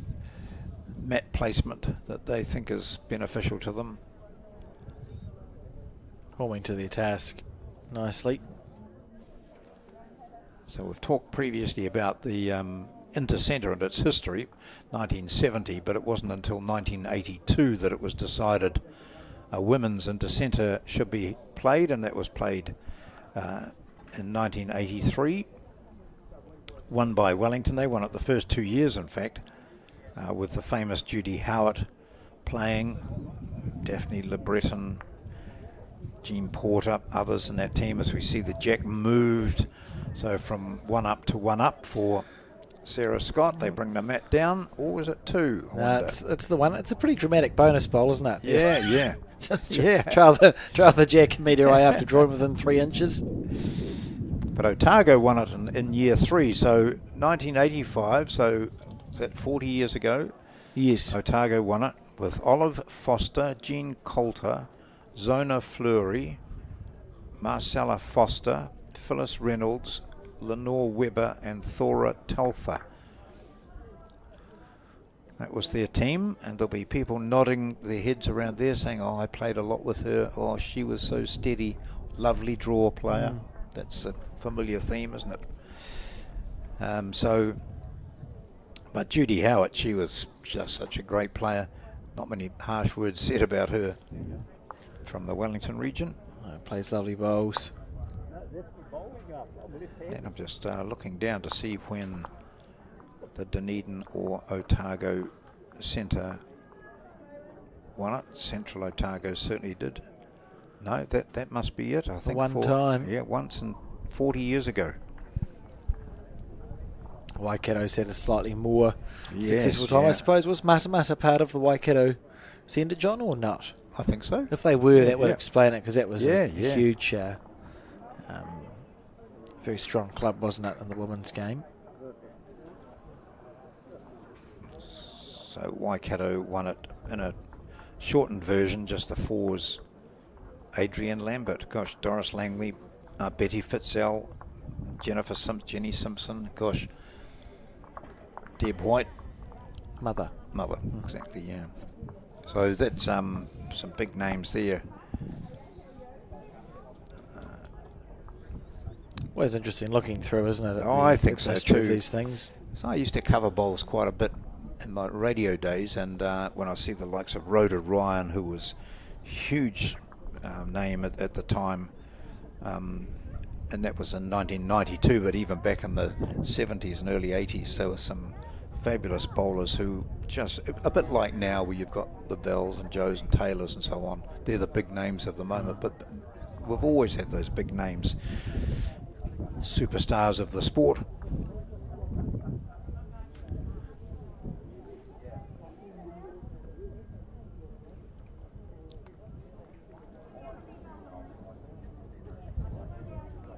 And on that, superstars of women's bowls, Marlene Castle. I'd just like to send a big ups to her. I'm sure she'll be watching.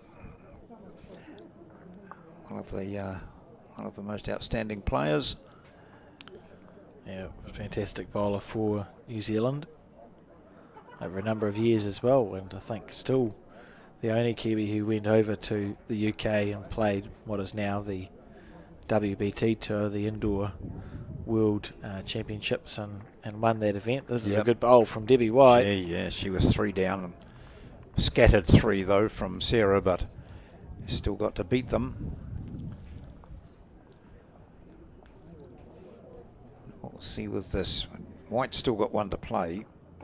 She winding up here. I think so. Yeah, it's early in the match, and it's as we often say, you don't get many chances to score a number, and if she takes that shot out, then she'll be holding 3. She doesn't.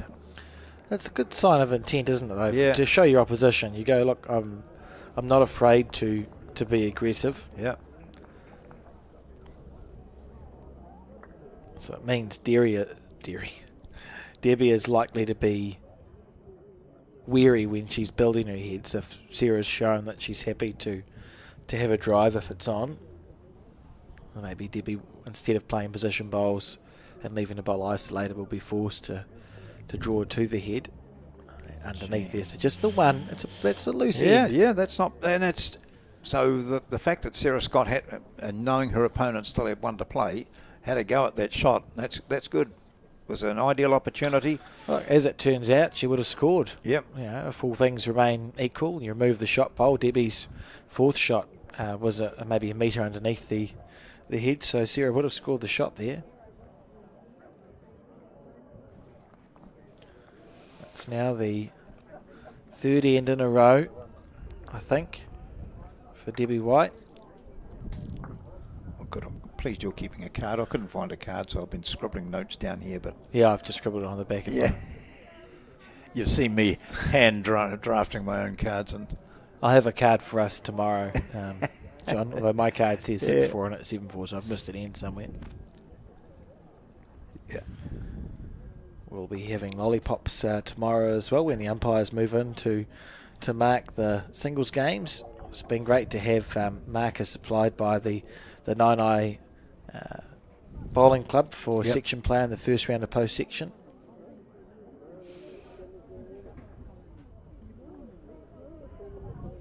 Debbie White willing it to stop, has done so. That's a nicer first bowl. She'll feel more comfortable with that. A bowl to work from.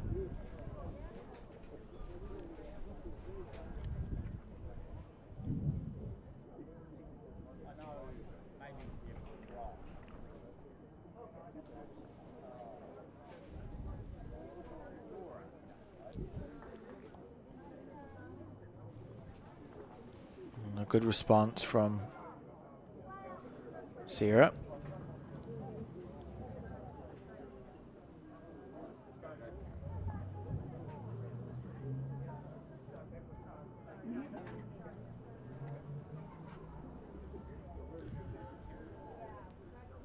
So wait for this bowl to come on to your screen.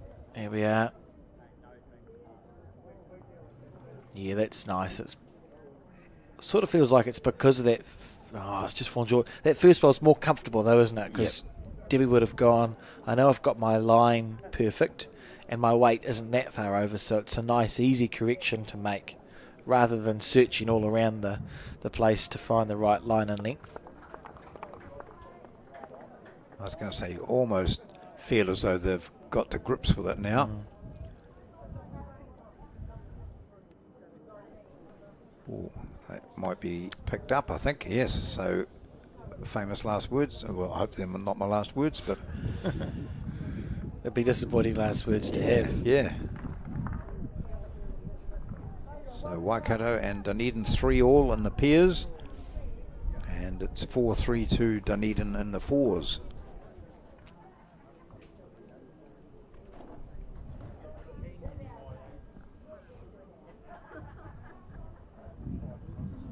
I would say that Debbie's disappointed with that. She might be getting it picked up too. You could see almost immediately when she let the bowl go. Well, that's quite bizarre, isn't it? Two bowls just thrown into the ditch by these players. It'll make this woman feel better.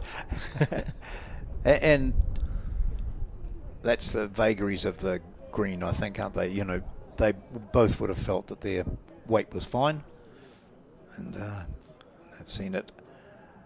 Their bowls zip through. Certainly not an easy game, particularly on a lovely quick green like you have in Naenae.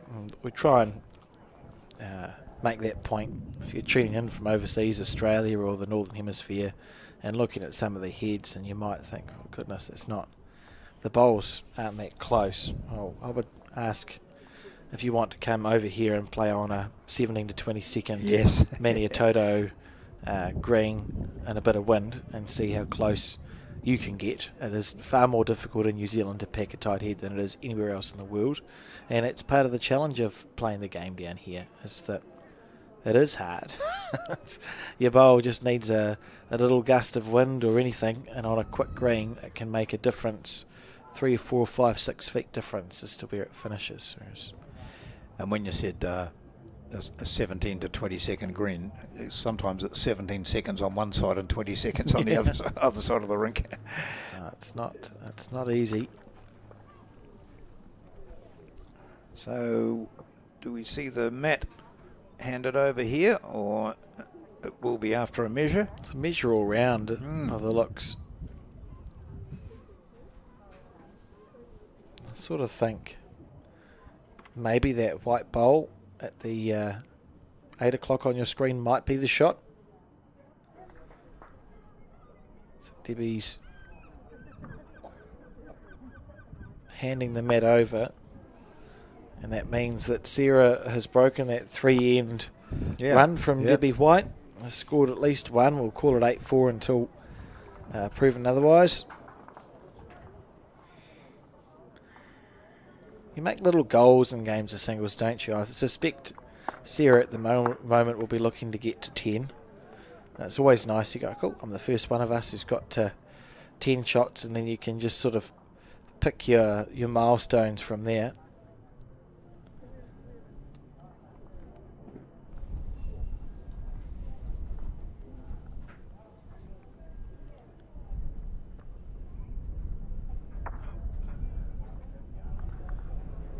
And Wow, that's the 4 bowl. that's awful. Yeah, it's out of shot. In fact, the marker is now going to pick it up, I think. Yeah, because it's pretty much in the other head. So it was a single, 8 to Sarah. It was briefly in shot.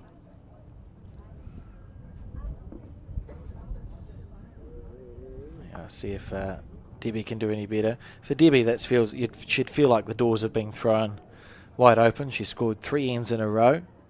Sarah stopped the rot, so to speak, and has then left enough room. So Debbie will be thinking, great. Yeah. I'll now see if I can put some pressure on to Sarah.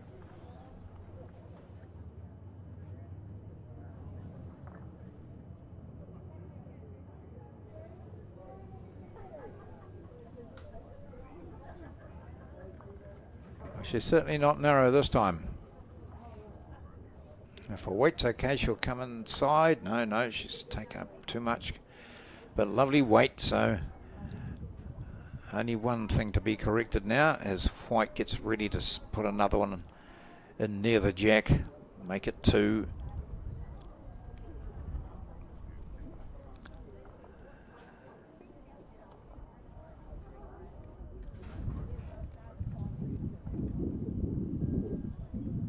Yeah, on the right, in the right area. Well, I think Sarah Scott will be saying, breathing a sigh of relief here that this could have turned to custard for her.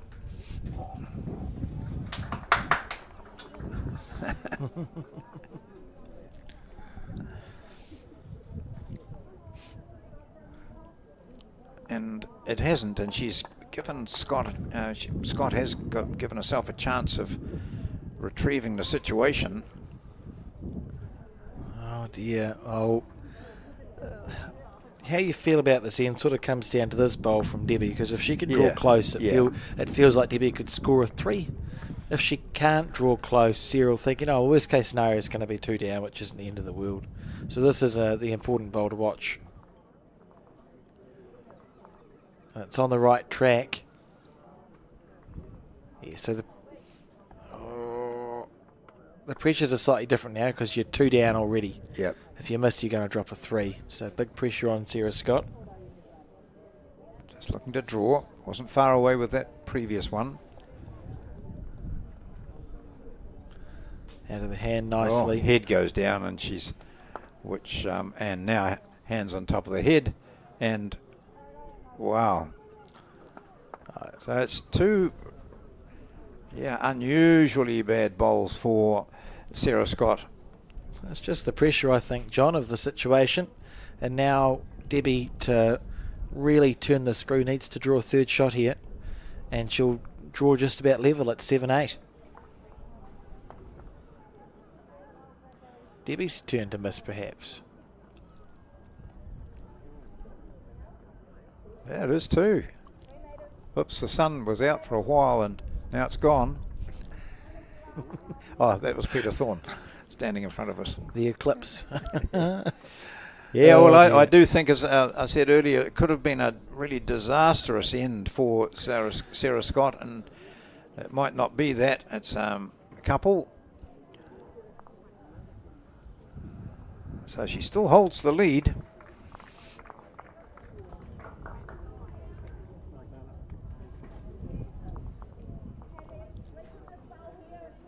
Oh, no, it was only a single. Oh, well, that's even. Yeah. Wow, gosh.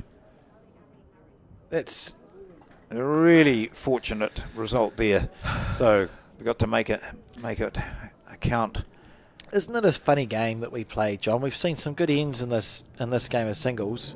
That one in particular, though, there's many worlds in which Debbie scored a 3 or a 4. Yeah. Sarah played 4 bowls that she wouldn't have been happy with, but she's only dropped to 1. It's I don't know. It's an unusual game. And those are my thoughts. I think in that national singles final played in Auckland, in that situation, Debbie would be putting at least a 3 up on the board. She She would have got a 3 or a 4, Yeah, you know, yeah. and I think most days Yeah. she would have expected herself to score a 3 or a 4. But just for whatever reason, struggling a little. I mean, we've got a race to 25 here. There's plenty of time for either player to hit their straps. And you sort of feel like the first one to remember how good they are is going to run away with this game if the other bowler doesn't catch up. And that's a good start from Debbie White. She'll be happy with that.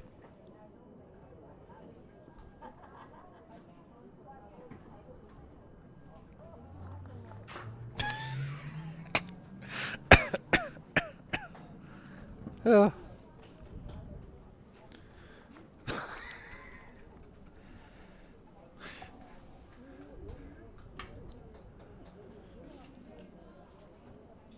So, I'm watching, it's not very good commentary, but I'm watching some excellent physical comedy happen in the commentary booth. Colin Williams, the tournament director, attempted to put to draw a picture. Yeah. The commentary booth, you have to crack a window open, and it's where ordinarily the smokers sit at the Naenae Bowling Club, which is fine, but not fine when we're in the commentary booth. No.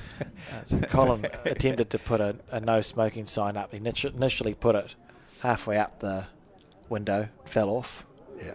Put it on the windowsill, fell off again. And eventually, John, you stepped up to the mark and did a really good job. Took it inside and propped it up against the window. It did fall down once, but it's okay now. Sarah Except Scott. that someone's standing in front of the sign, so any smokers here can't see it. Whoa. Great weight. So we've got Debbie's- 3 bowls, and it's unusual. We've got 3 bowls with ideal weight in this game. Yeah, far more what we expected to see, to be Yeah. honest. Yeah. And good signs. We know that Debbie and Sarah are both very capable bowlers. They're finding that level. They've won most of the things you can win in bowls.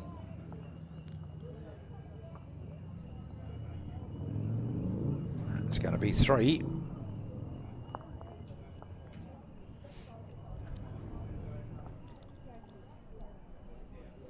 Having just missed with her previous one, do you think it's just a draw shot into those now for Sarah Scott? Well, there'll be a temptation to hit this. Oh, well, she's had a bit of a half and half. She needs to stay on, leave that on the ditch, but on the ring, but she didn't. So That's poor. now we've got the opportunity for Deb White. Will she go deep? Will she think, well, if I was Sarah, I'd be having a go at this, so I need to cover the back? Or will I just put another one in without fattening it up? I think you focus on your green. Yeah. If you draw a fourth, which is brilliant. If you reach past, that's also good. This is wonderful bowls from yeah, Debbie yeah. White. This is what we know she can play. And Sarah Scott here with a conundrum. Yeah, and also a difficult choice to make. Thank you, John. Here it is. This is a better weight from Sarah Scott. This is almost a great bowl. Not almost, but not quite. And so That's for the first time in this match, we have a 4. And a brilliant end from Yep. Debbie White. Absolutely exceptional. And for the first time in the match, she's in front. I wonder, I don't know, if I was Debbie, you've just found your zone. I'm just waiting for one of these players to kick into gear, John. And you feel like if Debbie can go end on end with bowls like that, Sarah's going to have to lift her game as well, or run the risk of being left behind here. So that was a brilliant end. And a very short end delivered now by Debbie White. I think they're just saying, I wish someone had stopped that alarm. It's torture, really.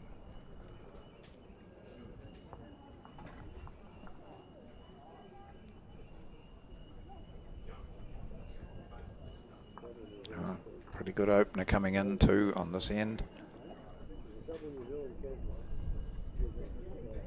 Yes, got the weight perfect again. Yep.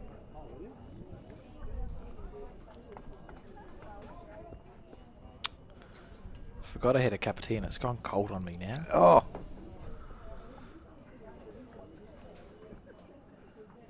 Very disappointing. I'll give you a chance to go and make a fresh one if you like. I probably shouldn't have 4 cups of tea in a day, John. But we'll see. I could be tempted. I could be tempted. Could be worse. It could be 4 or something else. So tea's all right. A fair bit of caffeine in it, but it's okay. I've been a tea addict before in my youth. Yeah. It wasn't until I used to have a cup of tea in the morning, a cup of tea when I got home from school, and then one in the evening. And then I must have gone away on school camp or something.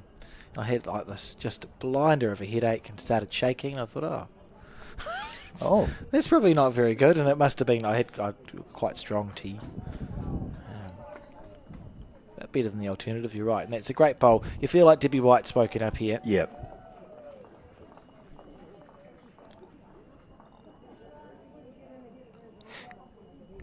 And one of 2 things happen. Well, it's woken Sarah up maybe. That's what can happen, you know. So you sometimes the quality of the game is dictated by the opposition. If you're both playing poorly, that can you can drag people down with you sometimes. But in the same way that you can drag people down, if you have to draw within 6 inches to draw the shot, often you do. Yeah. So maybe we'll see an improvement here in the standard of this game. If Sarah can stay with Debbie.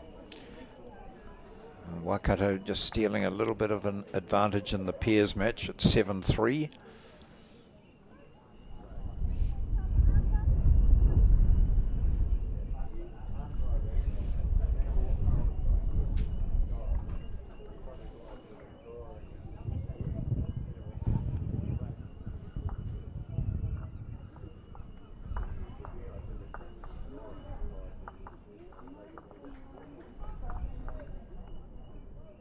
Lovely delivery. Doesn't look happy though. It's 4 all in the 4s.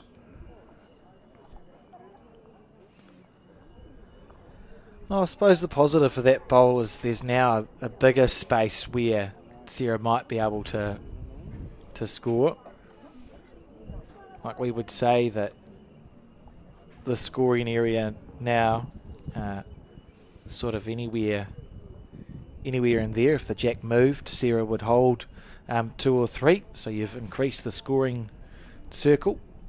Sort of draw imaginary circles in your head when you're looking at a set of bowls. If you put that imaginary circle up now, Alex, it's changed a bit. Yeah, so if you think that the jack is likely to go into that area, sort of here-ish. Yep. Now instead of it being worth 3, it'll be worth 1 at best. So a good bowl from Debbie White.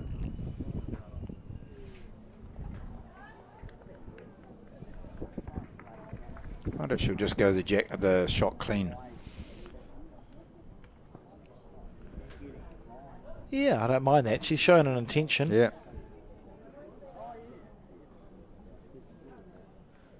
That's what she's going to play for here, John. Needs it to get down. It's not going to. It's missed it wide. Must only be the one light there. So Debbie White, the first into double figures here at the quarterfinals of the National Intercentre. 10 shots to 8 in front in the race to 25. And it's heating up here at Naenae, metaphorically.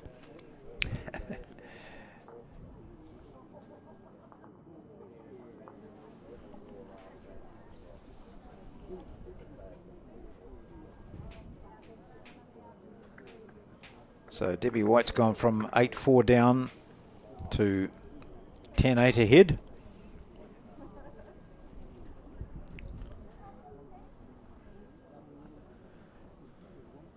Ooh, she might just give Sarah an opportunity to set the length that she wants. Yeah, she has. Jack's gone into the ditch.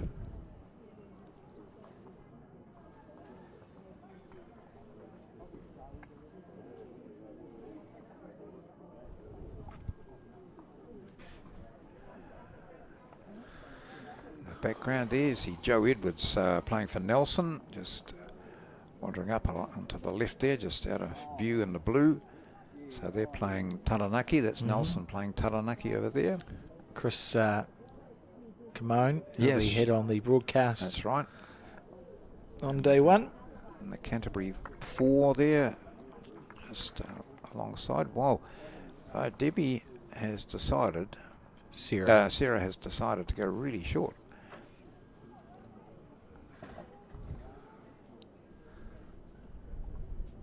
Interesting battle.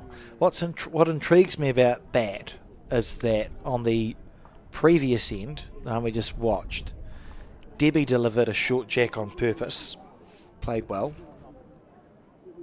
then delivered the jack into the ditch, which would indicate she was hoping to play a long ends, overplayed it, even though on the long ends she didn't get the 4. And Sarah's decided to deliver a short end. Yeah, I think Sarah realised that Debbie was getting on to her length, wasn't she, with that long, 3/4 to long. Maybe just try something, break the sequence of shots that White is scoring. Can start to hurt your brain a bit when you start thinking about, well, I'll play this jack length, and then the question is, why? Yeah. And are you playing that jack length because it suits you, or are you playing it because you think it doesn't suit your opposition, or is it a mixture of of both of those things? There's lots to consider for a reasonably simple part of the game. You're just rolling an unbiased sphere up a green. And in Sarah's case, her opponent is the national champion who can handle any length, you would think. Sometimes on any particular day, you're not handling one length as well as the other, but or as another. But in general, these players of this quality should be comfortably at home with whatever length the jack is set at. Falls in, but still probably second shot to that dark bowl of Deb White's.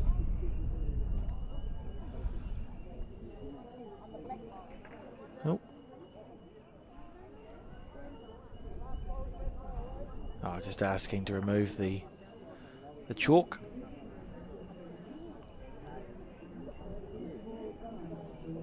A measure going on, and that's Piers match with Waikato leading 7-3. It's an 18-end game, 15 ends in the 4s.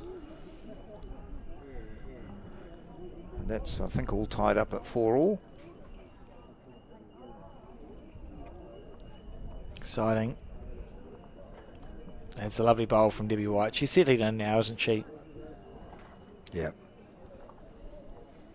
It's interesting because the Intercentre of the singles games are under 25 shots, so it's a slightly different vibe. When you're under 21 shots, as we see in the National Interclub, more often than not, the singles games are the first game that is finished out of the set of 3, because it's potentially 8 less points that need to be scored from 21 to 25. So it's usually finished first, and you get the domino flow on from the singles onto the pairs onto the fours. I've noticed at the Intercentre, when it runs to 25 shots, particularly if it's a close game, often if it does finish before the pairs, we've usually just broadcast one game of pairs. Yeah. So it all sort of happens at once. All the games seem to be finishing at a very similar time instead of there being a domino running through.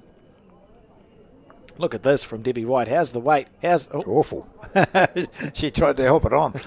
She chased after it. She thought the line was good, but the weight was always looked as though it was going to be a bit shy. I'm not sure who's got the shot.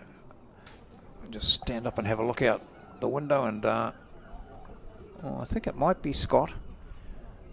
A short bowl there. So this is essentially a bonus bowl. No, she can't make it. There might be a measure here that looks... yeah, okay, here we go. She can score. She'll be very pleased to do so, you would think. Has felt like the momentum's been all with Debbie White after that 4. Yep, it is 1 to Scott, so she will be delighted with that. 9-10 the score.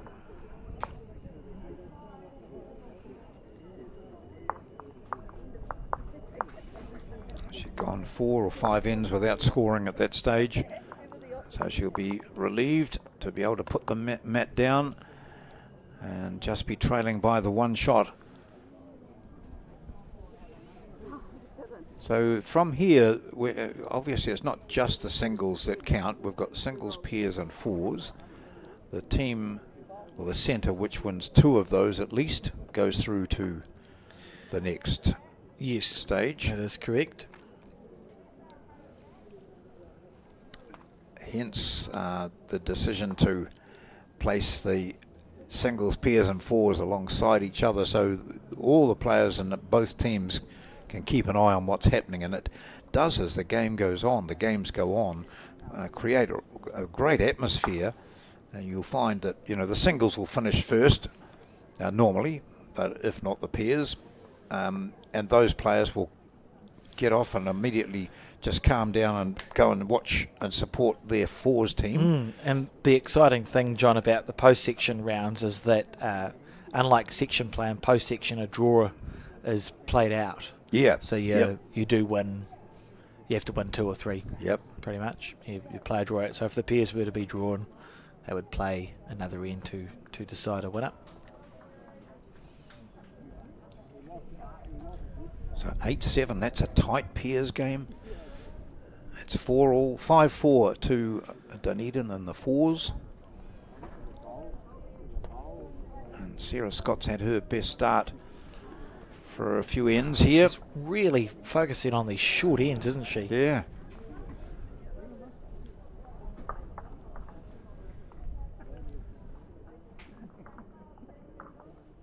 I thought about getting a tattoo on my bowling arm on the inside of it, just so that when I hold the bowl out, I've got something like concentrate or wait or think. Bias. You know, yeah. Something to remind me. Oh, what's that tattoo on my... Oh, Maybe we think. could... I wonder what else... I wonder what I've got that on there for. Maybe Think. we could sell that on the Bowls New Concentrate. Zealand Yeah. online shop. Yeah. Tattoo. We could see bowls, Diversify. even if they're stick-on tattoos. Tattoos, yeah. We've got a very good tattooist in our club, a 2-year bowler who's just played some magnificent stuff. Ike Takawa is his name, and he's... I was wanting him to play in an event for me next weekend. He said, Yes. I'm so busy with tattoos, so I think I might start marketing Might be some them. diversification Yeah, there yeah, for get Bowls out New and do Zealand. bowls tattoos. Oh, we You did. know, If you've seen the online shop's logo, yeah. which is a fern with a bowl on it, I know that's been it's been used as a tattoo. Yeah. A bowler from Riverhead had it tattooed Oh, really? on his arm. So he liked the design. Yeah. So like, if anyone wants to get the Bowls New Zealand logo tattooed on, you're welcome to do so. Well, there's 4 bowls all in the same area from Sarah Scott, and she's 2 down. Going to be, you would expect her to drop a 3 here. Debbie White with her last bowl. Has room. Yeah, definitely 2 down. So here's a third.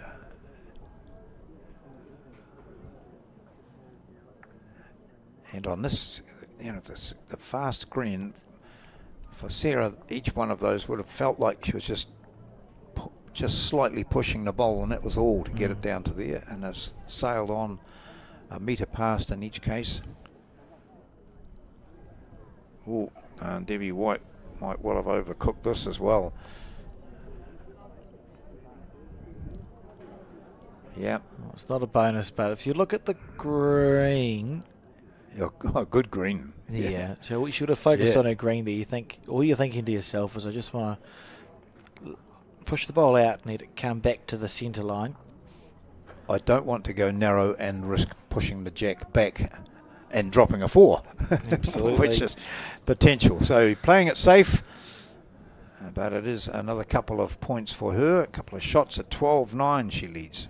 And what'll be interesting here is what length of jack are we going to see from Debbie White, who over-delivered the jack the last time she had it.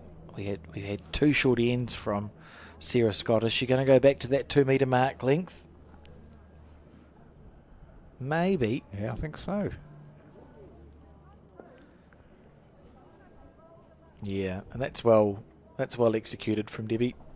And now straight into her work. She'll go, got the weight locked away in my head. Playing on the backhand side. Yes, on the backhand.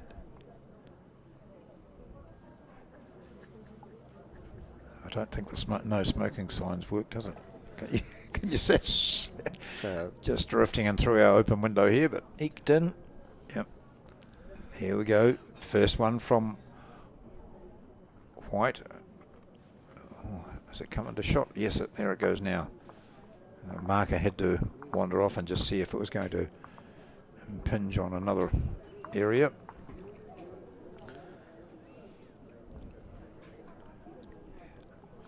Backhand for Scott.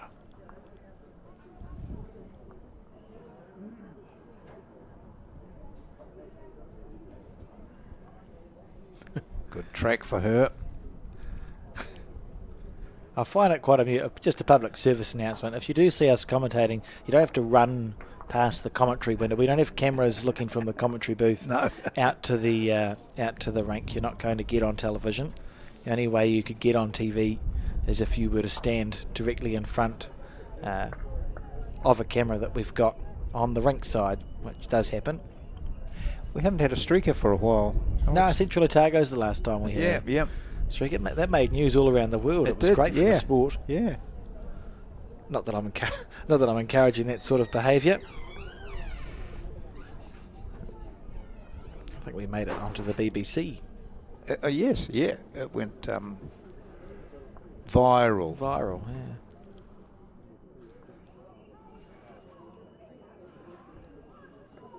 Oh, this is actually, it'll be frustrating for the players and people watching, because Sarah, you look at that, she's played a good bowl, she'd be thinking, I can nail this now and start to put pressure on Debbie.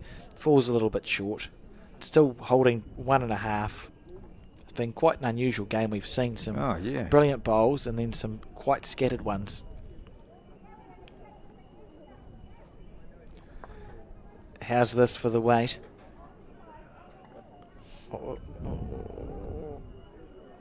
If it pulls up, it's great. Yep, good shot from Debbie White. Well played.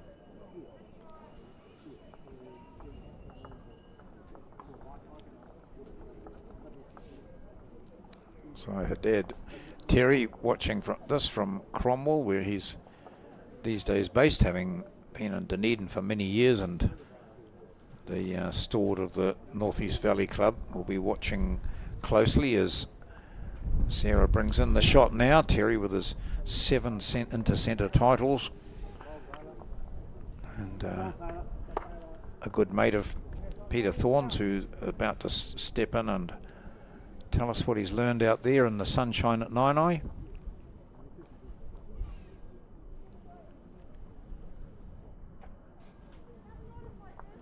So one bowl to come in this end with White leading 12-9. Scott with at least one shot there. Certainly one. Might be two if White hits this up. No. Well, there's room here. And Sarah very quickly into her work.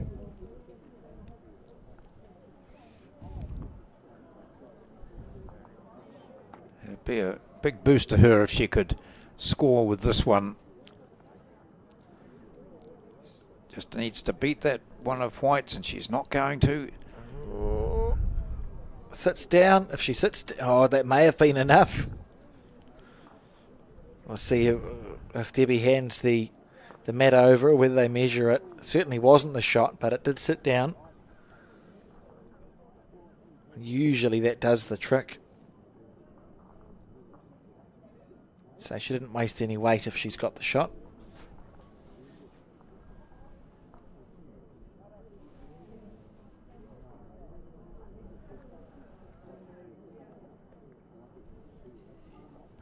Going to see an umpire called, are we? No. That's what I thought was the shot, that short one. No, it's one to, I think it's one to White.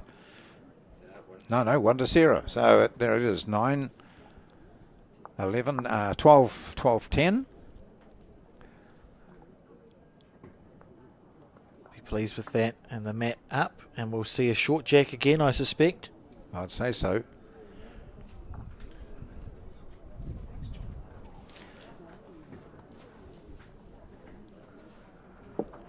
So just a mention that tomorrow morning we start a bit earlier with yes, the men's semi-finals. The women's semi-finals tomorrow morning. Yeah, and the men's final. It's likely to be the half of the women's draw that involves, stand by, the winner of Marlborough and Canterbury. Nelson and Taranaki. Because we're broadcasting this game here, which is between Dunedin and Waikato, the bottom half of the draw. So we'll go for the top half of the draw for tomorrow morning. So be the winner of Canterbury and Marlborough taking on the winner of Nelson and Taranaki tomorrow morning. Yep. Which I'm looking forward to. What time are we starting there, do you think? I think it's 8:30, but it might be slightly late. Oh, it is. Yeah, I can see it on Bolsub. 8:30. 8:30. Excellent. You were just saying then about the game between Melbourne and Canterbury. I was just up there, guys, and I'll be very surprised if Canterbury don't get up and win this. They're quite comfortable in front there. I think Taylor's well in front. The pairs are about 17-2 or 17-3 up. So and the other one is quite tight at the moment, 5-4 I think in the fours. Did you see how the Nelson and Taranaki games were going? That's another very close game at the moment. Nelson are behind in the two events. Joe's just keeping them in the game there, and I think when I did leave, the score was 15-12 to Joe.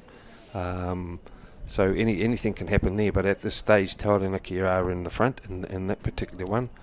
The same with the women's over here. Sorry, the women are all here, but in the other one, we're looking straight out here with Bay of Plenty and Auckland playing. At the moment, Bay of Plenty are ahead in, I think, the three disciplines there, so that they're looking quite... I see there's in the singles, which is quite close with Sue Hodges and Sue Linda on Ralph. that, so that was good. Yeah. And as you see now with the girls here from the Dunedin Centre, Sarah keeping it in the game here, and Debbie's playing well. The fours and the pairs you'll see there, it's 8-9 to Dunedin, and the fours at the moment. Oh, sorry, it's on the screen. Yeah. Sorry, it's on the screen here, and the other one. Offhand was very close in the fours there, and I think they've just sneaked in there as well. Dunedin, they're holding 2 or 3 in front there, so everything's still pretty close. And as we said, it's nice just to come in halfway through the game and go from there. And as I walked in, you said about some of the shots. It is very tricky out there. It's like swirling, if people understand that. It's just sort of like turning around. 1 minute I looked up there and the bowl was actually going to come in, and it just held, and it was further down where it's sheltered a bit down that far end there in the middle here. I feel that the top one at the moment is a bit more. Going to see some aggression here from Well, Sarah Scott. I was actually thinking at the start there when Sarah was jumped in front, Yeah. she was maybe playing a little bit too positive to drawing shots, and she's a very good driver. And as we just seen here, that may have been the quickest one we've seen her play in the last 10, as we see 10 and 12 shots that have been. I think she's had three runs. Runs, hasn't she? yeah, And that was her actual missed whack. that was a good. She is good with that. Yeah. But there again, it gave Deb the chance of drawing another one here, Yeah. the 4-3, and She's done that. yeah, and as we know, Deb's been around the traps and she's won New Zealand titles as singles, and she had a good run up in Auckland there where we had our event up there, and she won a few games as well.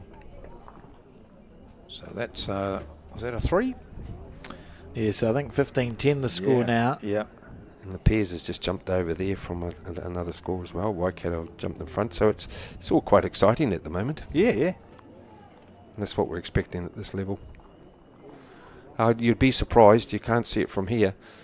Just down by the side here, it's a bit sheltered. There must be about 50, 60 people just watching without what's in the clubhouse. And we're down here on the left-hand side, all the boys that are supporting the ladies' teams. Yeah, There's quite a few. There's a good crowd here. A good crowd and a nice place to watch the bowls from. The Naenae Bowling Club, of course, tomorrow is the finals day. Starts at 8:30, as John said, and the final due to start sometime around 12. If you want to pop down. No entry fee. So I see that fours score is 5-6 in favour of Waikato, so they're in front now on all of them, but there's not much in it, so there's still a chance there for Dunedin to get up. Certainly by no means over. We've seen matches go right down to the last bowl before being able to determine who the victor is. When you got conditions like this, sometimes even if you are, I'm just saying 6-7, in front, it's still dangerous because you can easily drop a 3 and a 4 in the conditions at the moment. So you just got to let that out of your mind that you are struggling or you are behind because that. Oh my gosh, Sarah.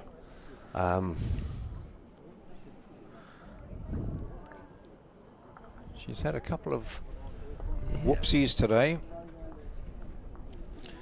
She's sort of as far behind as you'd want to be against Debbie. Yeah, you're five shots behind is not the end of the world, but you feel like if she goes any further back, you're asking for quite a lot of work to get back into contention.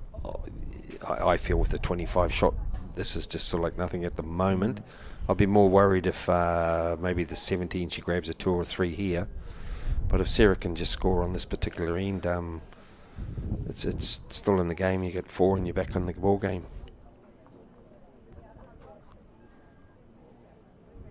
Back to normal delivery. Yeah. Just a bit heavy, I think, is it? Yeah. Yeah. Gee, that might be picked up. Yeah, that's. Yeah, it is. We've seen Sarah play quite a bit over the years, and I think at the moment that this will be one of her games that she's struggled in a bit at, but I've got a bit of confidence in Sarah that she'll come right on this one. As much as Debbie's in front, I feel that she's got a little bit of a fight in her to come back on this. Still plenty of room there, really. Oh. And I think you hear me through the events all the last couple of days, and when we have new commentating here, guys, is these actually look so easy, but they're quite ugly. And these when you do drop your 3s and 4s. That's quite important in this particular bowl that Sarah's draws close. See, this might take off being her type of bowl. She might just sit the shot. Well, you want it. Good bowl there. Yeah, well played. Yeah. That's a good bowl. And when you talk about pressure bowls, they come in all sorts of disguises, don't they? And that was pressure when she'd bowled 2 very poor bowls. Yeah. What's going on? How do I get back into the zone? So she did that well. Yeah, it's especially when you're looking at and you're down 3 and the board isn't in your favour, and it could have been 18, 10, Yep. and then she has to play a last bowl, and it might have been a 4 like this one here. That She might just edge it Look out at this. here. Look at oh, you're joking. No, It was that's- almost as if the white bowl saw the black bowl coming and decided to get out of its road. If it had stayed standing up, I wonder if it would have rolled further away. No, I think 2 shots then for Deb, and this is where Sarah's just got to get down and draw another one here, and we're on another ball game, as I was saying. You get your 2s and 3s, and the first to 25, Yep. you're still in the game. If you can play the same shot as last time, you sit the black Well. bowl and get 2. The only thing here, you don't want half the jack. See? Oh, What do we say about missing narrow? yeah. So a 2 there to Deb White. When you're struggling, that really puts the nail in your coffin, and you feel terrible. You're struggling, you get up, you had one, you dead draw it. And just only half an inch out, but Yeah. just the weather condition at the moment that helped Deb on that one. And there's the added thing too, and we haven't talked too much about it, but this is a team game. While this is a singles match, you're part of a team. Correct. And you know that your teammates and the peers and fours are watching what you're doing, and if you're going down, and then the pressure goes on them because they have to win both their games. If you've lost your singles, oh, there's another jack in the ditch. If you don't correctly deliver the jack, it should get placed wherever the opposition want to place it. He says again. Yep. Tired of watching the jacks thrown back, John. Yep. The waste of time. It was quite simple. Right in and get a So how do we go about? law change. Yeah, you can have a domestic law change, can't you? You don't have to go through world bowls to do Yes, this. that's great. You can change the domestic Yeah, regulations. okay, so can we have a remit from the... What club are you at the moment? Point Chev. Point Chev. Point Chev. Could Point Chev put a remit up for Possibly. the next annual general meeting? Yeah. Please, you didn't ask me. All right. You can do it too, Peter. Could you get a seconder? No, I'm not because getting no one into would take any I sit on the fence. I'm like sitting on the fence. Yeah, I know. It's got to be a big fence for me. But I was going like to say, fence doesn't like you sitting on... just a retainer wall. a retainer. Goodness. Where's the bowl? Am I on the wrong? No, I just look. No, it's almost on the Edge. on the rink mark. Why? Not there. Oh, it's been picked up and Yeah. placed on the bench. On the... And this is where you just got to knuckle On the down and bank. say, she's let me in here. I've got to hammer this.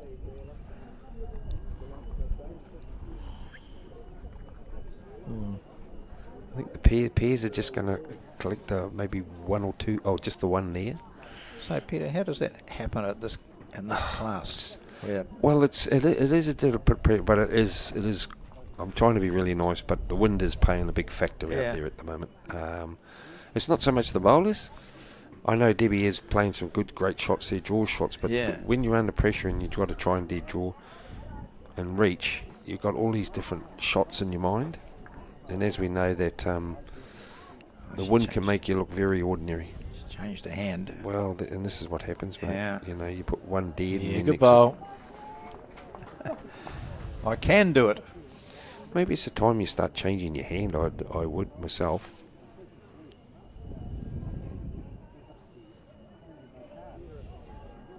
You know, to me, when the green's a bit tricky, you know, you've heard me say at least you're going to try and sit a bowl or like this here, and hopefully the jack jumps out in front of me. Yeah, that's Yep. what I tend to do is Yep. play more to it, and then now with Debbie, it doesn't matter how she plays if a bowl goes in the ditch, because she will be looking for that with maybe a metre over the head, and because I think if Sarah's bowl goes in the ditch, I think it still would be shot the way Yes. the jack It looks to be. is quite long. Won't be much deviation from the jack on impact. Stay on this angle to watch. And that's why I say Debbie's got really no other shot. The only thing is now she may not play it next because she's only got the one bowl on the head. But these are the shots I like saying is play the shot before them. You put it in the ditch before before Debbie does. So I if I was Sarah, just try and meet her over if the jack in the ditch. jack You've on got the to. ditch and play the shot before them. A lot to be said for proactive bowls, isn't there? And that's what Well, she's Sarah's played it well too, I think. Look at endeavouring to do. Yeah. Down a little bit, down a little bit. Oh, Oh. that's lovely bowling. this. Yeah. That's what she can play. Yep. It's sort of a one-bowl target there for Deb. Oh, she's got to be careful too. If she goes too much weight, could she fuck her own out? And that's the only thing, because at least with Sarah, she has got a toucher there that will go in the ditch, and the kiddie should go with it. There's a few people watching this, you know. Mark are watching closely. He can sense where that's going to go. Bit short, I think, guys, isn't it? Yeah, and that was probably what you were saying, Pete, where Debbie's like, well, if I attack this, I could actually go from 2 down to 3 down. And then Sarah had a bowl in hand. Yeah, so dropped to 4, really. 4, yeah. And it's whether Sarah can make this count. Oh, same type of thing, you can't go wrong, but you don't want her it happening what happened in that last year where she hit Debbie White up. that's what I was trying to say. She was very tentative there because she may have been going through her mind, look what happened the last game when I was holding shot. So a couple there for Sarah, that keeps her in the hunt. 12 shots to 17. Yeah, here comes the mat up.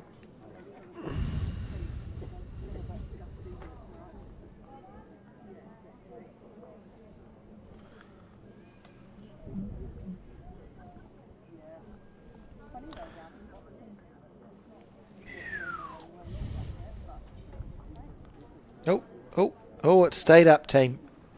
Very exciting as it gets placed on the 2 metre mark. That's a sign of a good greenkeeper there, isn't it? The jack has stayed up right within a few inches of the lip of the ditch. Well, as we were talking before, Alex, when we arrived here this morning, when it was still dark there, that the greenkeeper and their squad of men that were helping, he saw a couple of weeds sitting on the end. Yes. And he actually got a knife and he flicked it out. He had a little bucket of soil there. And where it was, he thumped it down like with, just say if you could imagine a chalkboard wiper. And it was flat, and he made it flat, and he took out the 2 weeds that were there hanging on the ditch. So he's got a bit of perfection in himself, and he's got pride in his green.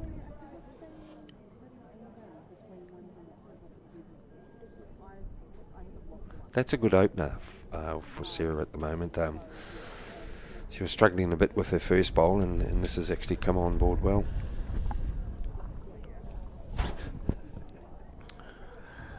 As we say goodbye to John. Watch your step, John. Last time I tried to say goodbye to Macbeth halfway through a game, we all went quiet for 5 minutes. But he's out. Yeah, we're out successfully. Well done. John will be back tomorrow morning.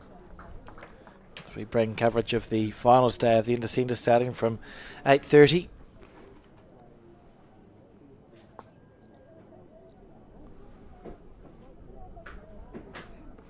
As you see there in the pairs, that's very interesting. And 9-10 to Waikato, and I think over there in the fours, it's 7-6. It's only after 8 ends, so they've got a few ends left as well. So they may be two behind or 2 in front, but there's a long way to go in this at the moment. And no time limit at this at the post section stages, so they just play till the ends are finished. This bowl on its way from Debbie White. It's a great atmosphere at the moment here, Alex. You know, there's with the team support, and the Dunedin boys there are having a few waters, and they're enjoying their relaxation after their. How many days they've been here? 2, 3 days? 3 days, yeah. And as you know, Naenae here is actually a club to a lot of the, not only a bowls club, it's for the public as well here. So there's quite a few people here. See, a band is setting up in the room for this evening's festivities. So I hope it doesn't start at 6. We'll be getting drummed out, mate. Oh, you can listen to some background music. Debbie White is a wonderful musician. I wonder if she'll hop behind the. This should take off microphone here. This should take off. She's got a good chance here of maybe picking up a 3 or 4 here, you know. Hammer one more there, and Deb's just got a dead draw instead of... So this is where you wouldn't bother with position, Peter? No, just get another one handy. No. You're struggling to get shots, so just keep plugging away and get to 15. If I was Sarah, I'd actually go up the far end and have a little wee look and let... Debbie look at me while I'm down there. See, here's another one. Good bowl. That's perfect bowl, really. Covering the jack as well. Yeah, the only thing is now Debbie might follow her down and just come off that bowl. That's a bit at, what would say that would be there, 2 o'clock? Yeah, 2 o'clock at the top right of the Yeah. head. So Debbie is switching to that backhand. Yeah, that's what sometimes you play a real good bomb and you've got 3 shots and you've given them a sighter. It's just going to get hooked here, I think. Oh, it was well played, but just half a bowl Yeah. wide. And right back into this game, Yeah. Sarah Scott. And that's what I was just mentioning, not saying I said this, but in these conditions you can pick your 3s and 2s up and you're right back into the game. But it's most important now Sarah has control of, That was a 3, wasn't it? I'd say measuring for 4, I'd say Alex. Oh no, going for 3. So we'll say 15-17 is the Yeah. score until I'm proven otherwise. No, you're proven right. And Sarah's thinking now, she's using the mat a bit more, like that last end she pulled it up. This is very important, this particular end, I feel. She's clawed her way back into the game, and if she can get she's got to be looking just to score at the moment. Any more than that is a bonus that Debbie will be thinking now, Sarah's on a bit of a hot trot. I've had my little trot, and it seems to happen that way with the good bowlers, is you tend to have little rests, if you could say, or brain fades, and then you're back into it. I think when they know how good they are as well, we spoke about it at the start of the game when the heads were a bit looser, you're sort of waiting for one of the players to kick into gear and then the other one follows. Because it's easy to be dragged down if a player is playing poorly. It's very easy to play poorly as well.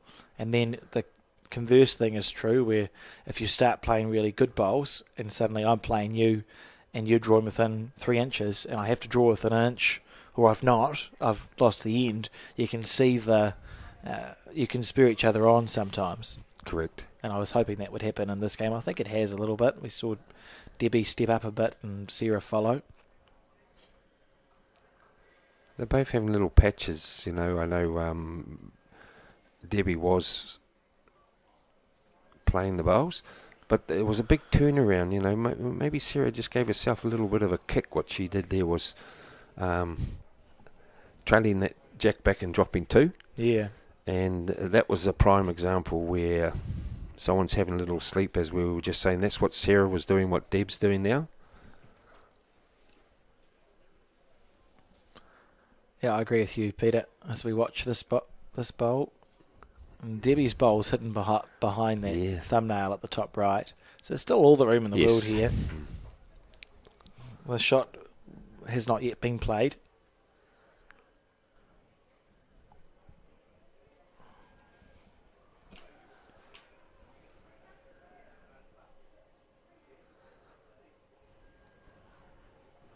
Yeah, that would take off, won't it, mate? It'll take off enough for the shot, but that's a good couple of metres over, because it's a 2 metre thing. So Sarah's just got to beat that front bowl of hers, and that will count. I'd say at the moment she is 1 down.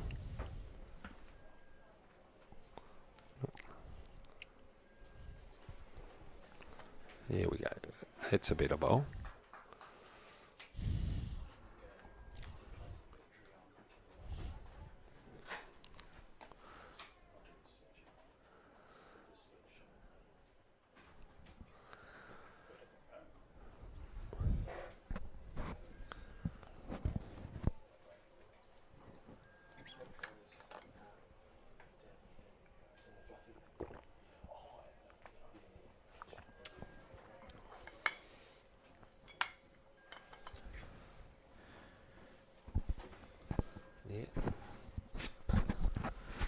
This is what I was saying here, Alex, is very important now that I know she needs to be up and over to cover those bowls, but more importantly is just try and draw another shot just in case Deb does have a rip roar at that.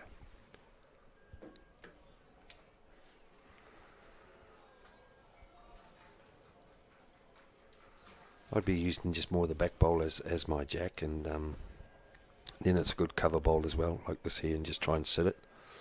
Oh, and this is I think the viewers would be saying something here as well. You got 2 good seconds, you're into the wind. Do you play to sit it, or you try and play the other hand and drag it for 3?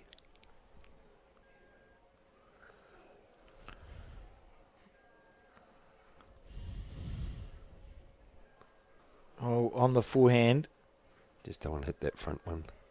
Yeah. This is close. This is close. That's a brilliant bowl from Debbie White. Yeah. Well played. That's Yeah. classy, isn't it? Yeah, that's a good bowl. And that's what I was saying. If Sarah may have put another one there covering at the back, she may have played a little bit more weight to try and get it. But there was a great draw bowl under pressure there. But you find a lot in saying that Deb did have 2 good greens. It was just her weight or a little bit of puff of the wind that's assisted her there. No, it's a lovely. That was a lovely bowl, Oh. really. Yeah, I think any bowl at the moment that's nearly jack level and we'll say a couple inches away is a great bowl on the conditions at the moment. I think we've just seen Debbie go for a break. So that was one to Debbie, wasn't it? Yes, definitely. So the score now 18 shots to 15. And that we're just shooting over there to the pairs there with the Waikato one. You'll see the score there 9-12 after 12 ends. And I actually think that's the we're just going to go in a bit deeper there. Oh, we just lost that. And the one down on the head, because I know that bowl there of Look at the main screen, Peter. oh, here we are. We're over I've here. put it on the main screen Oh, for thanks, us. mate. You were Yeah. you Yes. were busy squinting at the Well, I was. the thumbnail. Yeah, But, I was just trying to see what's going on. I think here the Lindley might play right inside that bowl there and sit it. Get a 2-3 shots here. oh, We just been given. That's the Waikato player. Been given. Gayleen Takano has been given jack level by Lisa. It's not a good place to stand. I don't think they realise they're on the. Oh, I next get. shot. I mean, there are marks on the green and there's cameras everywhere, but I can understand. It is funny, and we get a lot of people ask us, like, "Well, don't you tell the players?" Yeah, we do tell the players. Don't they realise they're on TV? Yeah, they do realise they're on TV. But when you're actually in that situation, if you think you've spent 20 years playing bowls, and for 20 years when you play bowls, you stand there, Yes. and we're asking players for 2 hours to not stand where you've stood for 20 years, force of habit under pressure comes into it, doesn't it? Yeah. That was good weight by Lindley there, because she's just got that back bowl over there that's sitting about 5 o'clock there. By Beth just walking through, you might just see it there on the screen, just by her hip, by the rag. That's her other bowl there that Lindley's actually playing to.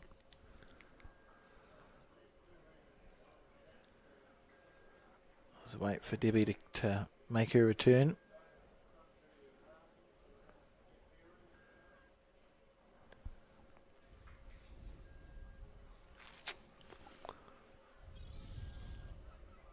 That bowl, look at that. You can see on the left of your screen, that's an exceptional shot.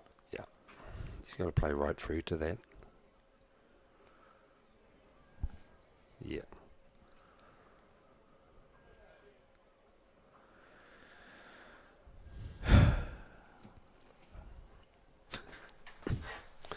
Had a long day. Oh, he's coming home for us, so he's waving it in. Off there. It's only one. Very close, you know, this. Still got one. Before it was 2, I think.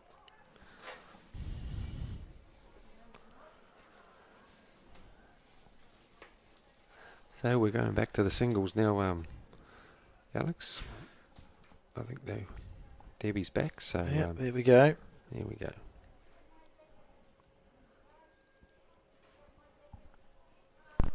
So the sun's actually come out at the end of the day here at the moment, Alex. It was a bit cloudy before, but as we keep saying, we weren't going to get any rain, were we? Never any rain. No. No.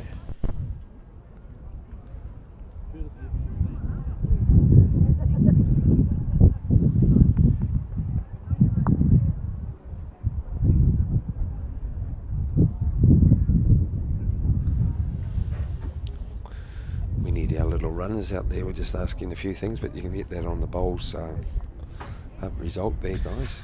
Yeah, so I mean the best people to ask probably if you know anyone in Johnsonville, if you're looking for men's updates, you could ask anyone there.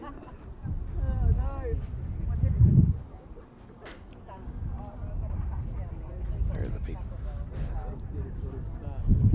There we are. There, that's it, mate. Otherwise, ask anyone at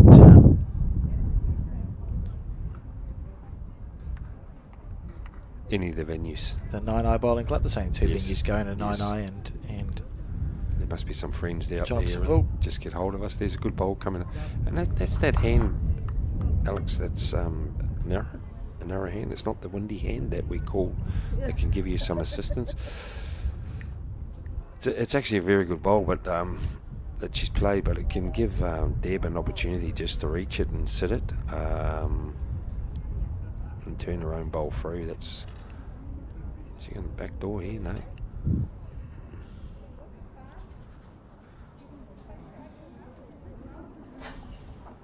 I think old Deb likes a little bit of a heave-ho too at times, so she could be building the head up for herself here, and very important Sarah just puts somewhere in the vicinity here, which I think she may. She's just got to get around that front bowl there at 1 o'clock. Yeah, that's a good bowl there, Sarah. yeah, nice bowl. Yeah. I wonder if it'll be. Oh, so we often talk about the third bowl being the aggressive one. Yeah.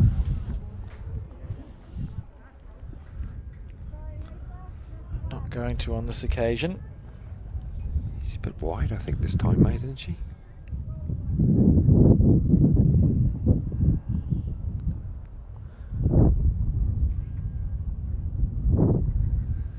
Yeah, just need another one there, Sarah. Same thing, just draw around it and use her bowl as the jack, or just inside that short one, because there is a shot on for Deb there. Is your circle one there is Alex is just straight through to that. Take the two there, the two white bowls. So it's very important that Sarah does play around that bowl and not at that front one. Blow. That's changed it. Oh. If Debbie's got second and third shot, there's no reason why she couldn't play the forehand, Yeah. looking for the bowl or the jack here. Definitely, and then as I say, you can use that front bowl there, and you come off that if it's going to squirt over. Yeah. Debbie's just coming to have a look at the head. So we know that that's obviously first shot, and we think that's second and that's third. So given that, if you can get rid of this bowl here, Yes. you then sit with two. Two. If you hit the jack, it's just going straight back into the ditch, which is happy days. So I think anything on the forehand Yeah. with weight is good news. Well, there's two options there, isn't there, Alex? You know, the jack jumps out in front of you.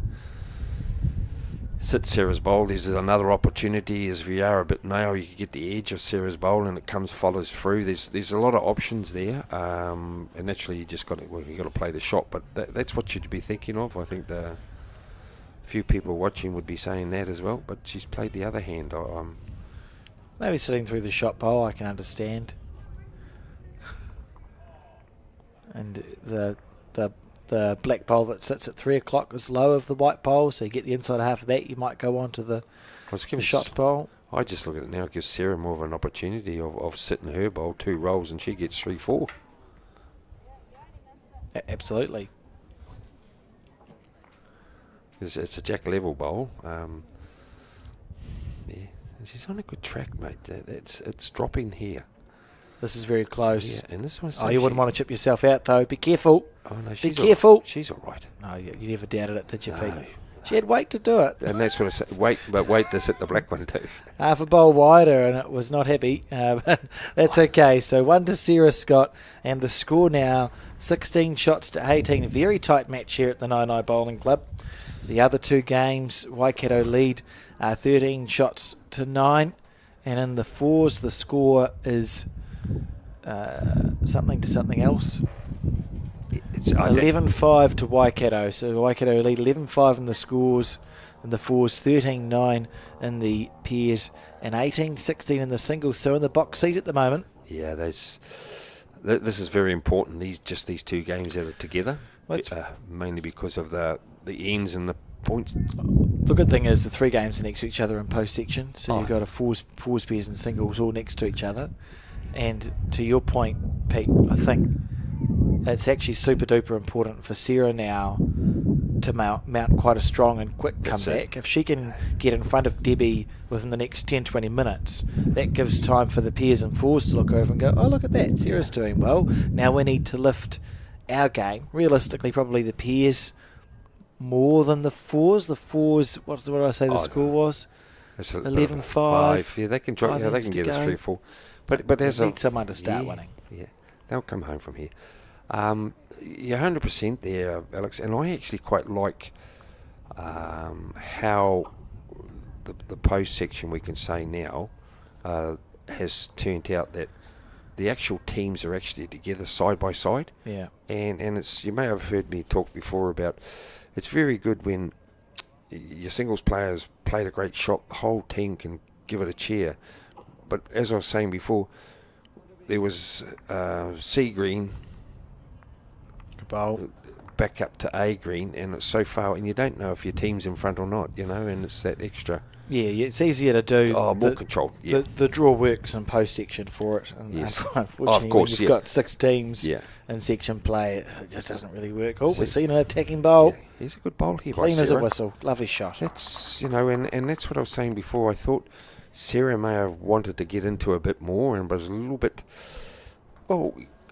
controlled. And that's the good thing about 25 up, that you can draw yourself back out of trouble. But she has got a very good upshot on her. And I think in these conditions you need to play it a little bit more than trying to draw yourself out of trouble. Yeah, it's a brilliant bowl.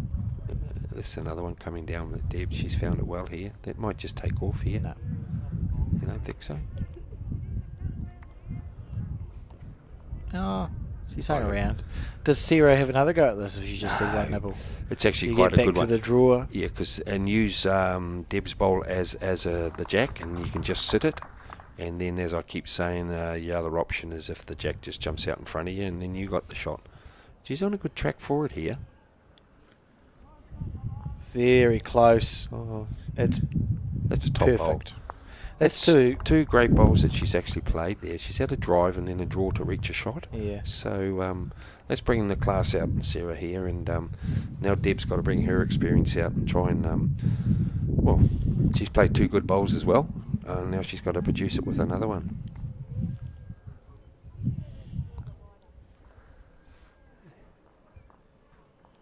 She's on a good track again here, guys. Just depends on the weight here for her. She doesn't sit something. Yeah. And this is what you start thinking, you had one as nearly a toucher. Sarah drove it off. You had a good one on the other side. She sat it, and you could go down to 3, and it's all square. But Sarah's at the stage, you're damned if you don't, you're damned if you do. If she puts one close, Deb might just give it a little bit of a heave-ho. And could go 3 down. This is what I'm saying, is Sarah doesn't want it to be too close as a toucher. Well, no, Deb would have to ping that. Yeah, on either hand, right? Doesn't matter. Oh, the safest hand is what Sarah just played, because she could take her own out and go 3 down, but with that jack level bowl over there. But I'm not too sure what favour. I just see the Mulwara girls all shaking hands over there now, so that may be the Canterbury team through. And we're going to see an attacking bowl. Sarah's got her hands on hips. She can't watch this one. We're not seeing an attacking bowl. No, this is... Oh, mate, but she's played some good bowls coming down this way.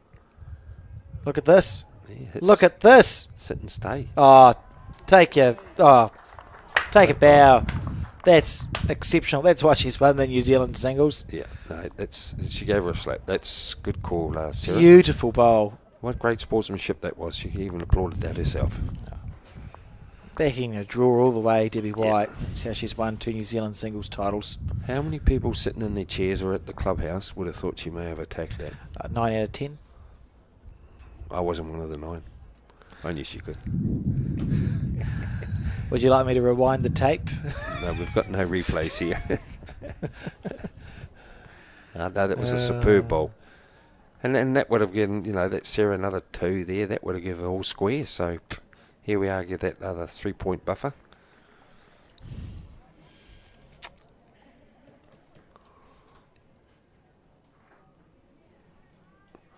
I think the Auckland girls now, they're creeping back in there and...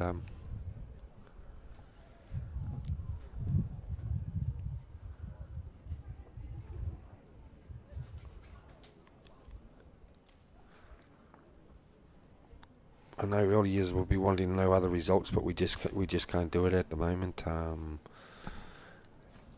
We know the finals of the games, but updates are very hard at the moment, the way things are going. Yeah, I'd be optimistic we might be able to get some tomorrow for the finals day, but when you've got quarterfinals going on, it requires volunteers to put that information in when you've only got a small events team.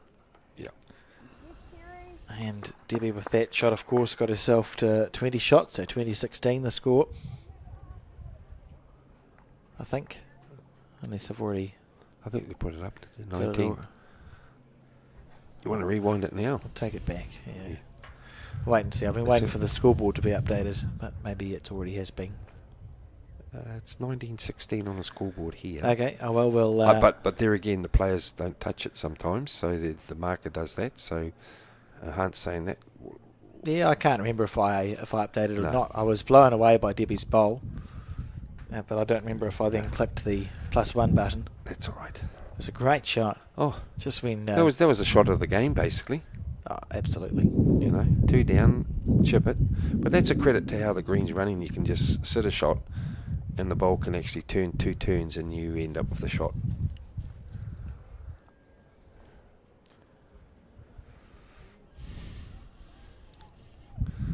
Got the weight here, Sarah. You got another one.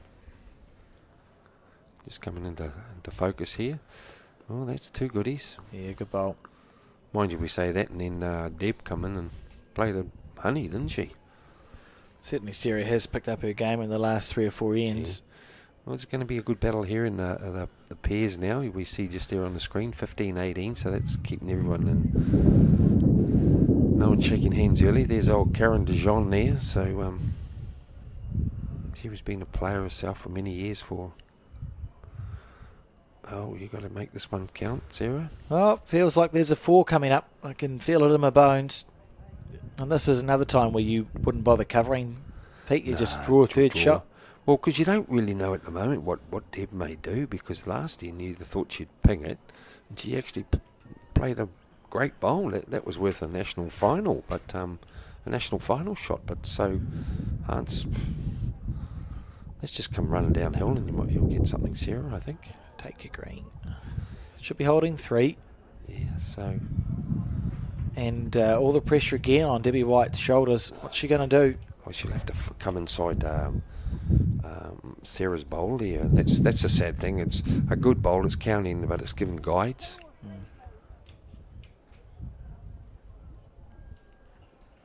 She's asking the marker, is she 2 or 3 down? 2 in a measure? Yes, on the back end.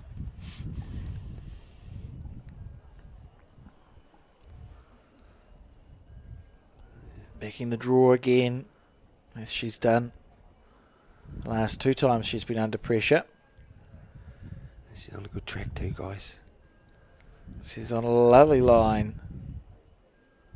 Great effort. Oh, she may have done How it. good. How good. She's That's done it. brilliant. Do you have a go? How's the head look at the back? Well, I don't know who's holding short. Oh, I would say Debbie is. Well, if she is, you'd have to play down inside her bowl there and try and set it for 3-4. On the forehand, eh? Yeah. We're talking about... inside Sarah's bowl there. You don't want to put a shadow on that, Sarah. Into there. What I'm saying there about the shadow, guys that are viewing, is Sarah could come up there, and if you've got a little shadow on it, sometimes it can actually lift the leaf of the bowl, leaf to lift of the green, and the bowl can tip in. And it's like casting the shadow, and how if you could imagine at home, when you do your lawn and there's a shadow there, how you can actually see the leaf pop up. And that's why when you're walking around the head like this and it is pretty close, You got to be careful. She might be looking for this the way she's lining up. Interesting, she's playing the backhand. Yeah, I should be playing to still. It must be worth a few, or she's definitely one down. Maybe you're looking to cannon the short bowl onto the black one. She's got a few seconds for it, so it's cool. You know, there's no problems playing it. Oi. Disappointed to miss that one wide. I thought maybe inside, eh? She had the bowl at 1 o'clock to hit onto the shot bowl or underneath onto the jack. I don't think she could have got to Debbie's bowl on the backhand. The forehand you can do it, but the backhand your bowl's turning away. So I think if she's playing the backhand, maybe Sarah was looking to cannon That's another two her shots. bowl onto Debbie's. That's 2 ends in a row that's a difference of 6 shots then. That Sarah's Deb saved. Oh, it's been outstanding salvaging bowls. It was, draw to save, and that's the old story. 4 bowls and only takes one to get the end. If you get one every basically every end, you're going to win 25-0 or 25 whatever. So 20 shots to 16 the score. Tight game in the pairs. 13-10 on the 15th end. The fours has run away in favour of the Waikato team. It's 14-5, so I think we could safely say the fours to Waikato. So if you're a Dunedin supporter, you're going to want to see Sarah Scott get up to beat Debbie White and the Dunedin pair to get up to beat Waikato. Possible at the moment with 4 shots to different in the singles and 3 shots to difference in the pairs. And Sarah playing the better bowls at the moment, but Debbie White has shown her fighting character with her 4th bowl and both of the last 2 ends saving 6 shots.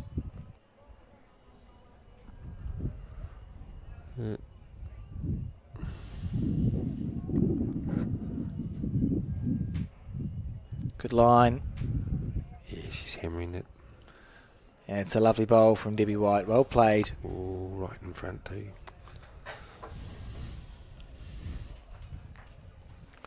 There's been some good draw bowls. I think the later stages of this game, in particular from that point when I walked in, before that, it was quite scattered, if I could say the word. And at the moment, I think it's been some lovely draw bowls being played.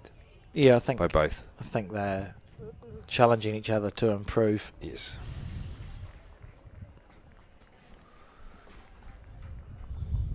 I was saying to John before you hopped on the commentary, it's very easy to watch these games and think, I could get closer than that. Particularly people from overseas. I find, like if you've played in Australia or the Northern Hemisphere on their slow greens and you watch a broadcast of a New Zealand game that's played on our fast weed greens here, and they go, we could get close to that. It's like, well, yeah, so could we if we were on your greens. Oh, definitely. They run nice and slow and you can stack the heads up, but you play on a 17-second weed-based green with a breath of wind, and it's actually challenging to stack the heads up. It's a harder game to play in New Zealand than it is anywhere else in the world. And we're going to see an attacking bowl here. Sarah is attacking this. Look Close, at that. close. Chipped it off clean. Possibly wanted to get some jack movement, so unlucky there.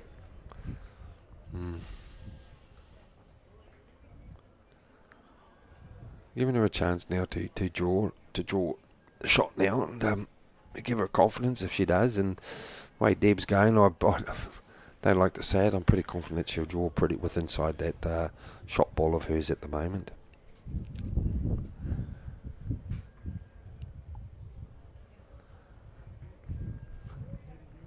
Background music starting to come in now. Yeah. Alex. Debbie in for 2. Yep.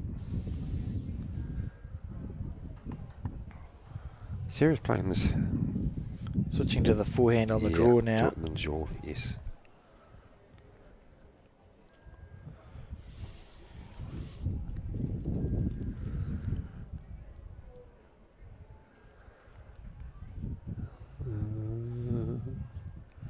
Might get on a little bit of stuff and hang now.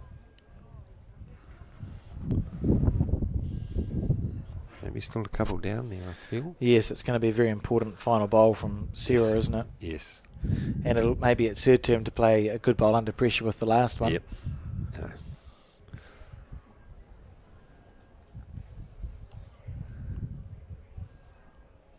One thing I've liked about the ladies and the way they play their game is it's just made it really difficult. You've got to draw around side it. How they don't follow the bowl up and just go and watch the other person play their last bowl and put a little bit of heat on them, you know.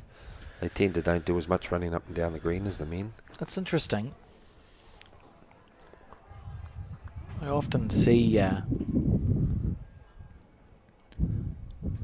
She's going up to see if she's how far short's that actual shot bowl, either to draw around it or play the other hand on to sit her own bowl.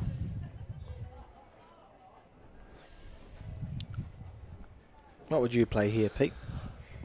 At the moment, the way the wind is, play for the assistants and maybe play onto your own bowl. And if it's on the way, that's the way she's looking. That's maybe the option. The other one at the moment, if you just take a metre off, you're going to duck and cut across the head.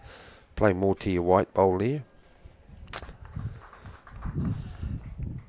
What do you think? Yeah, I tend to agree. You're only one light. Yeah. You know, you think about this bowl here, that only has to move 4 rolls to be the shot. So even if you didn't hit it and you played the back end, you're probably going to stop.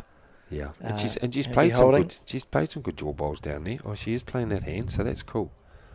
I'd be happy with that.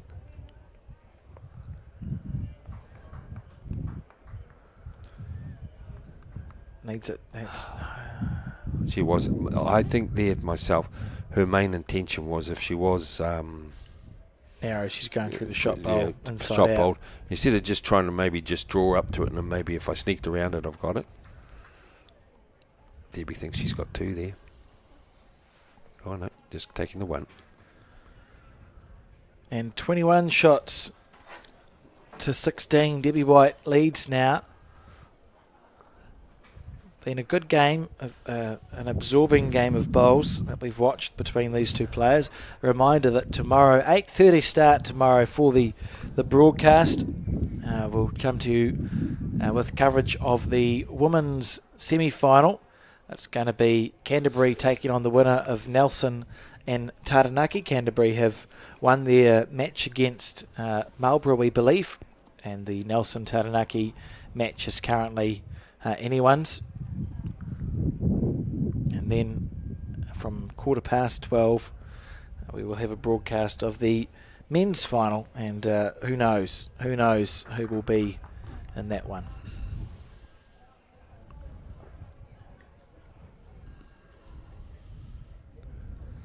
Well, Sarah, this is one of the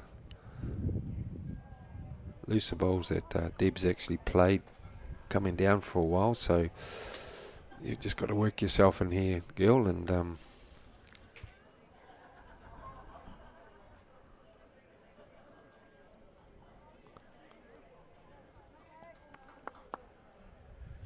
So 4 shots is what Debbie has to score to win. That's probably 3 ends of scoring, Yeah. Pete. yeah, two. Sometimes you might pick up a 3 in the way the conditions are, and So yeah, you're right. Yes, 3. Well, if you're Sarah, then you're thinking you could probably get away with dropping 1 more end before you yeah. can't really afford to drop any more. And- So she'll be thinking to herself, I probably need to be scoring from now through to you home won't. time. I'd be saying to myself, let's get 1. Let me get back that control of the mat, and just go maybe ditch to ditch with 2 metre to 2 metre. And Deb's let her in again here, so it's quite crucial, as we all know. There'd be a rocket scientist.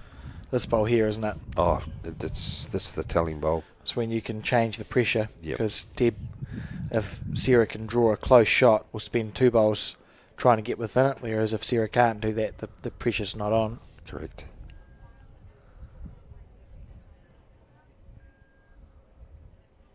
Yeah, here she comes. So she's done her part so far. That's the shot.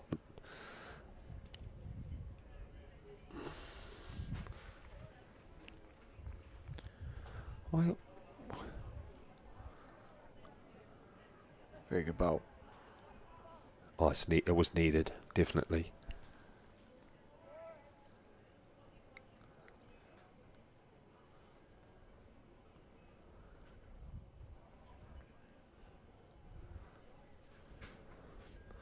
She's chucked it out. This is where you're going to whack another one in here, Sarah. And hopefully get a 3. Well, mind just saying that. How many times has Sarah had the shot and Deb just come in with it? It hasn't just been a metre shorter. It's been right on it, right on the jack. So I can think of 3 or 4 occasions. yeah. So Sarah now Needs to come home. down it comes. No, that's disappointing. Yeah, she'll be hurting, no doubt. It's just these chances in the end. You can feel the momentum sort of swinging backwards and forwards. Yeah. And the opportunity, you can't say Sarah hasn't had the opportunity to get into it. And then if Deb plays down to that shot bowl or Deb draws it, well, yeah, there we are. She's done it again, I think, guys. Very close. If it holds up just a smidgen more, that's classy. And you just wonder Oh, what do you think? if that it becomes a harder bowl if Sarah was holding 2 or 3. That is.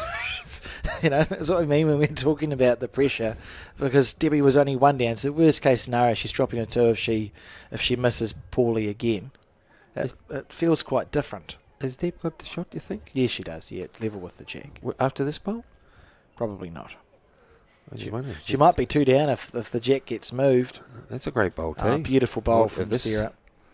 Yeah, lovely shot. Hey, that just moved a tad. What moved? The jack? Yes. But it's only from 1 to 1. 1 to 1, Yeah. but it did move. And Yeah, I agree. Yeah.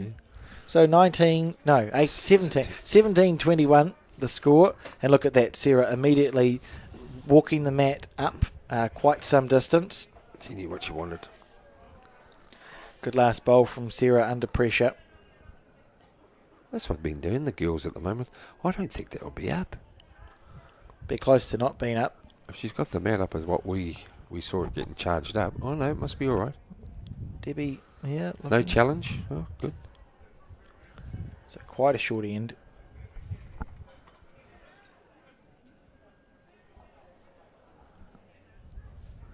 I think the Waikato girls just scored over there again, so Gail just straightening the jack up. So they possibly, pairs might finish before the singles. Well, if the pairs finishes before the singles, we may see it depends how the fours go, but they may shake hands. Yeah. Looking like Waikato have the advantage, certainly. They're 17-5 up in the fours, so Dunedin needs the pairs and the singles to do well, both at the same time, really, if we think about how these games are placed in the wider context of how long a game of bowls takes.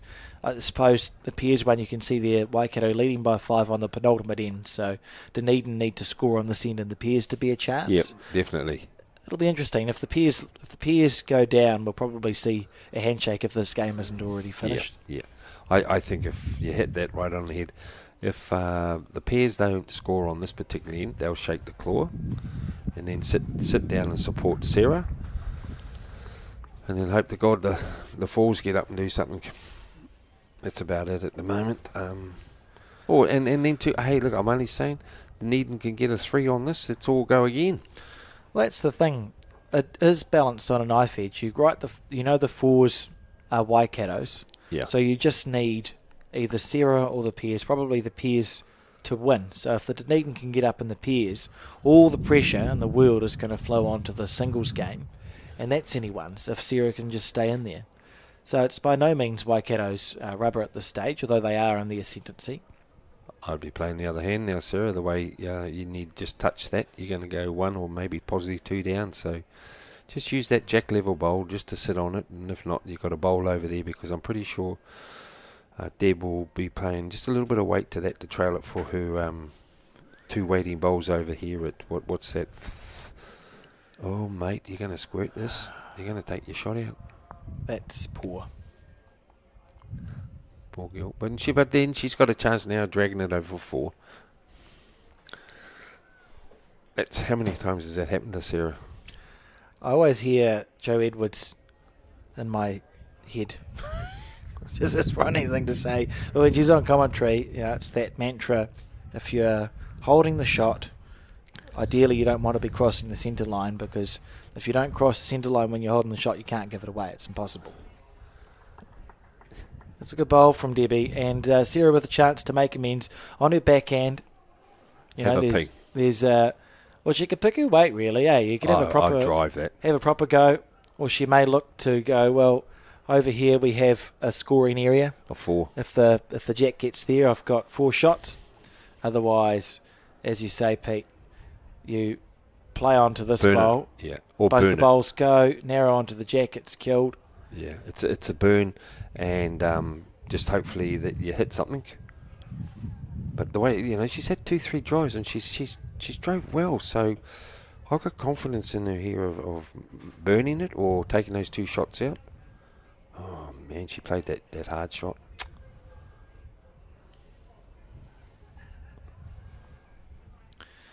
And that's, I suppose, something to talk about, is that there's a shot on that Sarah tried to play to sit with 4, that on a difficulty level would be like 9 out of 10.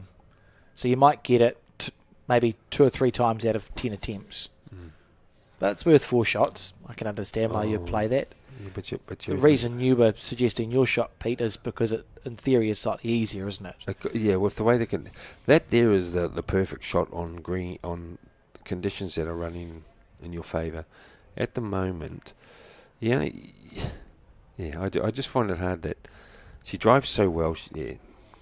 Whack that, and then you've got the chance of taking 2 out or the jack. So, and unfortunately, what happens now is the pairs look across no one down there too, and go, oh dear, it's now 23-17, and it's hard to get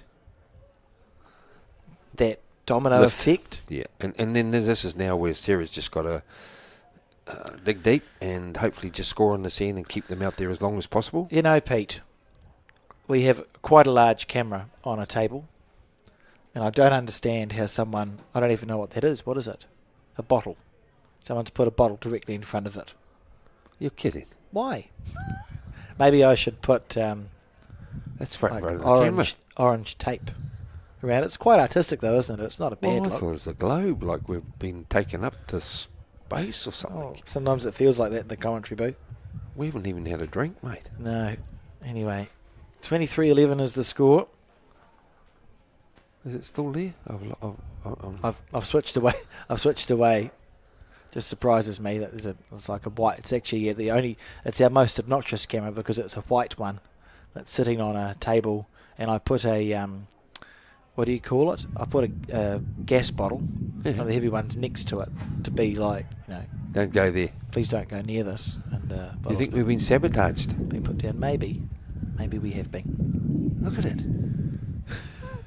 I can't believe that. And it's actually a Spates bottle. The advertising. It's got the 3 stars up the top. Now I'm looking in a bit more depth. Or maybe someone saw an opportunity to Peter- advertise. Peter Keane would be happy with that. But in saying that, I know those chaps that are sitting down there. I think they've all gone inside too. You can rack them up later on. Oh. Good bowl from Debbie. Only 2 away from the win now. Yes.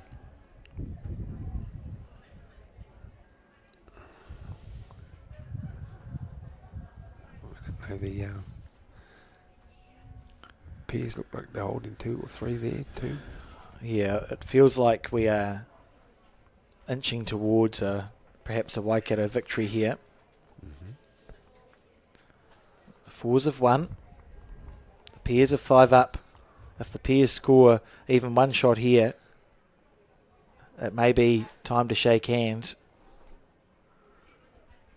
Oh, wait. Remember, all the scores can be found on results.bowlshub.co.nz. Someone's Auckland or Bay of Plenty ones have just, I don't know, the way they're hugging, looks like they've won that one. Is Sue still playing? Can't see. Bay of Plenty look quite happy, so that's possibly good news for Bay of Plenty. Yeah.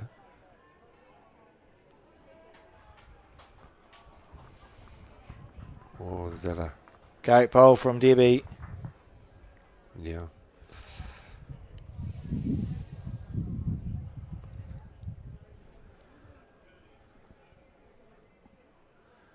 So Debbie White holding the win.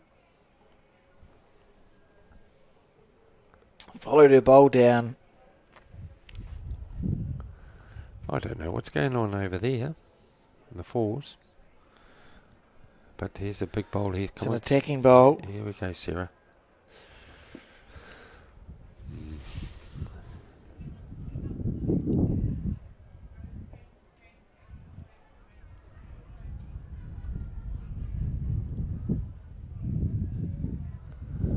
Yeah, they're jumping around a bit over there. Yeah, it's just the fours games over. There's still 2 matches going for Bay of Plenty and Auckland. And meanwhile, 1 bowl to come from each of these players. Yeah. Debbie White holding the win, which would secure it. And Waikato has one. Look, we can see in the pairs 18-10. So this will be the last end regardless. Yep.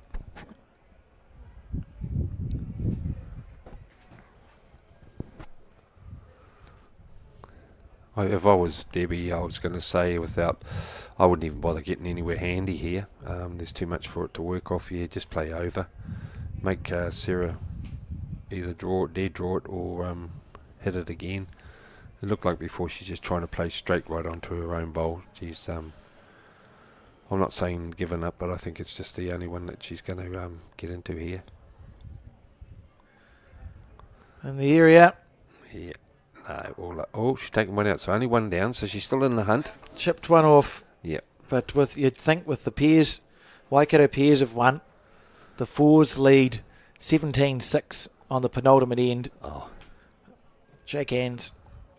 I think it's for pride here now. With Debbie will want to get to a 25, and then just I'm not saying that Sarah's lost, but and then it becomes like a bragging right in the future that I've played you X amount of times and we've won. So.